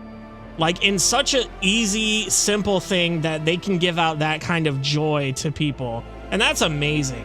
That's really what I feel is like the crux of like just having power and shit like that, you know? Or just being able to provide people with that sort of happiness, you know? Just doing things like that, you know, it's not going to inconvenience you in any way, but it'll make them so much happier, you know? Anyway, you can relax here until I'm finished bathing. We would consider it a great honor, your lordship, but please do not tell the Master-at-Arms we joined in your, ablutions? Ablutions? I don't even know. Mistress Sourback will beat us bloody if she finds out. All right, let's get the fuck out of the bath. You feel revitalized. This is truly an experience worthy of a rogue trader. Awesome. Got to work out with Argenta. Got to actually meet some of the guards. That was cool. I like that a lot. That was fun. Can I just do it again? I can just do this as many times as I please? Okay, hold on. Because now I'm interested in what the fuck... Is it going to give me all the options again? Can I choose someone else to come into the bath with me? Is it just going to replay all the stuff that I just saw? Yeah, okay. Yeah, no. Didn't think so. But I'll probably come back and periodically do this. Because that was quite enjoyable as an experience, actually. Very fun. What is this over here? This is just bullshit. Okay. Just text. Ugh. Who needs that? Okay. Let's see here. Bridge officer. So... we still didn't really... Oh, Pascal actually moved. Oh, he's talking to Abel. Oh, do they actually move? Like when they have new things to talk about? Adira's still there. Who else has moved? I can't see anyone over here, can I? No, they're not even loaded in. Okay. Well, interesting. I think I will speak to Pascal again in the next episode. Sorry we didn't get to talk to Jay too much, but we got to have a bath and have some fun in there, so that was pretty cool. Didn't expect the bath episode. To be sure. But next time we'll finish our conversation with Jay. She did give us that that quest. And then I think we'll go to talk to Pascal, see if he has anything new to say here. But yeah, other than that, is she just holding her gun? Oh wait, hold up. Does she have... Hold up. Before we end it. Jay. You're dual wielding... Are these Drukhari weapons? What are these? This just says blast pistol. This doesn't say... This says splinter pistol. This doesn't say... It does say it's a Xeno artifact. Or at least this one does. It's exotic, it says. And this is Laz. It doesn't say what type. Can I... Info? No. Drukhari weapon proficiency. Okay, there we go. And then what is this then? This is also Drukhari. Okay, so she does have Drukhari proficiency, which means that she can use that fucking badass sniper rifle she just gave us, right? Oh, she can also use this blood-seeking clave. That's how you say it. Is this also Drukhari? It is. Maybe I give her that. It is just straight up better. Oh, but it is two-handed. Does it matter if she... She just has this chainsword. I mean, it's a good chainsword. It's an Aldiri chainsword. Oh. Oh, so she has Aldiri and Drukhari weaponry. But I guess that doesn't necessarily make it better. It is two-handed, and it is A lot more armor. This just seems better in general. Oh, well, the plus 10 parry, minus 10 to weapon skill when hit. I'm assuming that's the enemy. And when we hit the enemy? Area of attack has increased area of attack. Oh. That's interesting. Well, let's see here. Let's look at this. We do have the shuriken pistol. Odd. Those definitely seem way better. Let me see if I can find the sniper rifle here. Wanderer's Portent. What does my sniper do? 18 to 25 with 20 armor penetration. This is 20 to 25 with 20 armor penetration. And dodge reduction and hit chance. Additional hit chance. Ooh, this is fucking. Oh, wait. Wait a second. Does this only have the Deadeye shot? This rifle can only perform Deadeye shot attacks whenever the wielder scores a critical hit in a single shot attack. They gain an additional attack this turn. But I'd have to use 2 AP instead of the 1. And how much ammo does this have? 10. That's an interesting trade-off, for sure.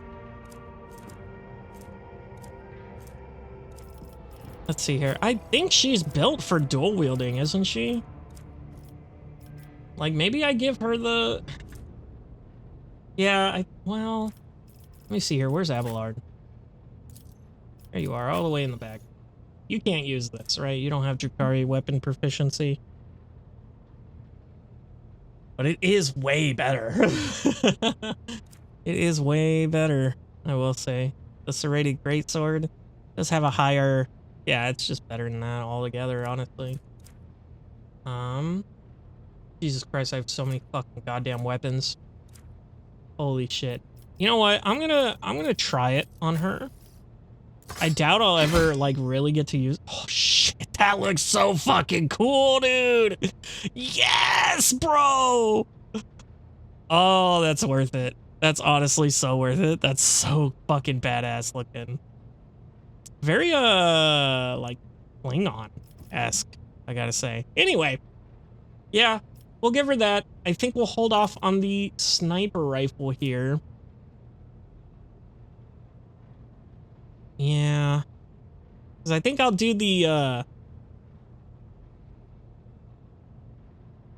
Oh, that costs 2 AP too, I just realized. This Dark Light Blast. It's 2 AP. And then she has the, where is it? Go to character. She has the feat of talent. Let me see here. No. Oh, this is Wilbur. I'm stupid. Let's go here.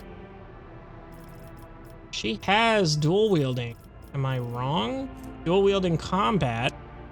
Character can attack with a second weapon in their turn in their current weapon set in addition to the usual one attack per round. The skill suffers 20% damage to penalty to weapon skill and ballistic skill and costs plus 1 AP more. Interesting. What is this gunslinger? While Jay is fighting with weapons in both hands, the attack from the second hand, depending on which hand she attacked with in the first round, does not cost any additional AP. Ooh, that's fucking dirty, that combo. Well then, that changes things up, little lady. What the hell am I pressing here? Anyway, yeah, if that's the case, then we want to go with a one-handed weapon for sure then. What was the one-handed weapon she had? This one, right? Is this a specific Adeptus Astartes equipment? Drukhari equipment? Eldar equipment? Oh, these are prerequisites Must not have features. What? I don't understand that. Anyway, let's just put this on. Let's see. Can we sort these by damage? Specification in ascending order? I don't know what that means. Are these like the most damaging ones we have? Seems. Aldari Chainsword. This is the one she had. Yeah. Yeah. That's the one she had. So what do I want to put in her second hand? Ooh, maybe the Venom Blade? Venomous Slash. Most warriors prefer swords for their provided more flexibility on the battlefield against close range target. What does the Venom Slash do here? Affects multiple enemies at once and poisons hit targets with toxin. We are doing it. Look at that shit. She is a dual-wielding menace. Oh, she's gonna kick so much ass, hopefully, maybe. Let's put back on the guns. Yeah.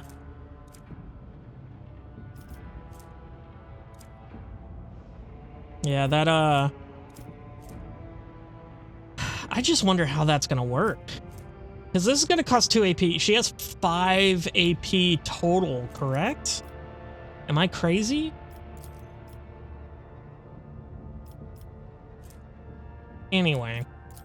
I believe they have 5 AP total. Well, I can actually just exit out of this. Let's see here. 1, 2, 3, 4, 5. Yeah, we start with 5. And so that would be 2 here. And then 1 here. Because the dual wielding is negated, or the dual wielding penalty is negated by the other shit she has, right? So it should just be a 2 and then a 1. If things work out the way it should be, if not, it'll be a 2 and then a 2 for her specifically. Oh shit! May the Exalted One protect you. Have you grown bored without our little talk, Shireen? Get off my shit! I'm just kidding. I'll see you later. Oh, I have no doubt you will. Cool. She winks with her eye patch. Anyway. Okay, that's enough looking into shit and wasting too much time. I'll see you in the next one. We're probably going to talk more with Jay, and now that we have her quest dialogue out of the way, and then we're going to talk to Pascal there because he's changed positions. We're probably going to talk to Abel there too, just to... Oh, is this the computer they were talking about? I don't know, man. I don't know, man. For all I know, it's this fucking thing over here. All right, anyway, let me get over here to Wilbur. Let me turn him around so you can see his beautiful fucking face. And I'll see you in the next one.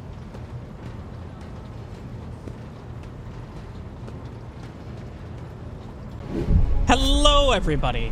And welcome back to Rogue Trader with the adventures of Wilbur and his crew, which is, you know, I'll be honest, we're kind of on the talking to people arc of things because this is taking a while, and we've only gotten like maybe like 1.5 people done, like honestly not even, probably, because we got to talk to Pascal again. We went through Pascal's stuff, but then we got our quest from Jay here. Then for some reason I just decided to take a bath for like half an hour.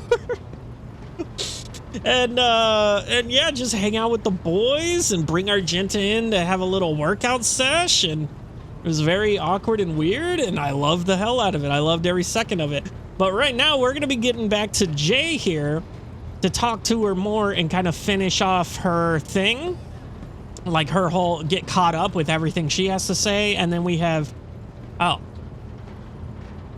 he's back. Okay, I guess he just jumped, so we're not going to talk to him, Pascal, anymore. I don't know why he jumped back here now that we've reloaded in, but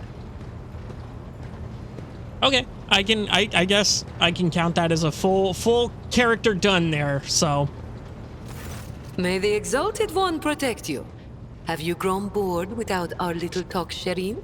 Okay, get off my shit. I'm just kidding. You don't look like a typical smuggler. No truer words have ever been said. I'm far more exciting than some small-time peddlers from Footfall. Allow me to introduce myself properly. I am Jai Amira Fatqin Tamiri Ash Ifrit, the 12th daughter of the Lord of Ifrit, a distant world at the fringes of the Imperium. Okay. Never gonna be saying that, for sure. Never coming out of my mouth. But the Ifrit part is funny. You know, that's very Final Fantasy. Very funny. The youngest child is destined to become a bargaining chip in the family's political games. But I was unwilling to accept such a fate, and wanted to choose what to become and which path to follow. When I learned the Exalted One watches over hundreds of other worlds amidst distant stars, I understood there was an entire world of opportunities beyond Ifrit. All I had to do was break the familial bonds tying me down and escape the planet. Which I did a long time ago. Whoa, hold up. Okay, I thought your last name was Ifrit, but you're saying the planet's name is Ifrit? But also, oh, hold on, I can just scroll up and look. Hold on. Okay, yeah, no. The planet is called Ifrit, and her last name is Ifrit. She's named after the planet. So she is like a fucking... She's a noble who just decided to go off and be a criminal, kind of, maybe? Well, let's be real. Most nobles are just, you know, criminals underneath the public guise, you know, right under our noses. But she just does it out in the open, which is cool, which is respectable, I guess. But why did you choose to come to the Coronis Expanse? The Coronis Expanse. A gorgeous name, isn't it? I like it. But this backwater wasn't my original destination when I escaped, Shireen. Oh no, it was the rumors of incredible freedom that brought me to the Coronis Expanse. Freedom that is generously bestowed upon everyone who can survive in these parts. All doors are open here. You can become a saint, a mogul, a kingmaker, or anyone you like, really. Here, hard work pays off. Unless you're used to lying by the roadside and complaining instead of toiling for the good of your soul, glory, wallet, or whatever floats your boat. I'm used to working hard, and so I found my blessing. So the Coronis Expanse is just what? The American dream? Pretty much? I mean, that's what people think, you know? Okay. How did you escape Ifrit? I convinced my father. I personally wished to oversee the inspection of imported goods. I had to get experience so I wouldn't bring shame on our family, didn't I? I made friends with traders, missionaries, and soldiers at the port. I listened to their stories, studied the charts, learned what documents I had to forge to escape the planet. A kind word here, a shiny coin there. And here I am, in the iron belly of a ship, braving the void in search of a new life. Huh. I wonder if they're, like, looking for her or something, you know? Like, what age did she escape? Did she say that? I don't think she did. Youngest child, blah, blah, blah, blah, blah, no. No, I don't think she did. Interesting. But yeah, if she went on, you know, search for a new life, but maybe they're looking for her. Maybe we'll run into some of that. I don't know. Judging by your implants, you've had quite a few close shaves over the years. Consider it a mark of my trade. This year, Xenos. Dumb-headed orcs.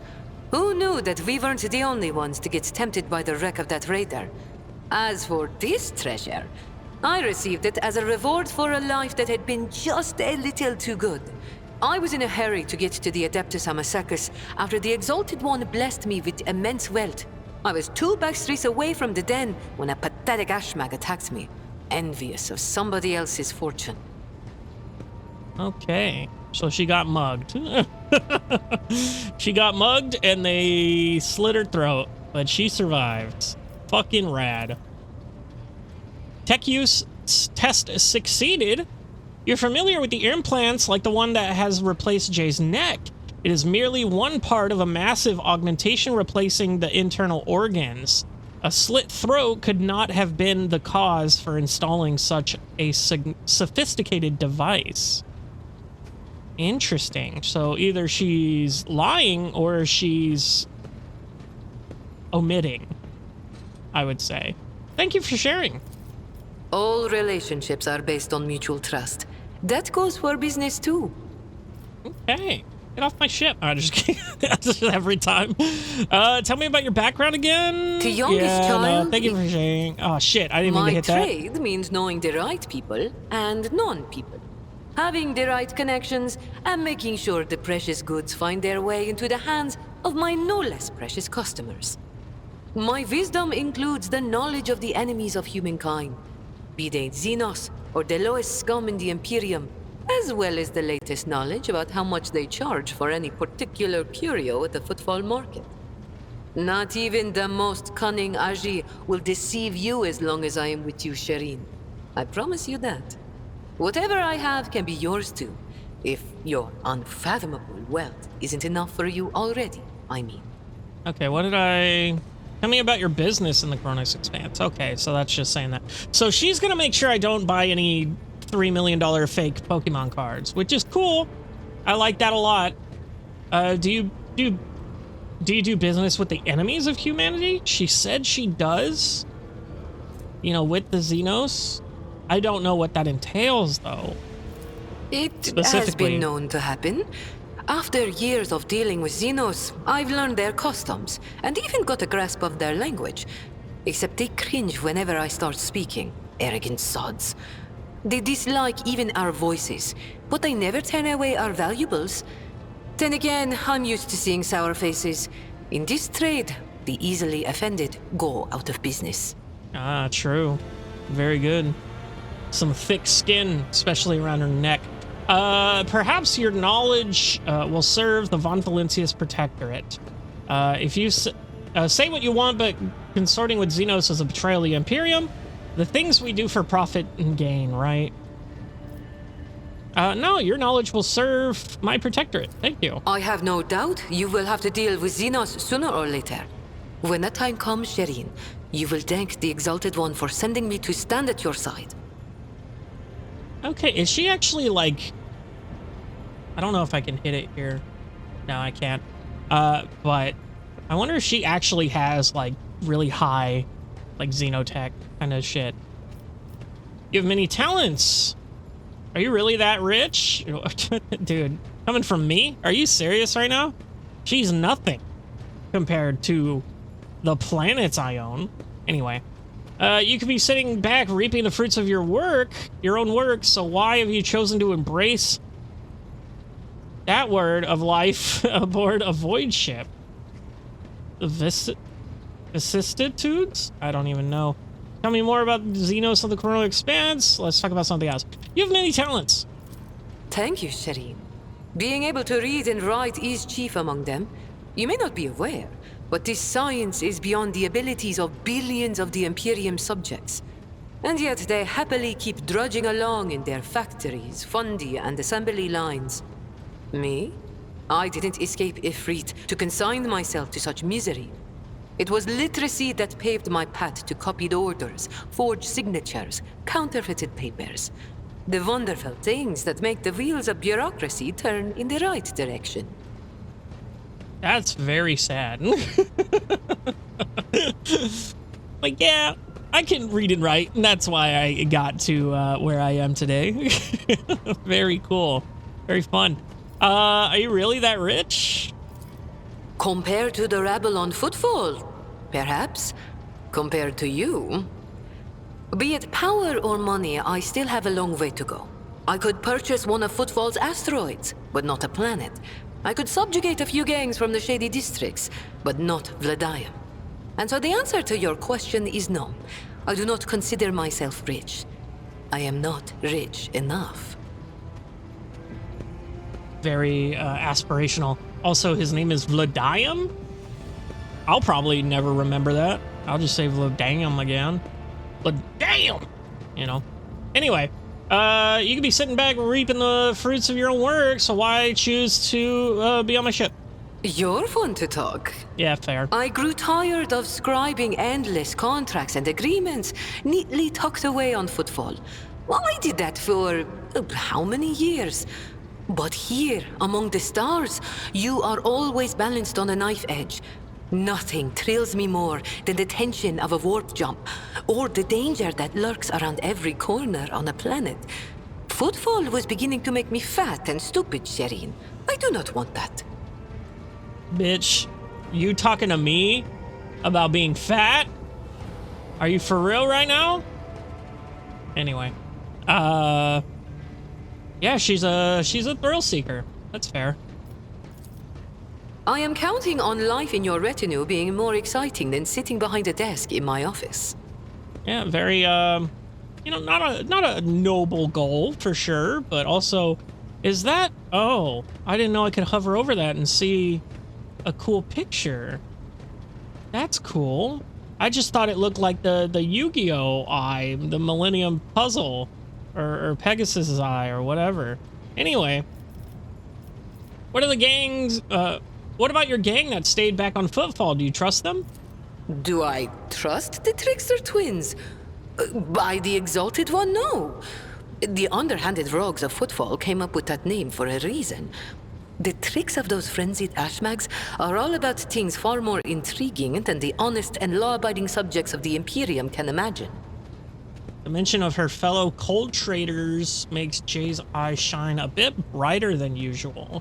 Interesting. On the other hand, this is why I am keeping them close. Kor and Tora know who lifted them out of the cesspit proudly called the Shadow Quarters, and who has been feeding that ravenous beast their insatiable lust for lucre.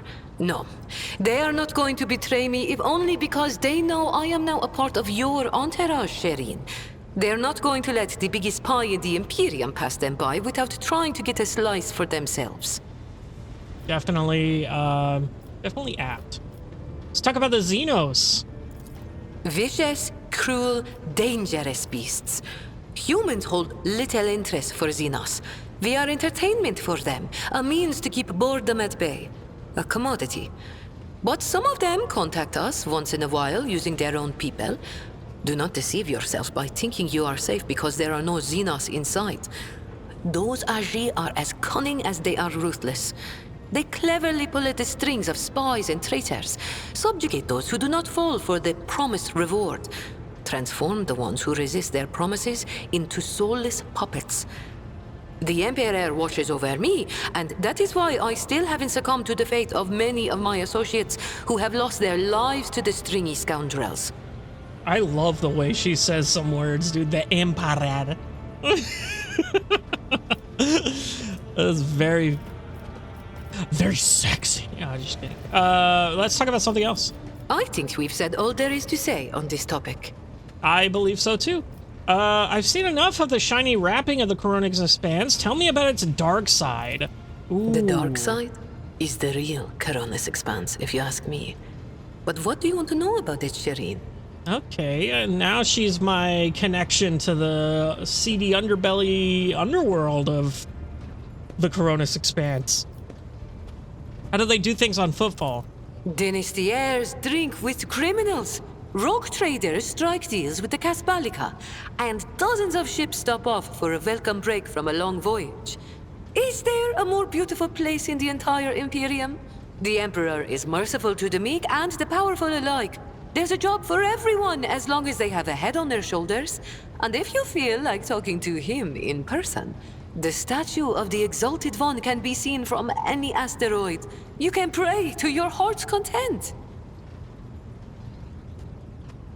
Okay, that didn't really enlighten anything. I thought there was going to be more detail in that. Tell me about the Casablanca mission? An ancient crime cartel that originated with the first settlers of the Calixis sector. It is run by shadowy clans with robber barons at the helm. Cross their path, and you risk making enemies all over the Coronix Expanse, or even the entire Imperium. As for the agents, they are just shameless, greedy scum. Okay, I didn't actually know that that faction was also criminals. I thought they were all stand up except for the pirates or whatever. Every third person on Footfall is a Casbalican.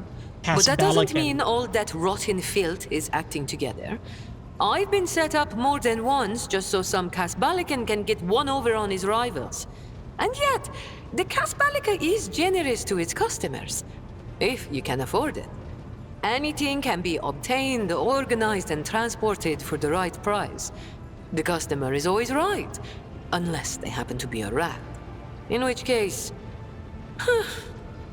Okay, so maybe they are like a semi-stand-up faction. Like maybe they're like kind of Yakuza-esque, where they're like, yeah, they have legitimate businesses, but they're also, you know, criminals at night, you know?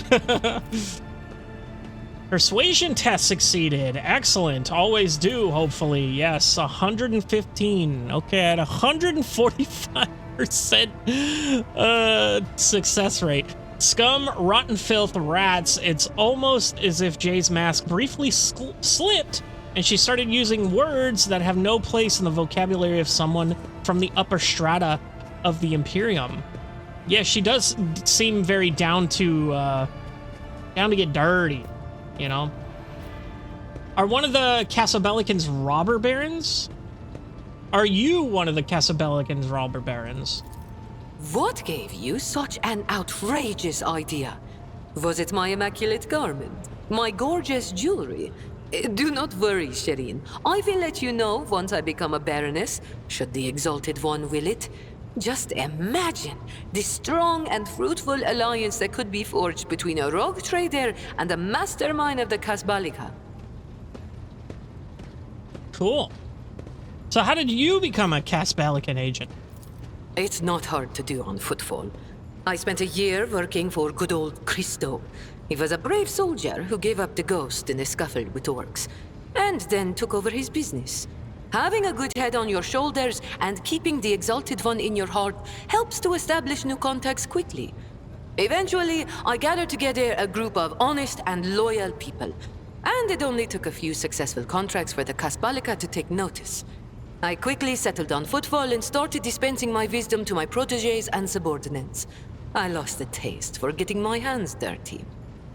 You know, just the way they talk about the Emperor is very funny to me, because that's like comparing, like, saying, yeah, I was a drug dealer, and, you know, I was really, you know, low-level drug dealer, but, you know, I kept Jesus Christ in my heart, and I was able to take over the drug empire. That kind of shit.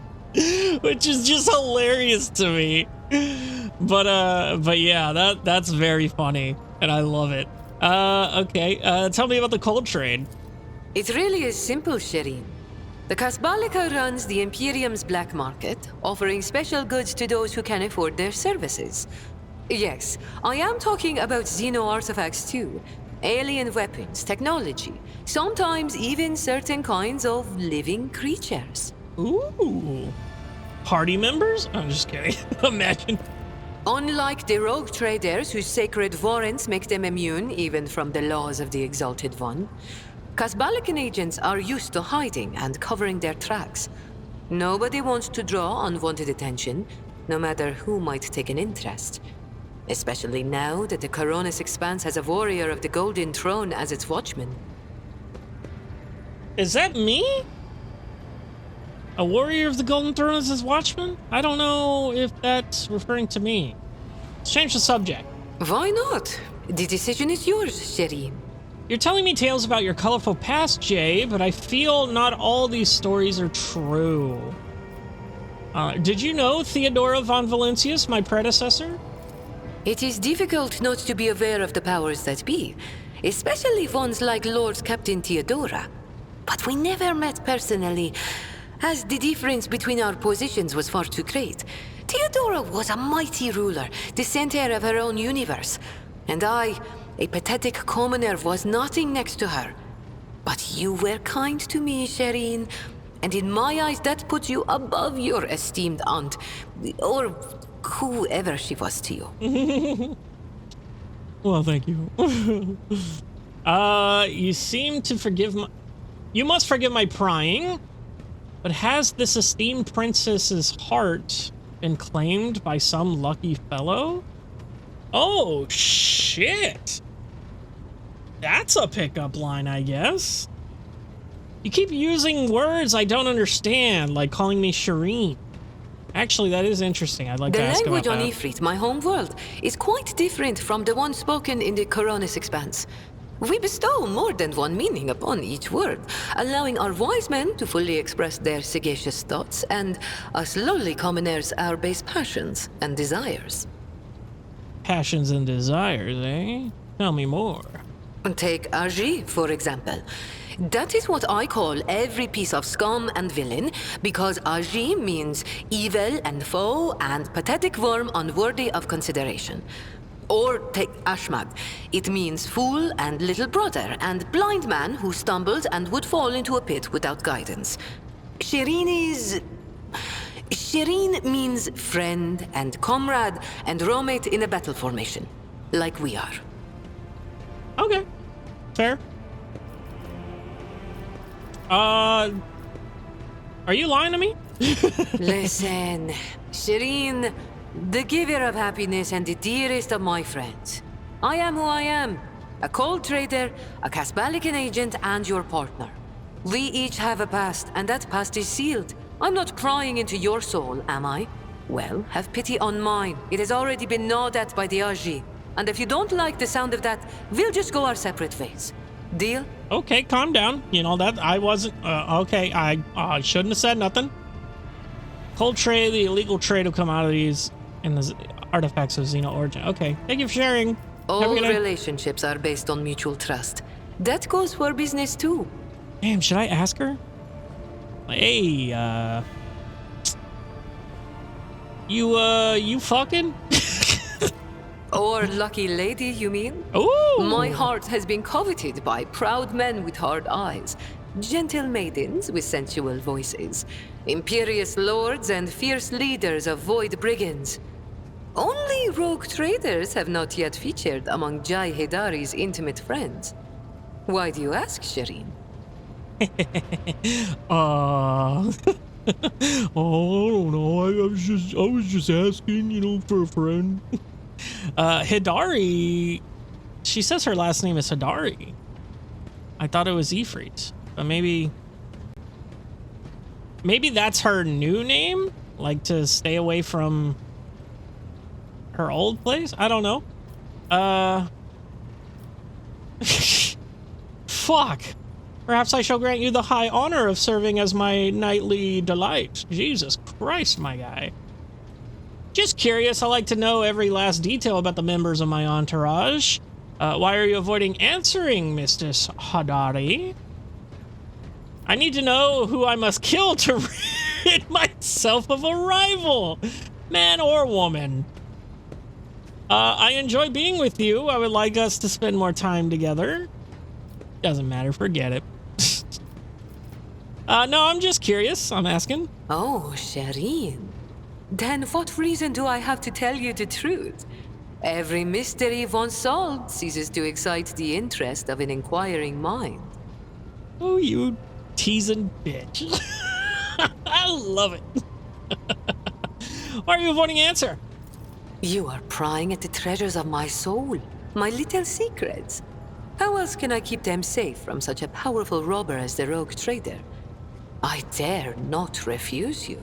Bestowing a dazzling smile upon you, Jade demurs with fluttering, noonish abashment, with hints of her genuine amusement breaking through only rarely. Okay. Who'd have to kill? I'm just kidding. Doesn't matter. You want to be my sock puppet? I don't know what the fuck. What am I saying? Would you like to spend more time together? Oh, Shireen. With a few words, you have managed to make my heart flutter like a songbird caught in the snare of a skilled hunter. You enjoy being with me. Perhaps you even find me amusing? Every girl dreams of hearing that she will make a fine toy and a worthy diversion. I don't know about that. That seems a little broad.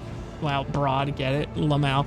Jay injects just enough sarcasm into her voice for you to notice. Okay, it was okay. I'm retarded. I didn't get that. And just enough playful irony into the enticing curve of her smile. I do not see you as a toy. I just like you.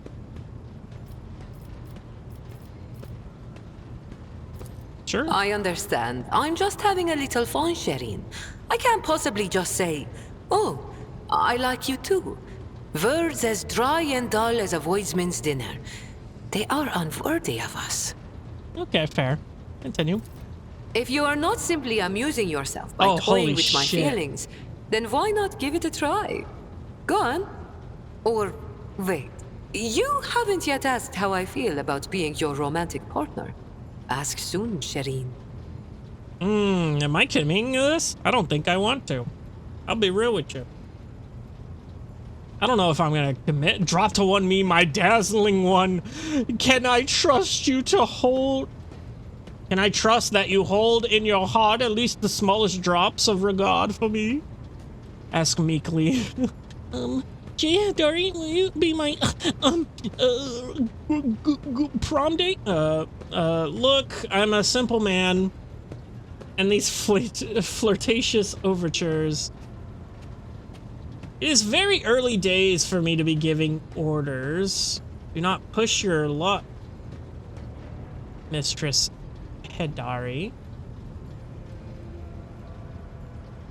Fuck, okay, these are all really bad, in my opinion. None of these seem like to back off, you know?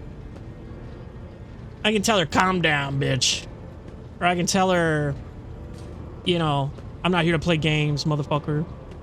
Or I can put my fingers together, you know how they do that thing? Where they go, ooh, ooh, or I can just straight up simp, which ain't happening. I think I'm gonna go with this one. I ain't here to play games. Can go to the Aji.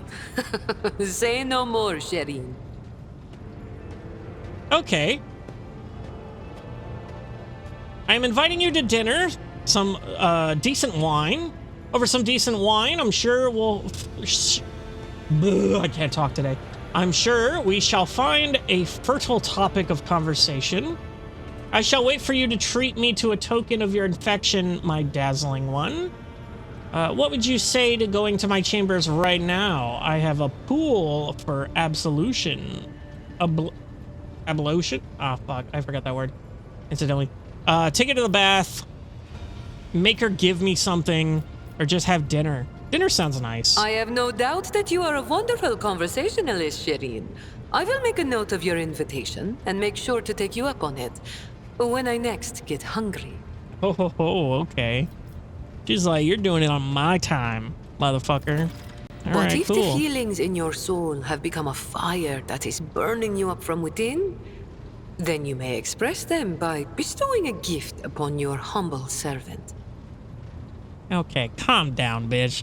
Who does that, dude? Like, immediately just like, hey, I think I like you. It was like, cool. Show me. Give me something. Never mind. Get off my ship.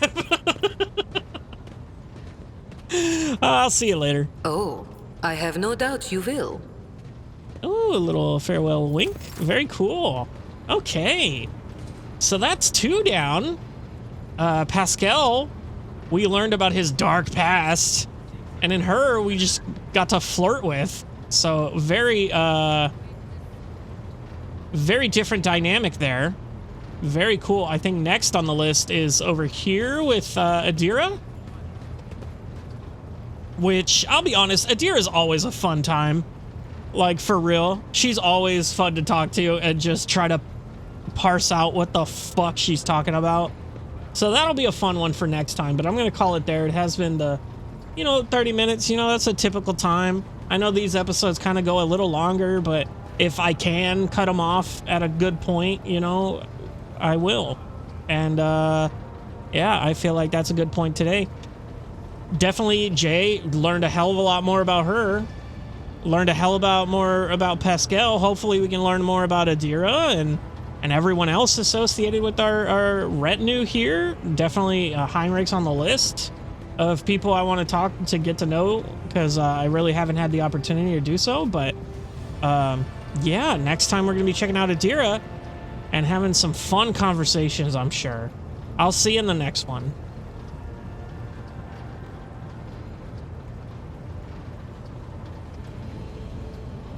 Hello, everybody, and welcome back to Warhammer 40K Rogue Trader.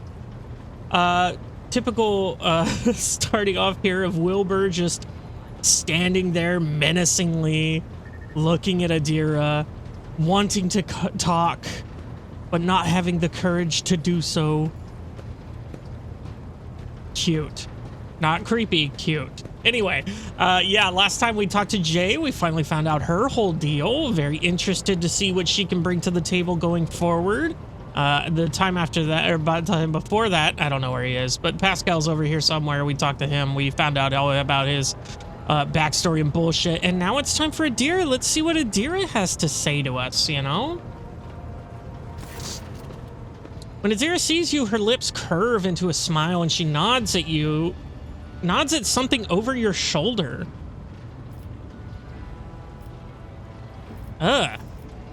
Okay, well, I guess I want you to leave the ship.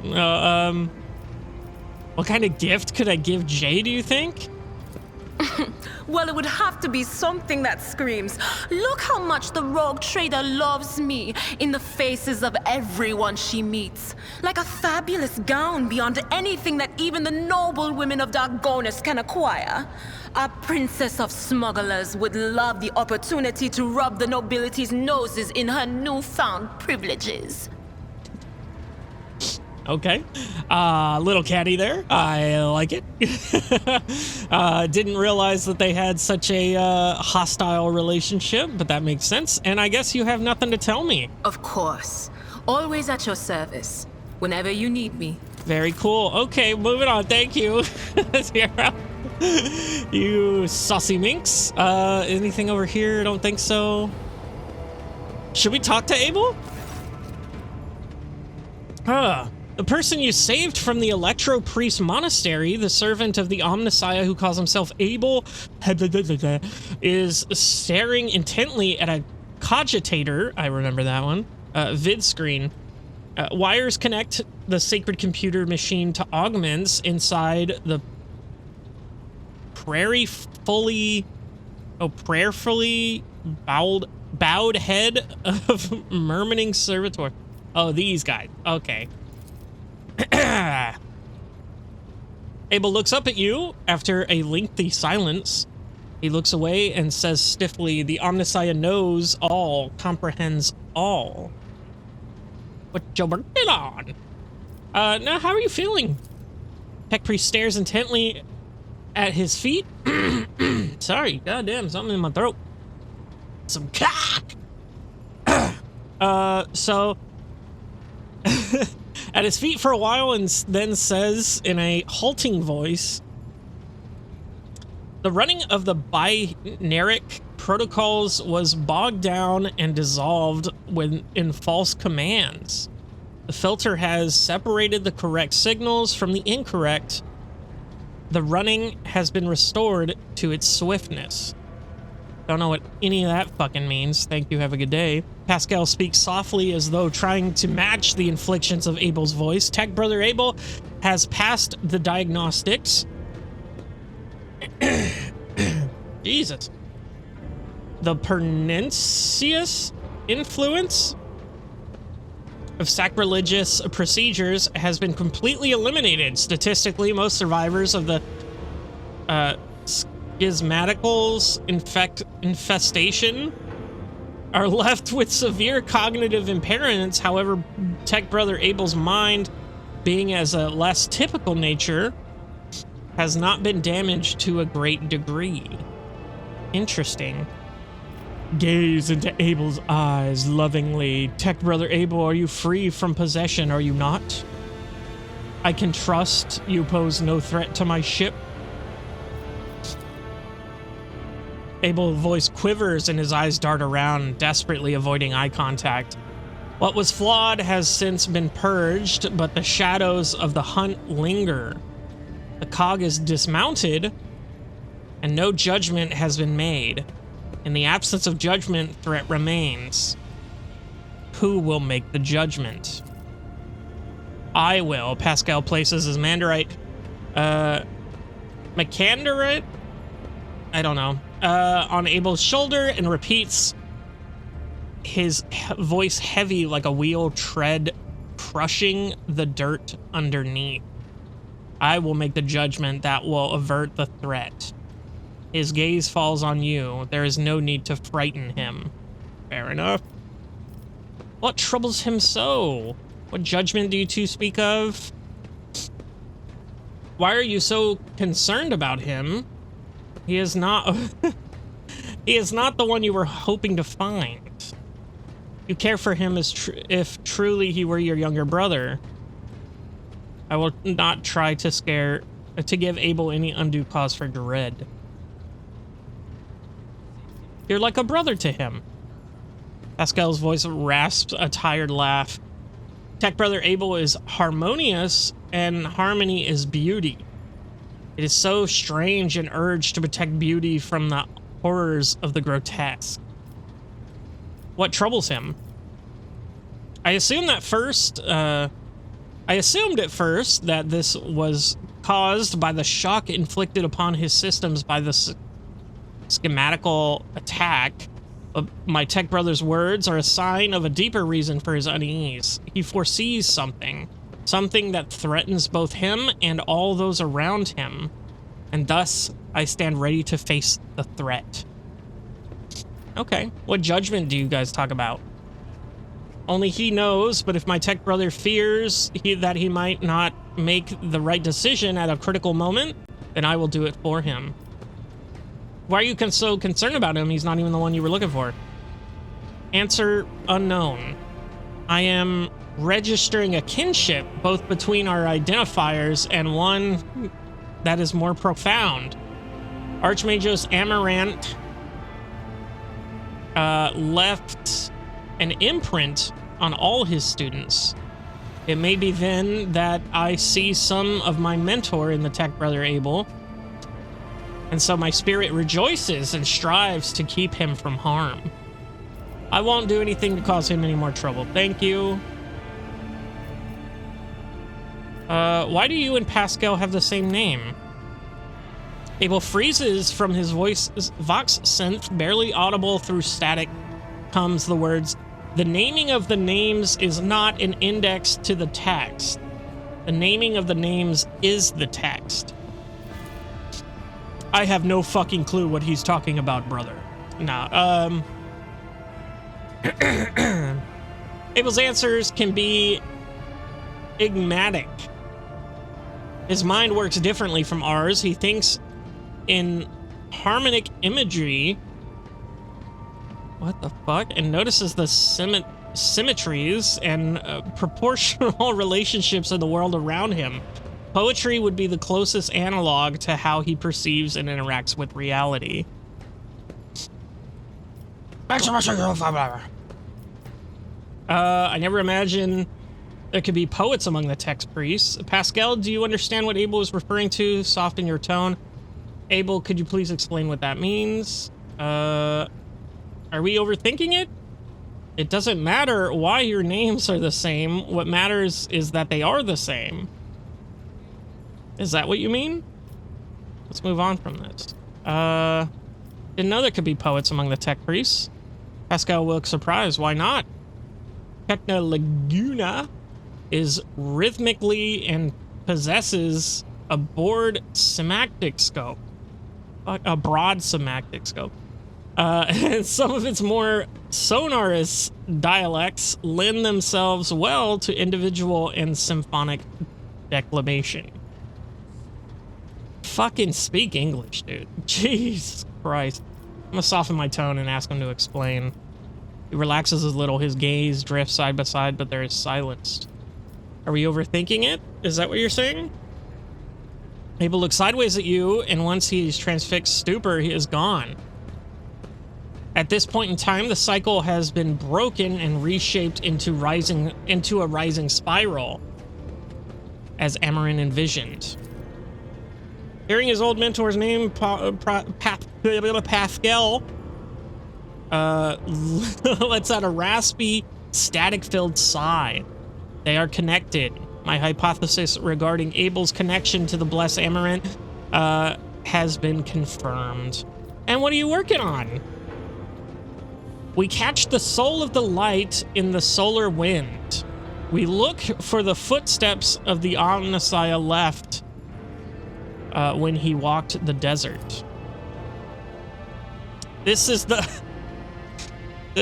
fucking whatever. Wonder Ramanic computation procedure. The depersonalized minds of these machine servants are a data dream, processing enormous arrays of assorted data and aggregating them. Virtually all results of such synthesis are scrap data, but occasionally we have noticed coincidences whose exactness defies logic. It is an extremely rare and venerated form of statistical augury, but Tech Brother Abel is adept at this form of appealing to the Demus Mechanicus. Is there a what option? Why do you do it? Inspect the sacred machine. Look for logical connections within the data points. Let's see, that's good. That's also good. Take a closer look at the vid screen to check for anything unusual. Do we want logic or perception? Let's go with logic since Pascal's here. Succeeded. Most of the runes are devoid of any meaning, but you notice a few among them that combine into formulae and computational graphs. Abel peers at you inquisitively, then shifts his gaze to the vid screen, and you can swear that a smile lights up under his face, where his respiratory augment. Fuck. A crystal is exquisite in clear water. Divination from the cycle's trajectory has been increased with what, as was Amaranth's wish. Abel lowers his head, and his Vox synthesizer broadcasts a binary hymn you do not recall having heard before. Its sound is full of vibrant energy, and its precise rhythm is nothing short of pleasing to the ear, a rare thing for the language of the Adeptus Mechanicus. Pascal explains with an inexplicable air of pride. Tech Brother Abel was dedicated a lesser area to you. The piece is distinguished by a high degree of acoustic harmony, and it is fit for use as a model, auxiliary identifier, or epitaph. Wow, thank you! With a life as eventful as mine, I certainly going to need an epitaph at some point. No, I'm going to tell him thank you for the generous gift. The gift is disproportionate, but it does signify a personal affinity. My interest in the subject has exhausted. Inspect the machine. The hair has been removed from the servitor's head. Their bulky cerebral augments covered their skulls like helmets. The faces of the cogitator's servants are blank. Their eyes are closed. Their lips are incessantly whispering what sounds like gibberish. Damn it, gone. Hundreds of lines of symbols containing information scroll down the cogitator's vid screen. Abel Hababebe appears at it with voracious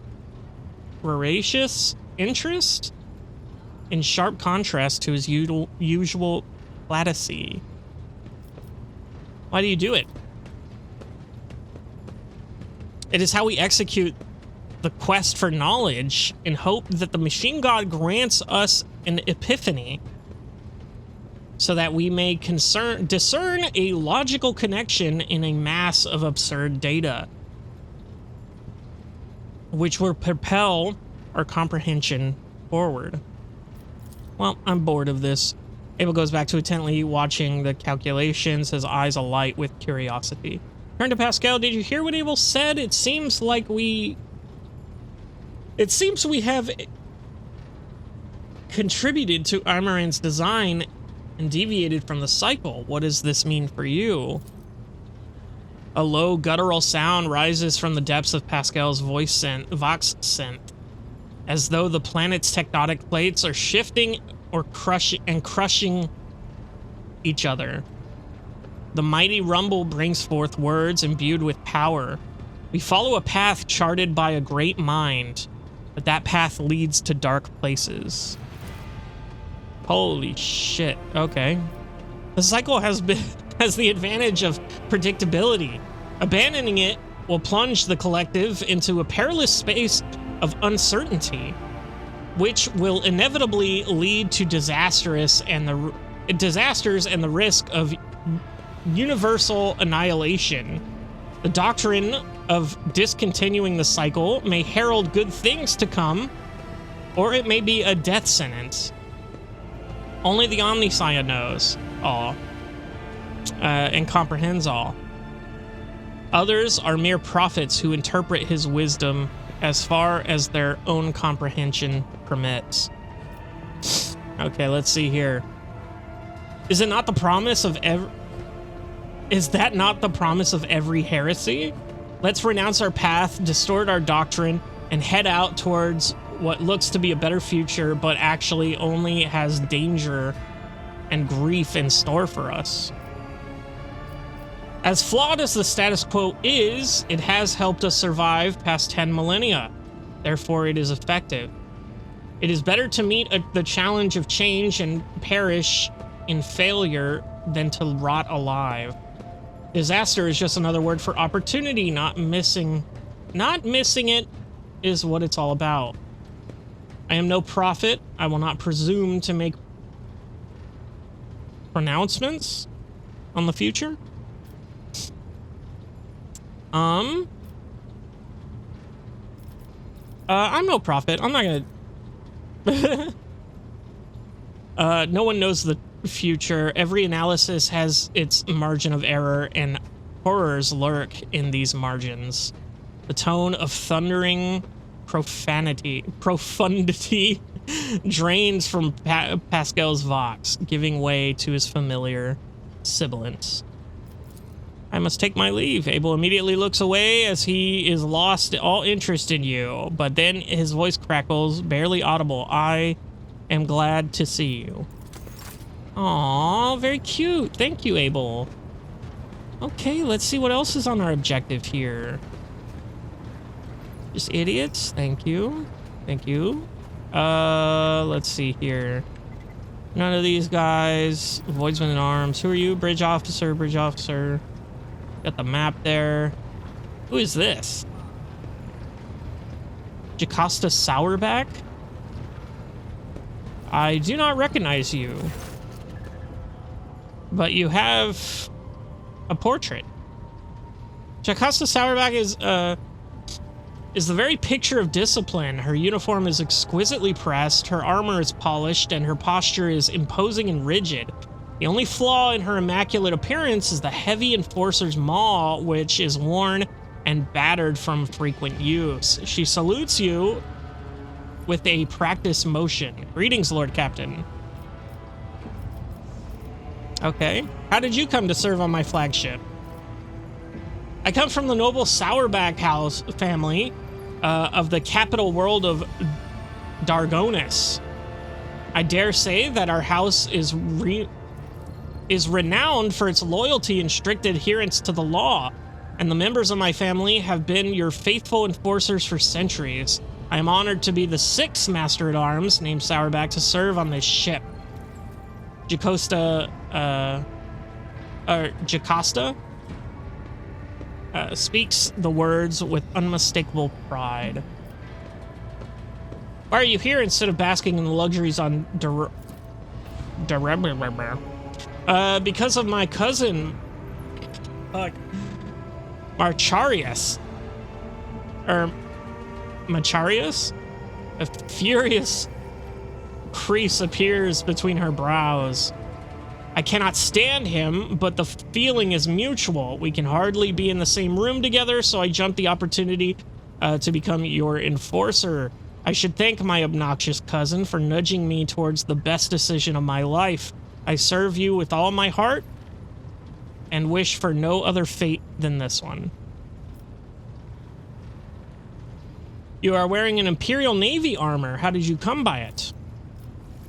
I inherited it from the previous Master-at-Arms, like the esteemed Seneschal. He left the Navy to serve Lady Theodora. He brought quite a few officers with him and established a tradition. Upon the death or resignation of an officer, his or her armor will be passed on to a fellow officer who has distinguished themselves in the course of their duties. I was awarded the armor in this way in my time, and upon the death of my predecessor, I inherited his personal armor. That's a cool tradition. What's your opinion of me as Lord Captain? That's stupid. He's just gonna fucking suck my asshole.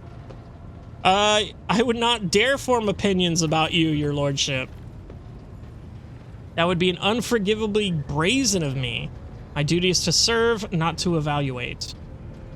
I want to know what you think about the other officers.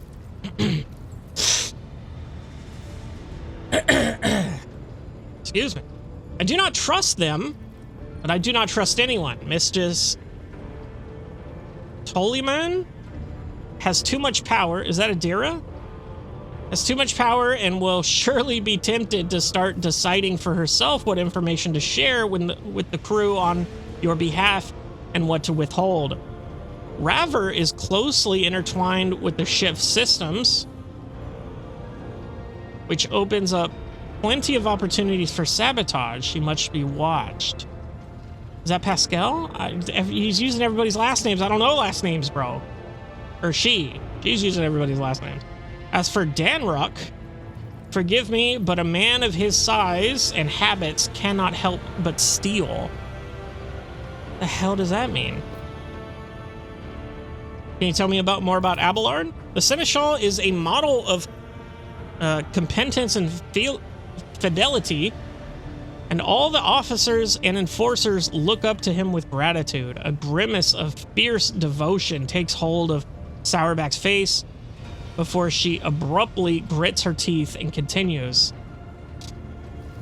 It is all the more distressing to see that the years have not been kind to the deeply respected Mr. Wersurian. Again, last names.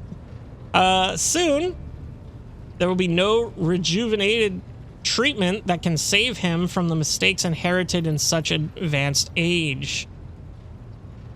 But we are ever watchful, and we will be there to steady the trembling hand of the honored veteran, if need be. That's crazy. Saying he's too old?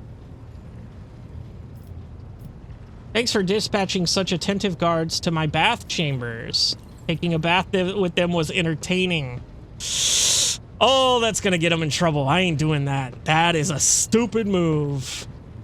I want to know more about your service. That is all for now. I want to know more about your service. I am ready to answer any questions, Lord Captain. What is the Master-at-Arms' duties?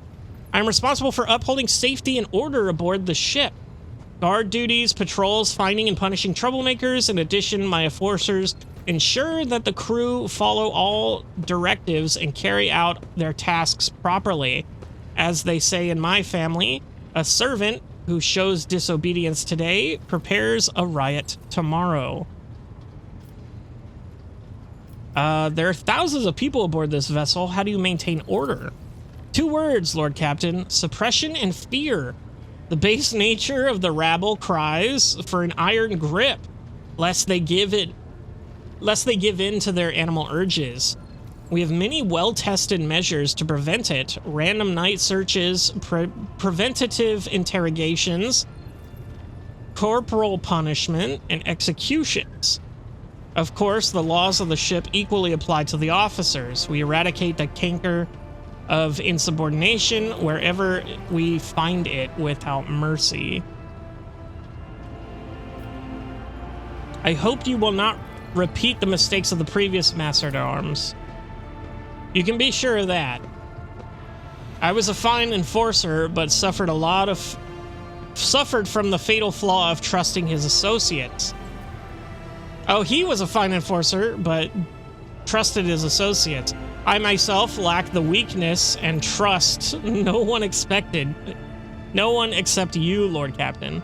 Let's change the subject. That's all for now. Proud to serve the dynasty. Very cool. Interesting.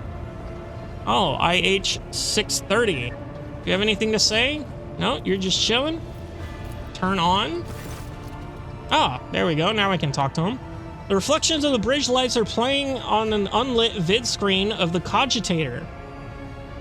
Next to the machine stands a hunched tech priest who bows as you approach, his body nearly folding in half. Lord Captain, the machine spirit of this machine slumbers. Should you wish to awaken it, use the key of your blood. Who are you and what is your purpose here? What is this blood key I'm supposed to use? Who are you? I am my designation is IH 630. Tech priest points his only... I'm just gonna say it in Mecharandite, I guess. I don't know. At the machine beside him, the venerated Ancient Seer Prime has entrusted this sacred mechanism to my care. It is now my duty to assist in the Rogue Trader's understanding of the hallowed code. Let's place our hand in there, shall we? Servitor's powerful jaws close oh my god, close around your hand with a screeching clack. You can feel cold metal pierce your skin and draw blood. The vid screen in front of you flickers restlessly, filling the numerical combinations. Let me see here. The tech priest by the cogitator nods curtly. The sacred machine is awake and ready to receive your request, Lord Captain. Pascal has informed me that the system has encrypted data stored inside. I wish to know its contents. Have the tech priests of the Adeptus Mechanicus been able to discern how the ship was able to start her warp engine? Remind me who you are. Let's talk about the Pascal thing. Without another word, the tech priest turns to the cogitator. He raises his hands, and a prayer of binaric code pours out from his Vox device. The servo motors in the bowels of the machine grow louder, and unadulting hum, responding to his chant. Numerical combinations run down the screen. Oh, okay, cool. This is exactly what I was looking for. Scanning, blah, blah, blah, blah. Blah, blah, blah, blah, blah, blah, blah, blah. Cool. The machine spirit has discovered numerous critical errors. The data is damaged. The tech priest stops abruptly, and the green glow of his visor narrows. Registering an intact segment, the machine spirit has spoken. The worlds of Kiva, Gamma, and Durungus hold certain data repositories. The mechanism is ready to provide the Rogue Trader with data keys that can unlock said repositories. What data repositories? That remains hidden. The encrypted data bank belonged to the esteemed Theodora von Valencia. She was the only one who could have known about these repositories. Perhaps the former Engine Seer Prime also could have known. Omnissiah accept his code. That's such a funny way of saying bless you. If I were to propose a hypothesis, it would be most prudent to figure as imminent as a rogue trader to store her classified data in receptacles most secure. How do I accept these keys? The gracious machine spirit is willing to transfer the data keys to the head of the House Valencius, von Valencius, by means of elect 2, a hypodermic tattoo augment. If you are ready to accept the keys, place your hand inside the servitor's mouth. Deep within the servitor's dark gullet, unseen, burning hot needle pierces your wrist, but the sharp pain lasts only a moment. The Electu that had been planted inside your wrist should be enough to open the repository doors. I need to know more about the caches. Oh, here we go. 30? Oh, hell yeah. Okay. Tech Priest Augment fingers dart around the control panel. The Omnissiah favors you. The machine spirit is willing to commence the calculation procedure that could restore the lost data. I think we go here, because this is our capital city, right? Kiva Gamma is the one... I think Kiva Gamma is the one with all the materials and everything. I could have that reversed, but let's just try both of them here. Hums loudly until it lets out a resounding crackle. Then the sound stops, and the unmoving numerical combination lights up bright on the screen. The tech priest's synthesized voice sounds almost concerned. The data has been restored, but it is only a single phrase. Litanies of the motive force. That is all the sacred mechanism was able to salvage. Okay, odd. I'm interested in the cache on Kiva, whatever. Several motors within the cogitator pick up the pace. Their heavy thrum growing louder. The machine clicks abrasively for several minutes until eventually the numeric code appears on the screen. The tech priest turns to you. Blessed are the Omnissiah's deeds. The repository on Kiva Gamma has a security system guarding it. The machine spirit has recovered a code that will allow you to disable the defenses. I have other questions. He bows. Were they able to understand why we were able to start our warp drives? Interesting Prime spends hours pursuing the quest of knowledge in hopes of comprehending the nature of said miracle. May the Omnissiah's grace guide him in his journey. Remind me who you are again. Yeah. Let's leave. Okay, cool. So that was a quest thing. And now we have some quests to do on those other planets as well. There's Heinrich. I think we're going to talk to Heinrich next. Do you have anything new to say? You shall make the arrangements. I don't want to replace the portrait. Yeah. Okay. Okay. Very cool. So I do have Heinrich's here, which is going to be our next episode for sure. Abelard, which is probably going to be if we have time. And then Cassia and Argenta are somewhere over there, I'm sure. And then we can finally move on from all this, I think. I think our time spent here on the ship... I'm going to just stare creepily at him again. Hey, brother. Anyway. God, I got something in my throat today. Anyway. Oh, I didn't realize I clicked over there. Oh, I didn't know I did that. I want to stare creepily at him. Anyway, that's fine.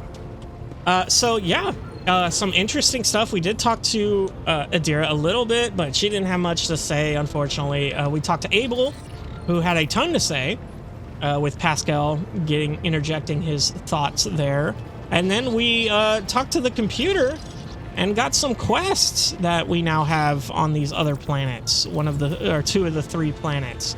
Which sucks, because I think I'm going to Janus first, if I recall correctly, because I believe that is the one that is the food planet. which is what we need.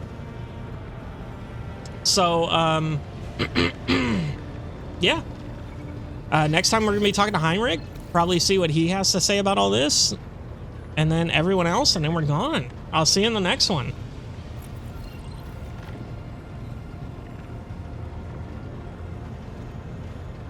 Hello, everybody, and welcome back to Warhammer 40K Rogue Traitor.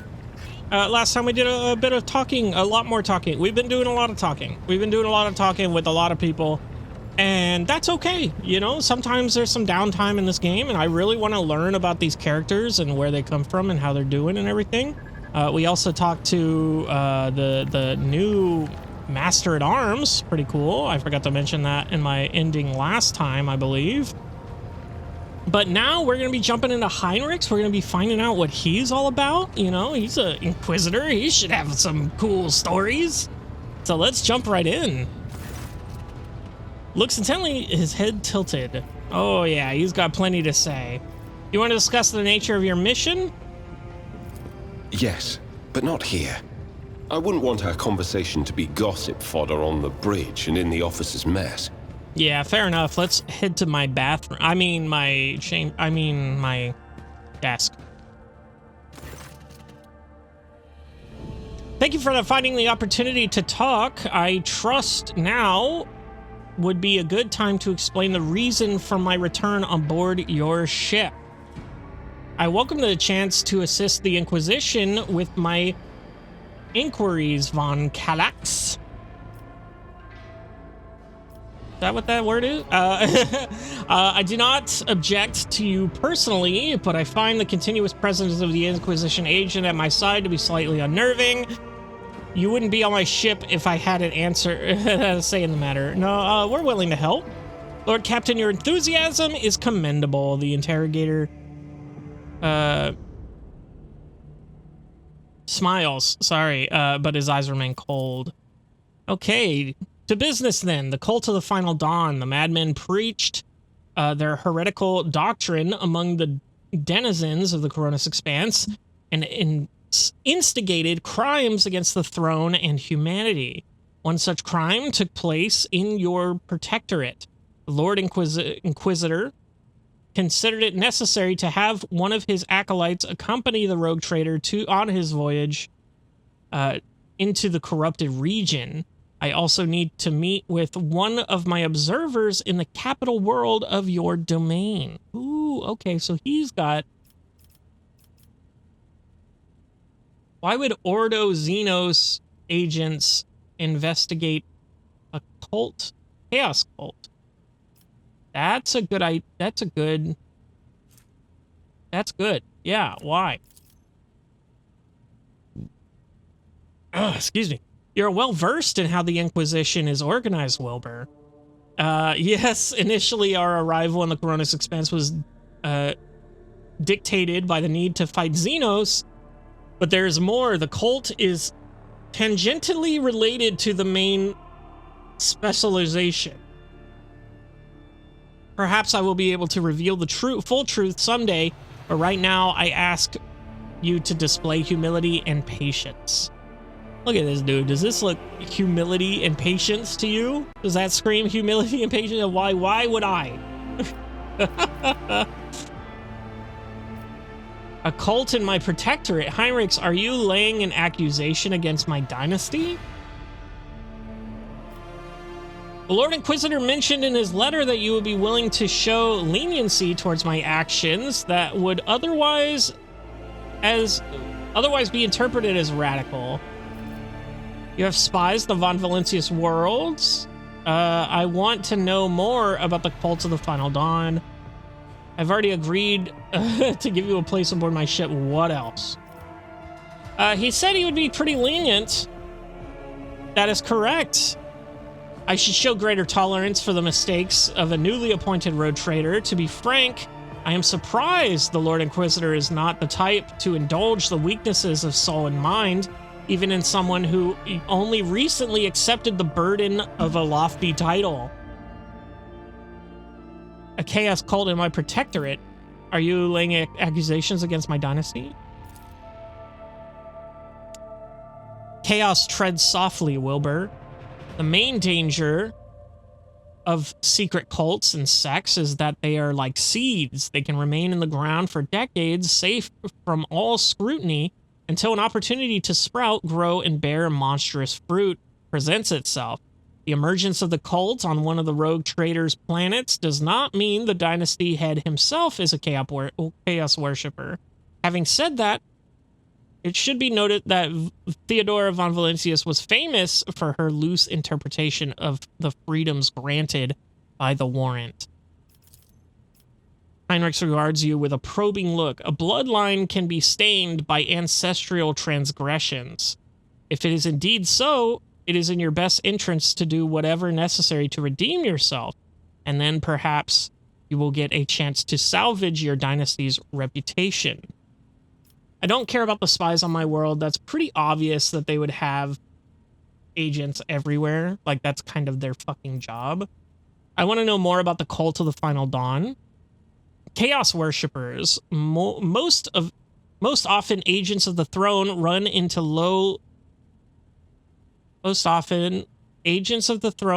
lone renegades stirring up the rabble. Oh, okay. Insane prophets and hysterical visionaries preaching the end of days. A passing comment, a mutant rebellion, an onslaught of monsters. Each time they come up with a new reason why people should prostrate themselves and quiver in fear. Prostrate. Oh my god, I cannot say that, dude. I can't believe I just said that. Much effort in the blood of those loyal to the Golden Throne were spent before we established the connection between those heretics. Very cool. However, the Cult of the Final Dawn is something greater than a gaggle of misguided seers and fortune tellers. They cleverly spread their agents all over the Coronis Expanse, disseminating heresy among honest people on Imperial worlds. There's a certain strategy to their actions that changes whenever we get close to them. And finally, they have enough military power to have had the two ships that we had sent after them later discovered as wreckages. The growing difficulty in making warp jumps is detrimental to us, but is unlikely to inconvenience those who engage in vile sorcery day in and day out. Heinrich sighs. After the events of Rikard Minoris, I suspect the cult that have built its nest inside Winterscale's domain, but the latest reports indicate it is your protectorate that is harboring heretics. Being in your entourage improves my chances of getting closer to their secrets. I've already given you a ship. What else do you need? The rogue trader should deliver me to the system that contains the industrial world of Kiva Gamma. Okay, I did have it right. Kiva Gamma is the industrial world. Okay. And then what does it say exactly about industrial worlds? An imperial world dedicated to manufacturing, mining, and refining. Okay. I will then accompany you to the surface and determine what the cult is planning and how it intends to use the resources that have fallen into their clutches, which may very well include the blessed engines of the Adeptus Mechanicus and even the followers of the Omnissiah themselves. Okay. Bring Hyrix to Kiva Gamma. I will be frank. The answer to this question is unlikely to please either of us. The machinations of chaos usually go beyond solely inflicting countless deaths and destruction. Having their plans come to fruition would lead to far more terrible consequences. One of the systems in the Cronix Expanse is already lost. May the Emperor protect us from watching this tragedy play out again. Let us assume Kiva Gamma has fallen to heresy, then what? Will you again propose we destroy the entire planet? What is your... Why did your suspicions fall on Kiva Gamma? We met a space marine, a chaos space marine on Micro Menorah. Do we risk running into his brothers? I won't let anyone throw their weight around on my worlds, be they servants of Chaos Xenos or heretics. There's enough discussion about the arch enemy servants. Tell me about the Drukhari who stole Rykud's son. Okay. Why Kiva Gamma is under your suspicion? Disjointed pieces of data that finally merged into a single picture. Additionally, not long ago, a vessel from that world arrived on Footfall. The reports from the crew were confused and alarming, making me fear a planet-wide rebellion. Oh, shit. No way. I won't let anybody do that. A commendable aspiration for a person who holds the fate of billions of people and dozens of Imperial worlds in his hands, which is why you need to be ever more vigilant when looking for seeds of corruption on your planets, lest they sprout someday and spell doom for whatever is tangled up in their roots.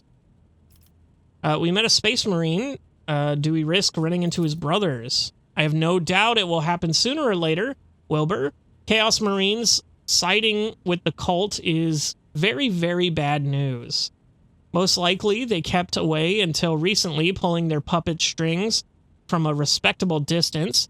These traitors seldom show up alone. The best we can count on is having to deal with just a squad of Chaos Space Marines in the Coronis Expanse, not an entire company. Tell me about the Drukhari who stole their son. He winces. The Drukhari, one of the branches of the Alderi, an ancient and vicious Xeno race. Okay, hold on. So Alderi are an ancient and highly advanced alien race that once dominated the galaxy, and the Drukhari are a sadistic branch of the Alderi race that revels in piracy, violence, torture, which allows them to feed upon the psychic residue from their victims' suffering. Okay. Those creatures are a living terror to ordinary people who fall prey to their raids for the simple reason that the victims are not killed outright, but instead become their playthings. Just as you and I need air to survive, the Drukhari require psychic energy born from torment and pain. Oh, wow. Which they extract from their captives with uncanny expertise. Their ships, which are difficult to mistake for any other, arrive suddenly and undetected. Their stealth technologies greatly surpass the capabilities of standard Imperium auger arrays. The objective of their raids is never to capture a world or a ship. No, they only are interested in the fresh victims. After filling their hordes with living captives, they disappear into the Webway, a different dimension which conceals their greatest stronghold. Kormorah, the dark city of the Drukhari, from which none can hope to escape. What is the Webway? An extra-dimensional space, also known as the Labyrinth Dimension, which links worlds, sectors, and stars from one end of the galaxy to the other. Huh, so that's not chaos. That's a separate thing. That's crazy. Also, I forgot to be looking at these full portraits here. They're super cool. Okay. Let's assume that they fall into heresy. Oh, wait, hold on. I didn't read this. I do not know why the Drukhari stole Rykud's son and brought about the fulfillment of the cult's prophecies. Perhaps the Xenos themselves have played into the archenemy's designs, or perhaps Aurora's divinations, in fact, describe the Drukhari's actions. There is only one thing I can say with absolute certainty. There is no alliance between the cult of the Final Dawn and the Xenos. It is simply impossible. Okay, do we destroy the entire planet then? He stares down on Rocket North. You made the decision that sent billions of souls into the grasp of the arch enemy. An unreasonable and unforgettably high price for a small handful of people saved by your mercy. I do consider it. Do I consider it a worthy exchange? I most certainly do not. Will I make every effort to make sure such an exchange does not happen again? Of course I will. Sentimentally is a luxury I cannot afford. Sentimentality. Jesus Christ, that word. I do not believe you lack compassion. You did not stop me after all, although you certainly could have tried. I guess sometimes the good of the Imperium demands that we turn a blind eye to the fate of individual servants. You could have stopped me. He narrows his eyes. I haven't said I would not like to be able to afford such a luxury. In fact, deep down, I understand why you acted that way. I have yet to eliminate the understanding and acceptance within myself, but I will. Let us depart from business matters, Heinrich. You once promised to entertain me with a compelling conversation. Surely this is not what you had in mind.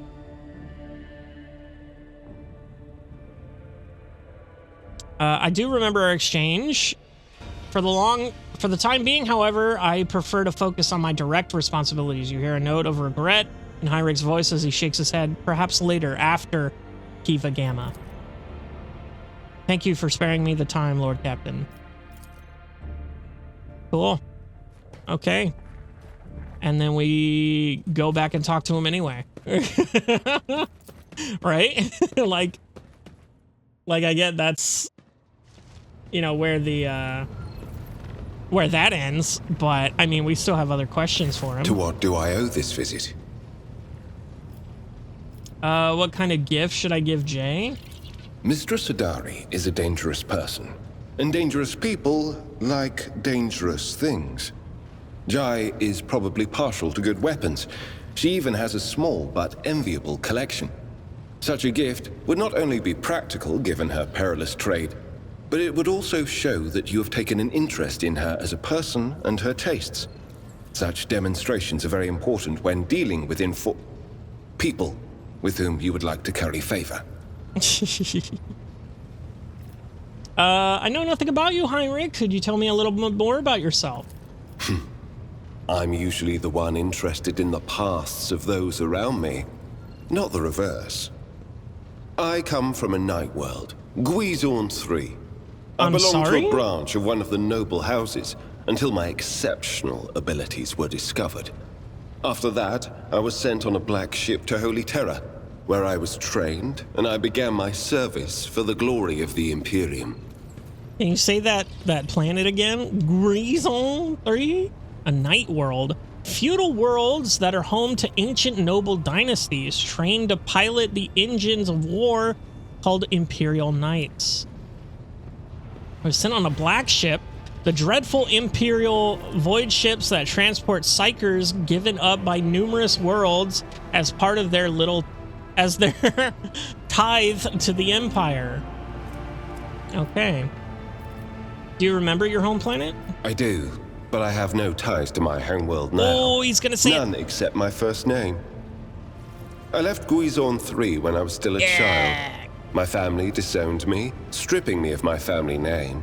I was given a new one by those who trained me. Even for a noble, being branded a psyker is a mark of eternal shame. I experienced that firsthand before I was put on the black ship. How did you discover your abilities? Like many psychers unaware of their curse, I found out when a strong emotional reaction triggered an involuntary response.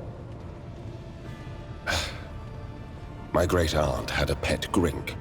One day, it bit me, and I boiled it from inside out. And when my great aunt slapped me for what I'd done, I boiled her too. Jesus, that sucks. Sorcerer's powers are truly dangerous. I hope you have mastered your ability since then. I expected a more dramatic story. I don't know what I'm surprised by more, the absurdity of this story or the fact that you're capable of showing such emotion. You have that little control over yourself. You're simply dangerous. God, none of these are empathetic. I hope you can do it now. When I arrived on Holy Terra and was tested, I was found to be suitable material for becoming a sanctioned psyker, able to bend his curse to his own will. I can assure you that the adepts of the Astra Telepathica were right in their assessment. Astra Telepathica, the Adeptus Astra Telepathica, the special organization that finds, recruits, and trains the majority of the Imperium's psychers. Interesting. Tell me about the Black Ship. Picture a vast prison ship filled with frightened, angry psychers who can't control their abilities and who have just lost their homes and their families. Some of them were children and adolescents like I was. Some were monstrous creatures who no longer had the right to be called human, or psychopaths who reveled in their impure powers. Once, when one of the miscreants broke free, those in command simply depressurized the bay and got rid of the culprit, along with the prisoners and crew tainted by him. But even after that, I heard the echo of inhuman suffering and terror that filled that part of the ship. It grieves me to recall that episode to this day. Jesus Christ. The tortured backstory, dude. And the way he tells it makes him seem so edgy.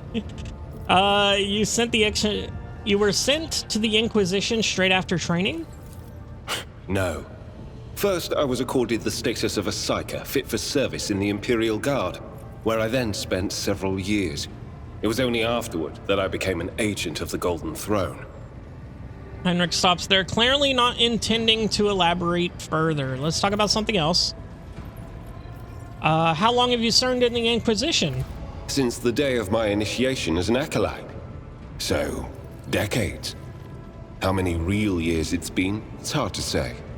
When I return from a journey through the warp, I often discover that much more or much less time has passed in real space. True. It is wonky. I wonder how they tell time in this world, you know? It's crazy. You visited many worlds during your service, I wager? Indeed. I have visited many of the places brought to the Emperor's light, and those sullied by the filth of the archenemy. In truth, even after all these years spent visiting the various corners of the Imperium and looking beyond its borders, I still consider the Segmentum Solar to be the greatest of all humanity's bastions. Nothing compares to the majesty of Holy Terra, the might of Mars, the grandeur of the Segment's other worlds. What does it say about Mars? Also known as the Red Planet, it is the first and greatest forge world of the Imperium of Man, and the home world of the Adeptus Mechanicus. Yes. What duties have you been carrying out for the Inquisitor? You can't really be expecting me to answer that question. Yeah, I figured that much. I really did. The interrogator returns the look and smiles, but thanks to the expression in his ice-cold eyes, the effect is rather unnerving. For someone who's been in service for decades, you certainly look young. The first step for biomancers such as myself is to take control of the processes of their own body, including aging. I've endured innumerable hazards in my work. If I allowed every trace of them to remain, I would look completely different today. Wow. Can he do that for other people? Gladly. Okay. Because, I mean, if you would trim me up there, give me a six-pack, you know? That'd be cool. I wouldn't put it, I'd pay you. You're not the Inquisitor's only acolyte, correct? Of course not. The Lord Inquisitor's entourage comprises dozens of people. The best of the best. experts in various fields and disciplines. Some of them I know personally. Others I've never met. To be honest, I'm not even certain that the people I know are still alive. I used to work with other acolytes of the Lord Inquisitor, but in the Coronis Expanse, I've been working alone. Well, until now, buddy. Buddy guy, friend, pal? Wandering amongst the scars without friends or family, do you get lonely? If you're an interrogator, does that mean you hold a special position in the retinue? Are you a cool guy? We are not a retinue. We are acolytes. As for your question, okay. I'm closer than anyone else to the one I call my personal teacher.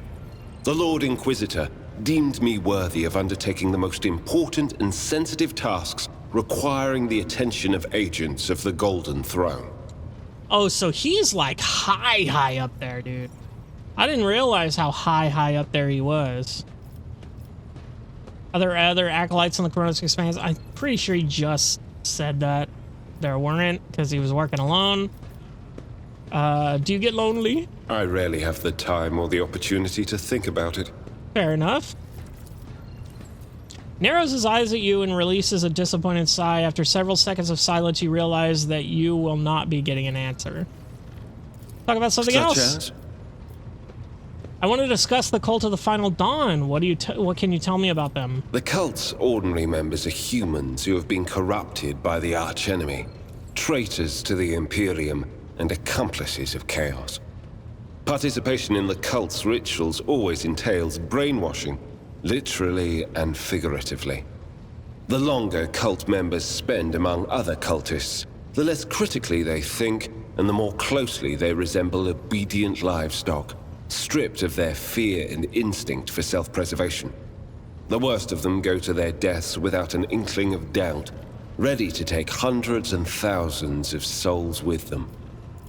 As for those at the top of the cult's hierarchy, we have not yet managed to get a lead on all of the cult's leaders.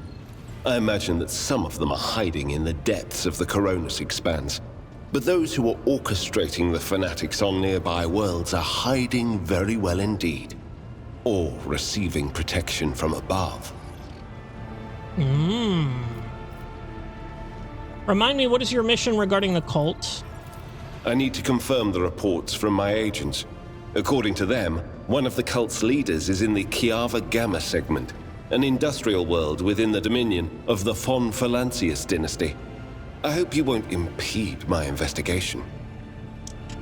You know, little bit of an oversight. Hey, this is too sensitive to talk out here. I don't want to cause gossip. Let's go talk in your office in private. And then when we're back out here, what did you just tell me in my office? And he's just like, oh, you silly head. I need to do this. It's just like, bruh, you just said it was secretive. Whatever, dude. What do you mean by protection from above? Governors, commanders, rogue traders. History is full of those who neglect their duty to the Golden Throne and seek allies in the wrong places. Seem to have been investigating this cult for some time. We discovered the first traces of it as soon as we arrived in the Coronis Expanse. Since then, the more we learn, the better we see just how far the roots of this blight extend. Destroying individual cells is pointless. We must cut this beast off at its head. True. Looking forward to the big boss battle. As you wish. What can you do as a psyker? The Lord Inquisitor was most insistent that I master the discipline of Santic Demonology.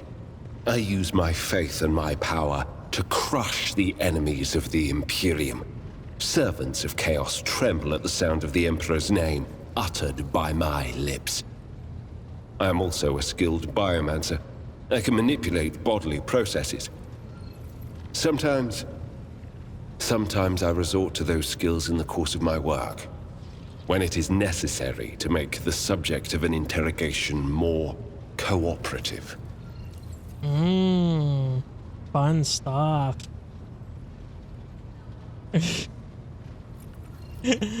Very chill guy. I want the Inquisition to take care of Adira. Rid her of me. Oh my, rid me of her. Oh God. I want you to leave my ship. I must take my leave. Epic. Okay. Who's next on the list? Abelard? I'm sure you don't have a ton to say. Lord Captain. You can call me by my first name if you wish. Not happening. I no longer need your services as Shenasaw. What will you give a girl that you liked? I discovered that there's caches left on Theodore somewhere on Duragas and Kiva Gamma. Do you know anything that awaits? It is wise for a rogue trader to have caches where they can safely store important information. And utterly unwise to share the coordinates of such caches with anyone. Even one's most trusted associates. Okay. I'm afraid I do not know how to find the caches, but I can offer some help. Your predecessor used this numeric code to deactivate certain defense systems in her service. If I know Lady Theodora as well as I think, then I'm quite certain that she left her caches well guarded. In that case, this code will be useful to you. Oh, look at him. He's thicker than I thought he'd be, dude. Okay, cool. Lord Captain. What gift would you give a girl that you liked? I used to give Genusian lilies to the girl I liked, but the species long since extinct. Now it lives only in my memory. Ask someone else, your lordship. I am too old to remember how to charm young ladies. Oh, buddy. Lord Captain. Buddy. That's so sad. So we got the Voxmaster there. We got the Helmsman there. We got Uwe and Cassia there. Oh. Enrich Montag. I forgot about him because I don't know who he is. Argenta there. I think we're going to be talking to Argenta. We're going to be talking to... You know what? We might talk to the Voxmaster, the Helmsman, Argenta, then Cassia, Uwe, and then this guy. Whoever this is. And then I think from there we're done pretty much. Which is crazy to think of. I mean, obviously not done, but we can move on. We can actually go to the map here and actually do something other than talking to people, which I don't know about y'all, but I'm fine talking to these people. I'm having a good time learning and finding out what they're like and dislike. And I will say that was very sad from Abelard right there, dude. I don't know how to riz a woman anymore. What is riz? Okay, well, next time we're going to be talking to a few more people. We got 1, 2, 3, 4, 5. 5.5 with Uwe. I'll say. That's kind of fucked up. I shouldn't say that. But yeah. Who knows how many... We probably got like 1 or 2 more episodes of just talking to people. But, I mean, I'm having fun. Even if there's no combat, you know. But that's just me. I'm playing the game. And I'm reading. I don't know. Thank you for watching. I'll see you in the next one.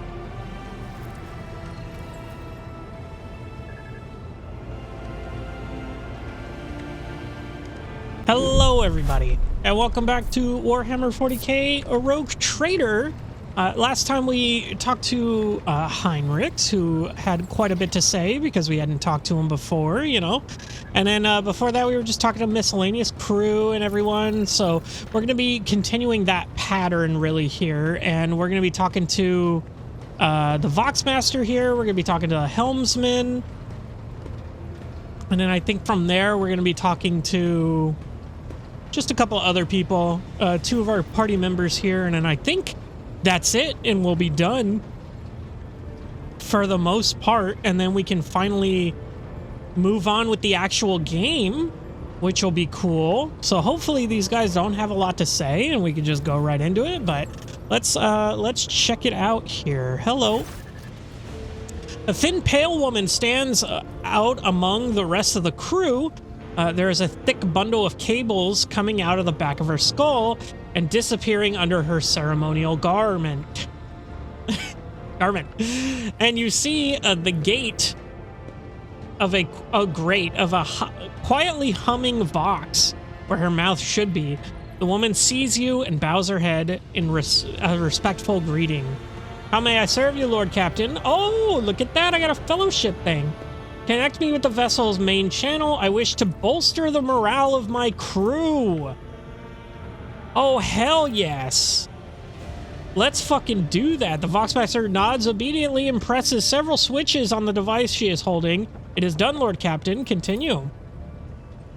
You address the crew with a rousing speech and hear your voice roll throughout the ship, reaching even the normally quiet corners of the vessel. When the broadcast ends, you hear distant shouts of approval. Remind me who you are? What are the Voxmaster's duties? Your appearance is unique. Are you Voidborn, are you not? Oh. My appearance comes with my heritage, generation after generation of people who spent their entire lives in the depths of this void ship.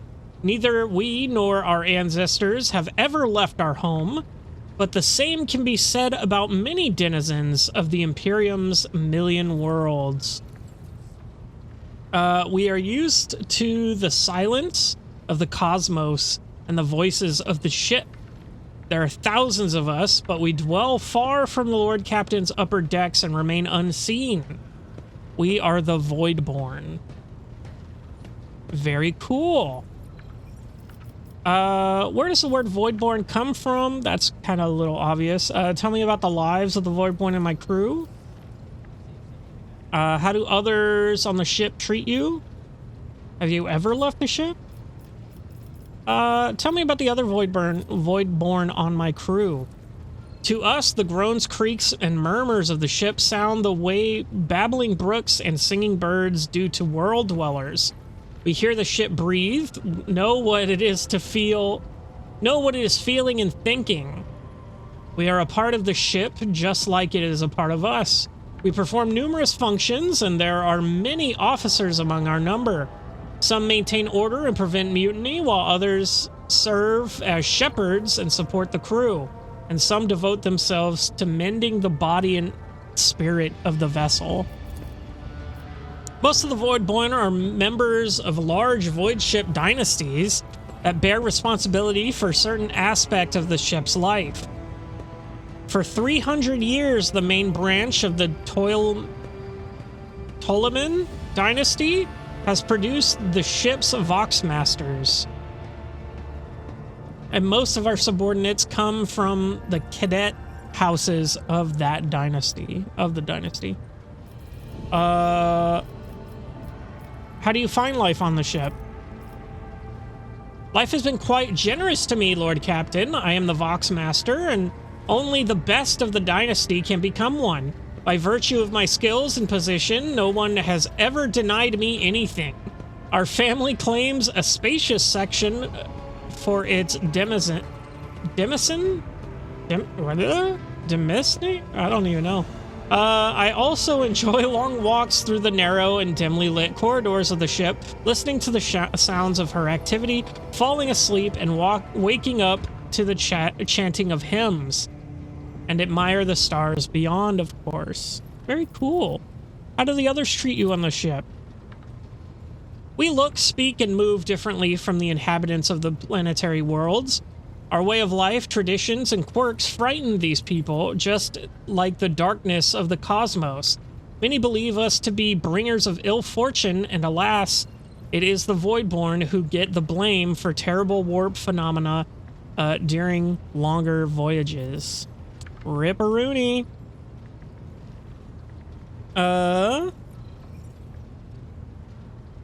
Vijdis hesitates before continuing. Several years ago, an unfortunate warp jump caused all the flood on board to spoil. Oh, food on board to spoil. 15 days later, a hungry and furious crew member massacred everyone in the lower decks, blaming us for the misfortune and hoping to restock the larders with our flesh.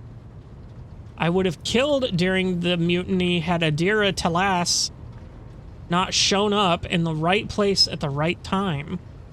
She came to my rescue, and the scoundrels' fear of her was even greater than their fear of the Voidborn. Looks like you're close friends with Adira. Oh, that's cool. Webs of tiny wrinkles appear at the corner of Vigis' eyes, and they only hint that the Voxmaster is smiling. Voidborn seldom make friends, especially among the captain's entourage, but you see, many consider Adira to be different. I am different too.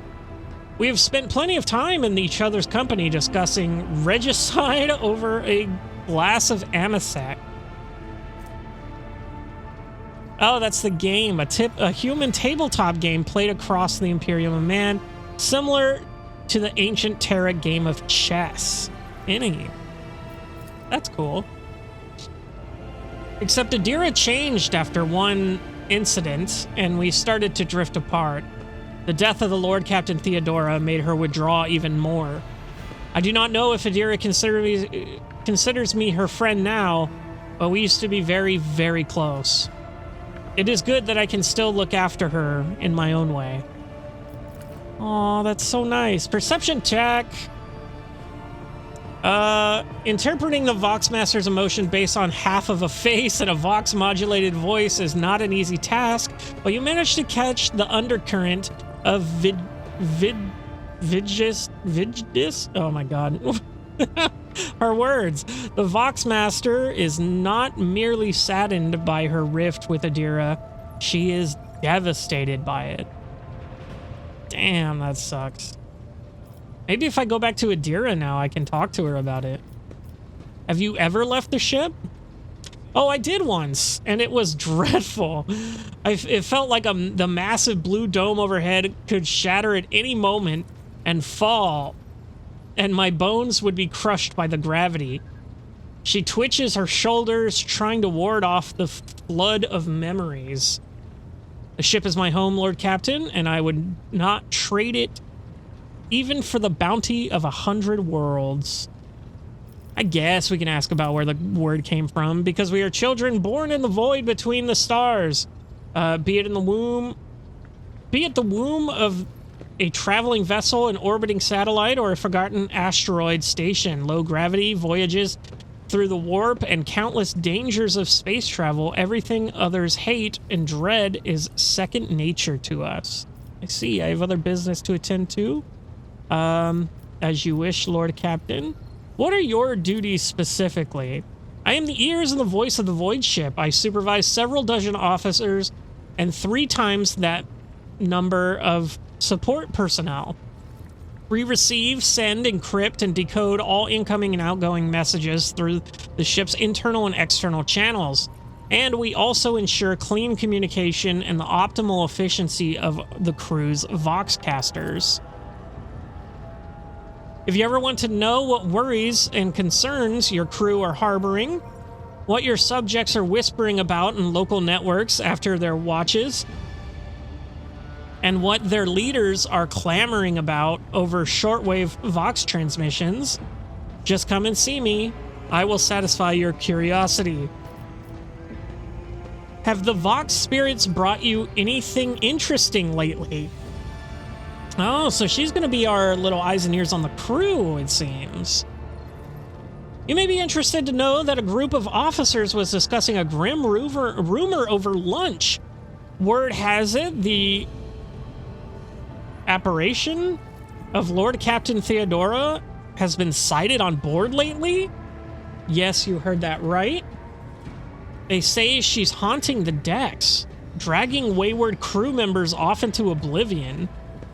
Disquiet has spread throughout the ship as the anomaly has been reported in different sections, sometimes entire kilometers apart. Dang, that's concerning. She leans closer to you. Master Heinrich von Kalax expressed interest in our communication station and Voxnets a short while ago. The interrogator appears to be very well versed in the matters of sacred technology, and it worries me. A man of his knowledge and his line of work is capable of discreetly planting his own devices in our systems. We will be vigilant, Lord Captain, but you should try to be more careful as well. Oh, okay, so she is a little suspicious of him for kind of planting his own stuff. That's cool. I guess remind me who you are. Octavius Vigus Surrey Otto of the Tolliman dynasty. The current Voxmaster serving aboard your vessel. In accordance with the Seneschal's orders, I assumed this duty immediately upon the demise of the esteemed Voxmaster Septimus, who was my grandfather. That will be all. I live to serve, Lord Captain. Very cool. So, let us go back to Adira and see if we can talk to her about Voxmaster at all. I have learned that there are caches left by Theodora somewhere on those planets. Do you know anything about this? Ooh. Me? Not a clue, Lord Captain. I don't know who Lady Theodora would have told about a thing like that, but it definitely wasn't me. Why would you whisper that to me now? Why? Uh-oh. Lord Captain, I don't know anything about caches or Lady Theodora's secrets, but the voices have just reminded me about something. I was once given the chance to try some real wine. Lady Theodora gave me some. Not just any old synthetic booze, but her favorite plonk. She always drank it in her palace. It was golden in color, and its name was Flame of Purity. A silly name, but the flavor was so intense and like nothing I'd ever tasted before or since. Apologies. It's probably not important, but I don't know anything more than that. Huh. Okay, sorry to make you sad. No, her portrait's pretty cool. Look at you, just chilling. Leave my ship. Just kidding. Okay, well, I guess she didn't have anything to say. I guess we can go back and talk to all of our party members about the so-called caches. So let's go ahead and ask Pascal. I doubt he'll know anything because he wasn't on the ship prior. I doubt you have any expertise in this, but what gift do you think I should give Jay? Given the high status of the unit von Valancius and his services rendered to the Adeptus Mechanicus, perhaps a request for special leniency for the unit Jai Hidari. The sentence of oblivion without servitorization that is stipulated for her crimes may instead be commuted to immediate redemptive servitude in perpetuus. Community service? I don't understand what you were saying. So instead of making her a servitor, just not? Then, hypothetically, in time she would be able to compensate for a small portion of the sacrileges she has committed against the Omnissiah. It would be a most generous gift. However, this act of mercy is not advisable, for it is undeserved. Okay. Thanks, Pascal. May your labors be effective and fruitful. What a fun guy he is. Anyway, you got anything to say? May the Exalted One protect you. Have you? Nope. Oh. Epic. Okay. Do we tell Heinrichs about our, To what do caches? I owe this visit? Oh, shit. I forgot that was an option. That's insane. Okay, we already talked to Abelard about it. We might be able to talk to Argenta and not Cassia. But probably Argenta. She was the only one left, right? But she was kind of a new addition to the crew anyway. Anyway, let's talk to the helmsman. See if he has anything. A tall man before you appeared to be woven from tendons and muscle. Blue veins snake around under his white, almost dove-colored skin, and his scalp and chin are covered with cropped white hair. His neck and shoulders are wrapped in wires that hint at the presence of neural connectors under his uniform.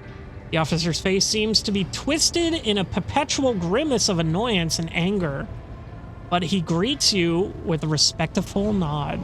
Lord Captain, Master Helmsman Raver, at your service. What can you tell me about the other officers?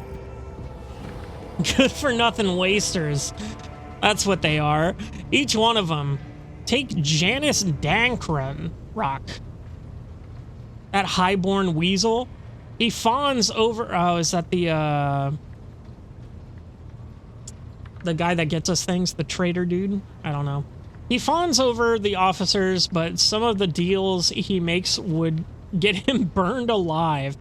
He drags other people into his schemes so they can take the fall for him, too. One of my junior helmsmen was ferrying goods from Footfall for him, got caught by the Seneschal, and ended up in the Void Hatch. Danric couldn't care less. That's cool. Thanks for letting me know. Voxmaster, another Tallyman, like the last one, Void Rest him, is no better. She cut off half the Vox channels the day she took up her post. Said the Vox systems were damaged and the Engineerium had no contact with the other modules. But how am I supposed to steer the ship, collect the cog reports with the power of my mind? First Officer Wessarian, that's Abelard. I can't stand him. Like every Navy officer I ever met, he doesn't know a thing about controlling a vessel in the void, but he puffs himself up all the same and throws his weight around. Me and him had to have words a few times before he left me alone. Thank the Emperor Lady Theodora trusted me more than the Seneschal when it came to helming a void ship. Then there's that woman. What's her name? Talas? Lady Theodora brought her... brought her along wherever she went. And look what happened to her. I wouldn't be surprised if it turns out it was that witch that delivered her to an early grave. Just like countless souls before. I don't see why anyone would want that walking calamity on their ship, but some would disagree. They say she's friends with the young Hollyman, you know? Or at least she used to be. Is there anyone you like at all? He looks perplexed. What kind of question is that? I like you. And Lady Theodora before you. Where would I be if I was making cracks about a rogue traitor? Ha! I don't want to die just yet. Very cool. Remind me, who are you? I'm the Helmmaster, dude. What are you, stupid? I stand at the wheel of this here tub. Is that the wheel? It looks like a computer. I mean your vessel, and bark commands at the idiots who tend to its related systems. In layman's terms, I'm the one who stops us from running into asteroids and disruptive gravitational wave when we're traveling through the void. Let me see here. Do you control the ship in real space? I wish that was my only job. I have to steer her through the warp too, but most of the credit for that goes to the navigator. The warp's a nightmare, always tossing up something new. All my years at the helm, they count for nothing in there. My part's small enough. I just monitor our systems, follow the charted route, and I don't kick up fuss when new orders come in from the navigator's sanctum. Real space? Now that's where I keep my eyes peeled. Gravitational anomalies, void currents, hard radiation. That kind of shit shows up everywhere. Thank the Emperor, the augurs on this vessel are holding up. And so far, we've been able to spot if something's Something bad's coming our way. Who are these idiots you were in charge of? There's too many of them to list them all. Text priests from the Engineerium Voidsman, from the Augur decks, the work-shy fools on the bridge. I'd have every last one of them flogged. They all need a wake-up call. They need to be whipped into shape, or else this ship will be going nowhere. Or even worse, it'll go somewhere we don't want it to. You must have dealings with the Navigator as part of your duties. He stares at you after blurting out, "Damn it, Lord Captain. To tell you the truth, I've been asking myself, where'd the Lord Captain fish this Orcelio girl out of? Now, it's not like I've met many navigators, but this one, I don't feel safe with the little princess pulling our void ship through the warp. She's done a decent job so far, though. I guess she's managing. That's enough. I can see that you're not the gregarious sort." His eye twitches, which makes a grimace on his even uglier face. Oh, a face even uglier. Have I done something to displease the Lord Captain? Did I mishear you, or are you giving the rogue trader cheek? Answer me, Void Rat. I am merely sharing an observation. On the contrary, you're the first person on this bridge who's not tripping over themselves to lick my boots. I'll say that. He perpetually twists his mouth, twisted mouth twitches as he's trying to hide a smile. It looks sinister rather than friendly. Oh yeah? Well, I'm pleasantly surprised myself that you aren't having me flogged for insubordination. Will wonders never cease? Connecting wires, points at the cables around him, connecting wires. Once they go into the control panel, I become one with the ship, except the bloody cogs messed up the wires, stimulus injectors and connectors when they implanted them. They twisted the wires the wrong way or burned something in my noggin. Anyway, I can't sleep. Oh, that fucking sucks, dude. Just doesn't happen anymore. It's been 30 years of non-stop stimulants and a splitting headache. So you'll forgive me if I'm not all smiles, Lord Captain. Jesus Christ, my guy. Holy shit. Yikes. My God. Well, that's cool.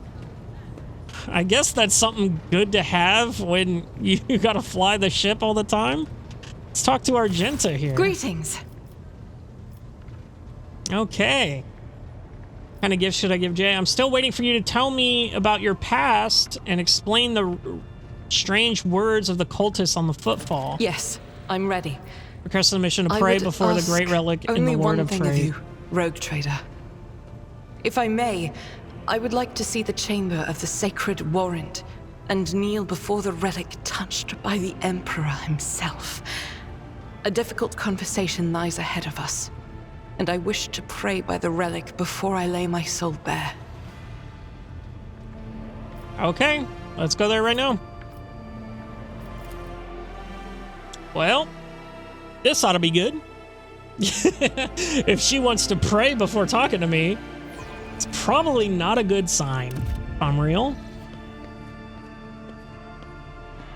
Oh, we let her in. Okay, holy shit. I didn't realize we were going to be inside the fucking place. Argenta drops to her knees, her hands making a sign of the Aquilia? Two-headed eagle sigil that signifies the Imperium. Her eyes are locked on the sweeping signature on the warrant. A seemingly mundane thing, merely a flourish on a piece of paper, unless one knows whose hand left that mark and whose blood it is on that paper. If thou... fuck me. If thou seest a flaw in me, smite me. If thou knowest a fall of mine, burn me with flames of fury and righteousness. But if thou seest A light in me, grace me if thou hearest a plea of mine, bless me with wrath of fury and of righteousness. Argenta's voice is sonorous, as if made for singing hymns and prayers, but right now she cannot seem to catch her breath, so overwhelmed with emotion is she. For I breathe by the will of thine, for I live by the law of thine. I carry thy word, O Emperor. I bring solace to servants of thine. I ruin to foes of thine. A fate of terror and righteousness. Upon finishing, she closes her eyes and remains silent for a long time with her head raised high. Slowly, like the first licks of flame in a campfire, a smile blossoms on her her lips. When Argenta finally opens her eyes, they are alight with uncanny resolution. Rogue traitor, we need to talk, or rather, I need to tell you something. The truth about how I ended up on Theodora von Valentia's ship, and about the cultists we encountered on Footfall. I'm listening. Please understand, I couldn't trust you before. I'll tell you my story, and you'll see why. Argenta pauses. I'll start at the beginning. It's easier to piece everything together that way. Upon arriving in the Expanse and on Footfall, I found no purpose here, only torment. I wasn't needed. The reliquary I had been assigned to safeguard was already well protected by Reverend Habababab's mission. And no one was even trying to defile it. For all its lawlessness, Footfall respects the worship of the Emperor. That was when Lady Theodora, head of the dynasty, your dynasty, appeared. She became an agent of divine will in a way. Argenta falters, searching for the words. It was from her that I learned about the planet recently discovered by her scouts, Salus Prime. For a road trader, the planet was of little interest, a feral world away from convenient warp routes. But for me, learning about its existence was a revelation. I've never even heard of such a planet. Does it belong to the Von Valentius dynasty? Yes, now the planet is yours by right, but it's not as simple as that. The warp route leading to it was lost. I will explain in due time. May I continue? Please continue. The description of Salus Prime was familiar to me. It seemed very similar to the world of an ancient legend, the legend of Saint Argenta and her ship. Her voice grows reverent. Argenta, the living saint. She is my patroness. The order named me after her. She died millennia ago when heretics caused her ship to fall from the sky. But even those blasphemers could not touch Argenta's ashes or her holy relic, the One Star. For the fallen ship, which now served as the resting place for the saint's remains, would only allow the truly righteous to enter. All others would meet their death. Imagine what I felt when this flash of insight came to me. The world where Saint Argenta's ship fell was merely a vague legend. No one knew its actual whereabouts. And suddenly, I myself, named after the saint, come across this information. I realized at the moment that it was a portent that I must journey to the planet and find the ship. And so I asked Reverend Heberberg to let me go for a time on a personal pilgrimage. I boarded Theodora's ship and demanded passage to the newly discovered planet Salus Prime. Why did you keep your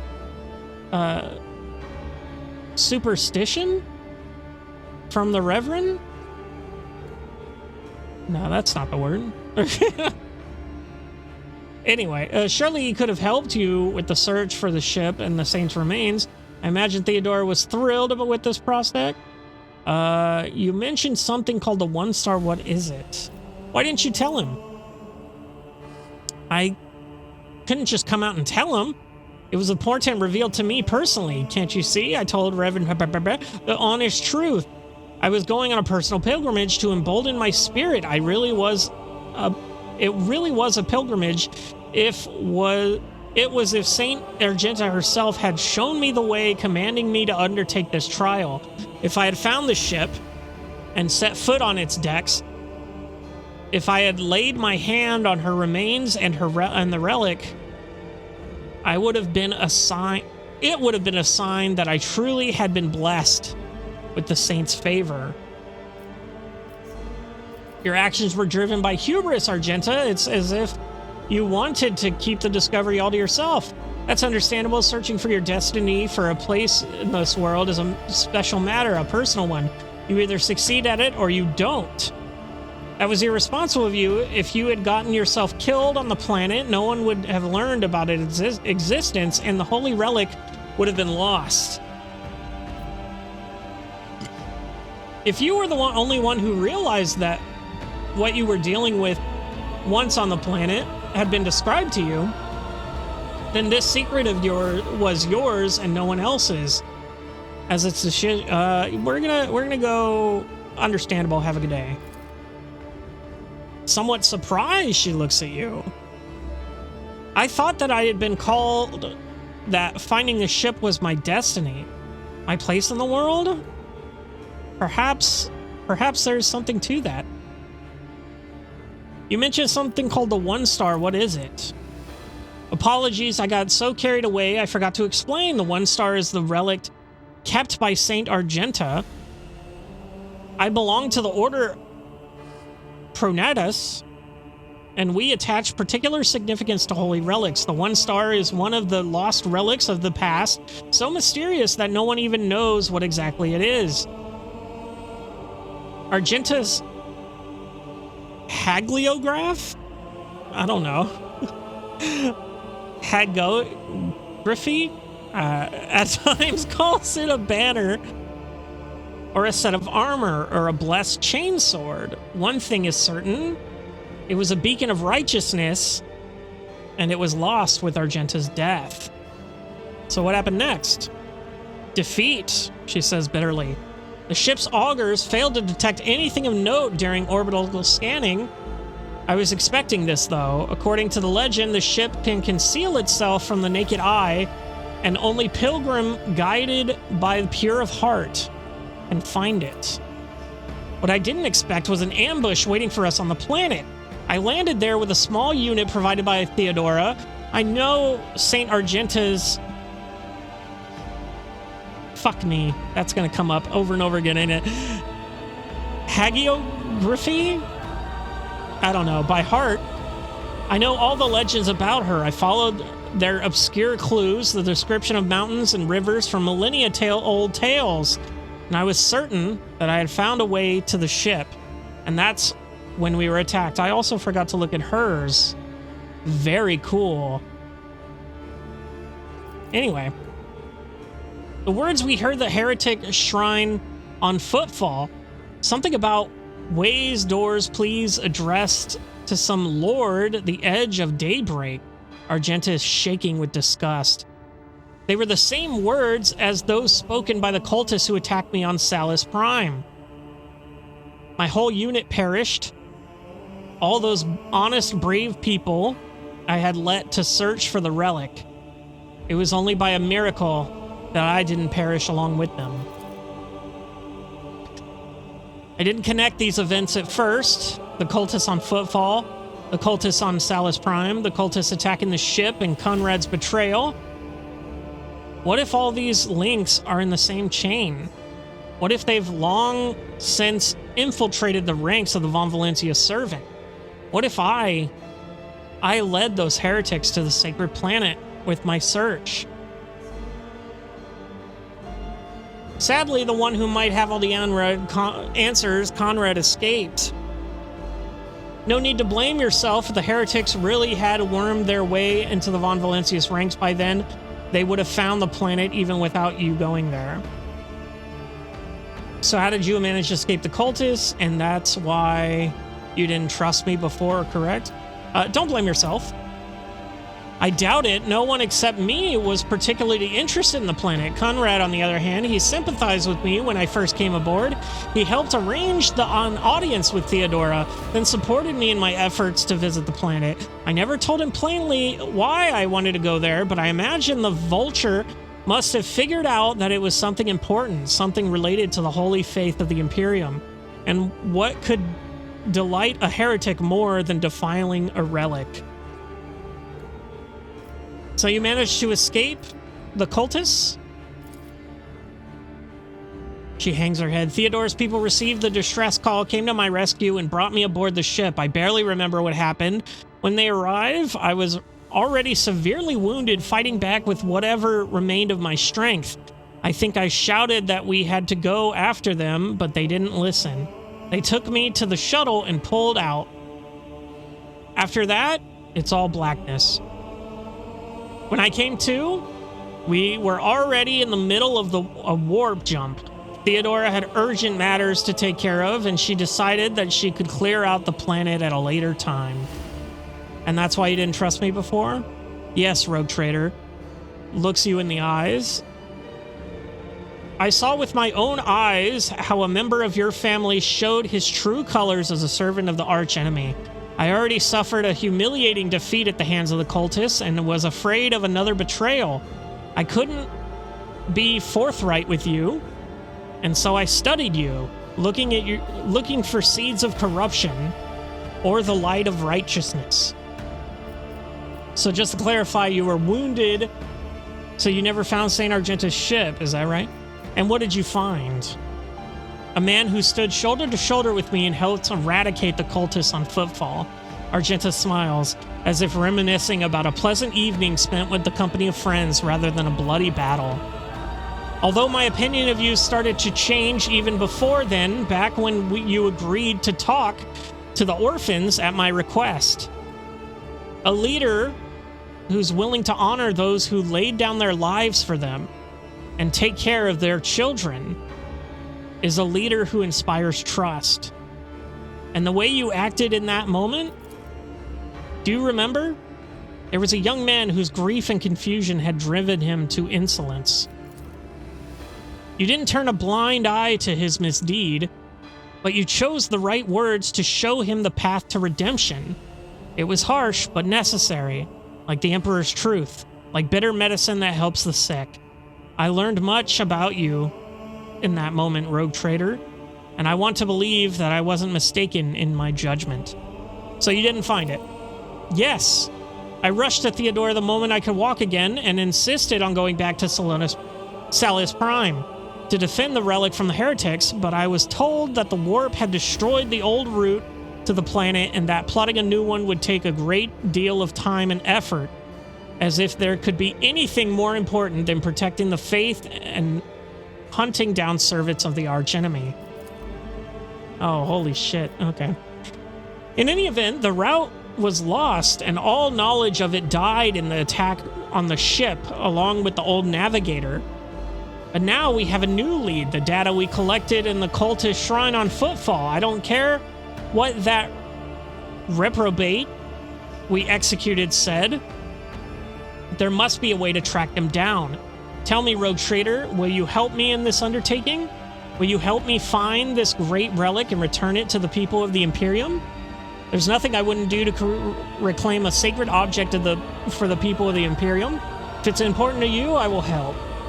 Searching for ancient ships and relics is an exciting prospect. Of course I'll help.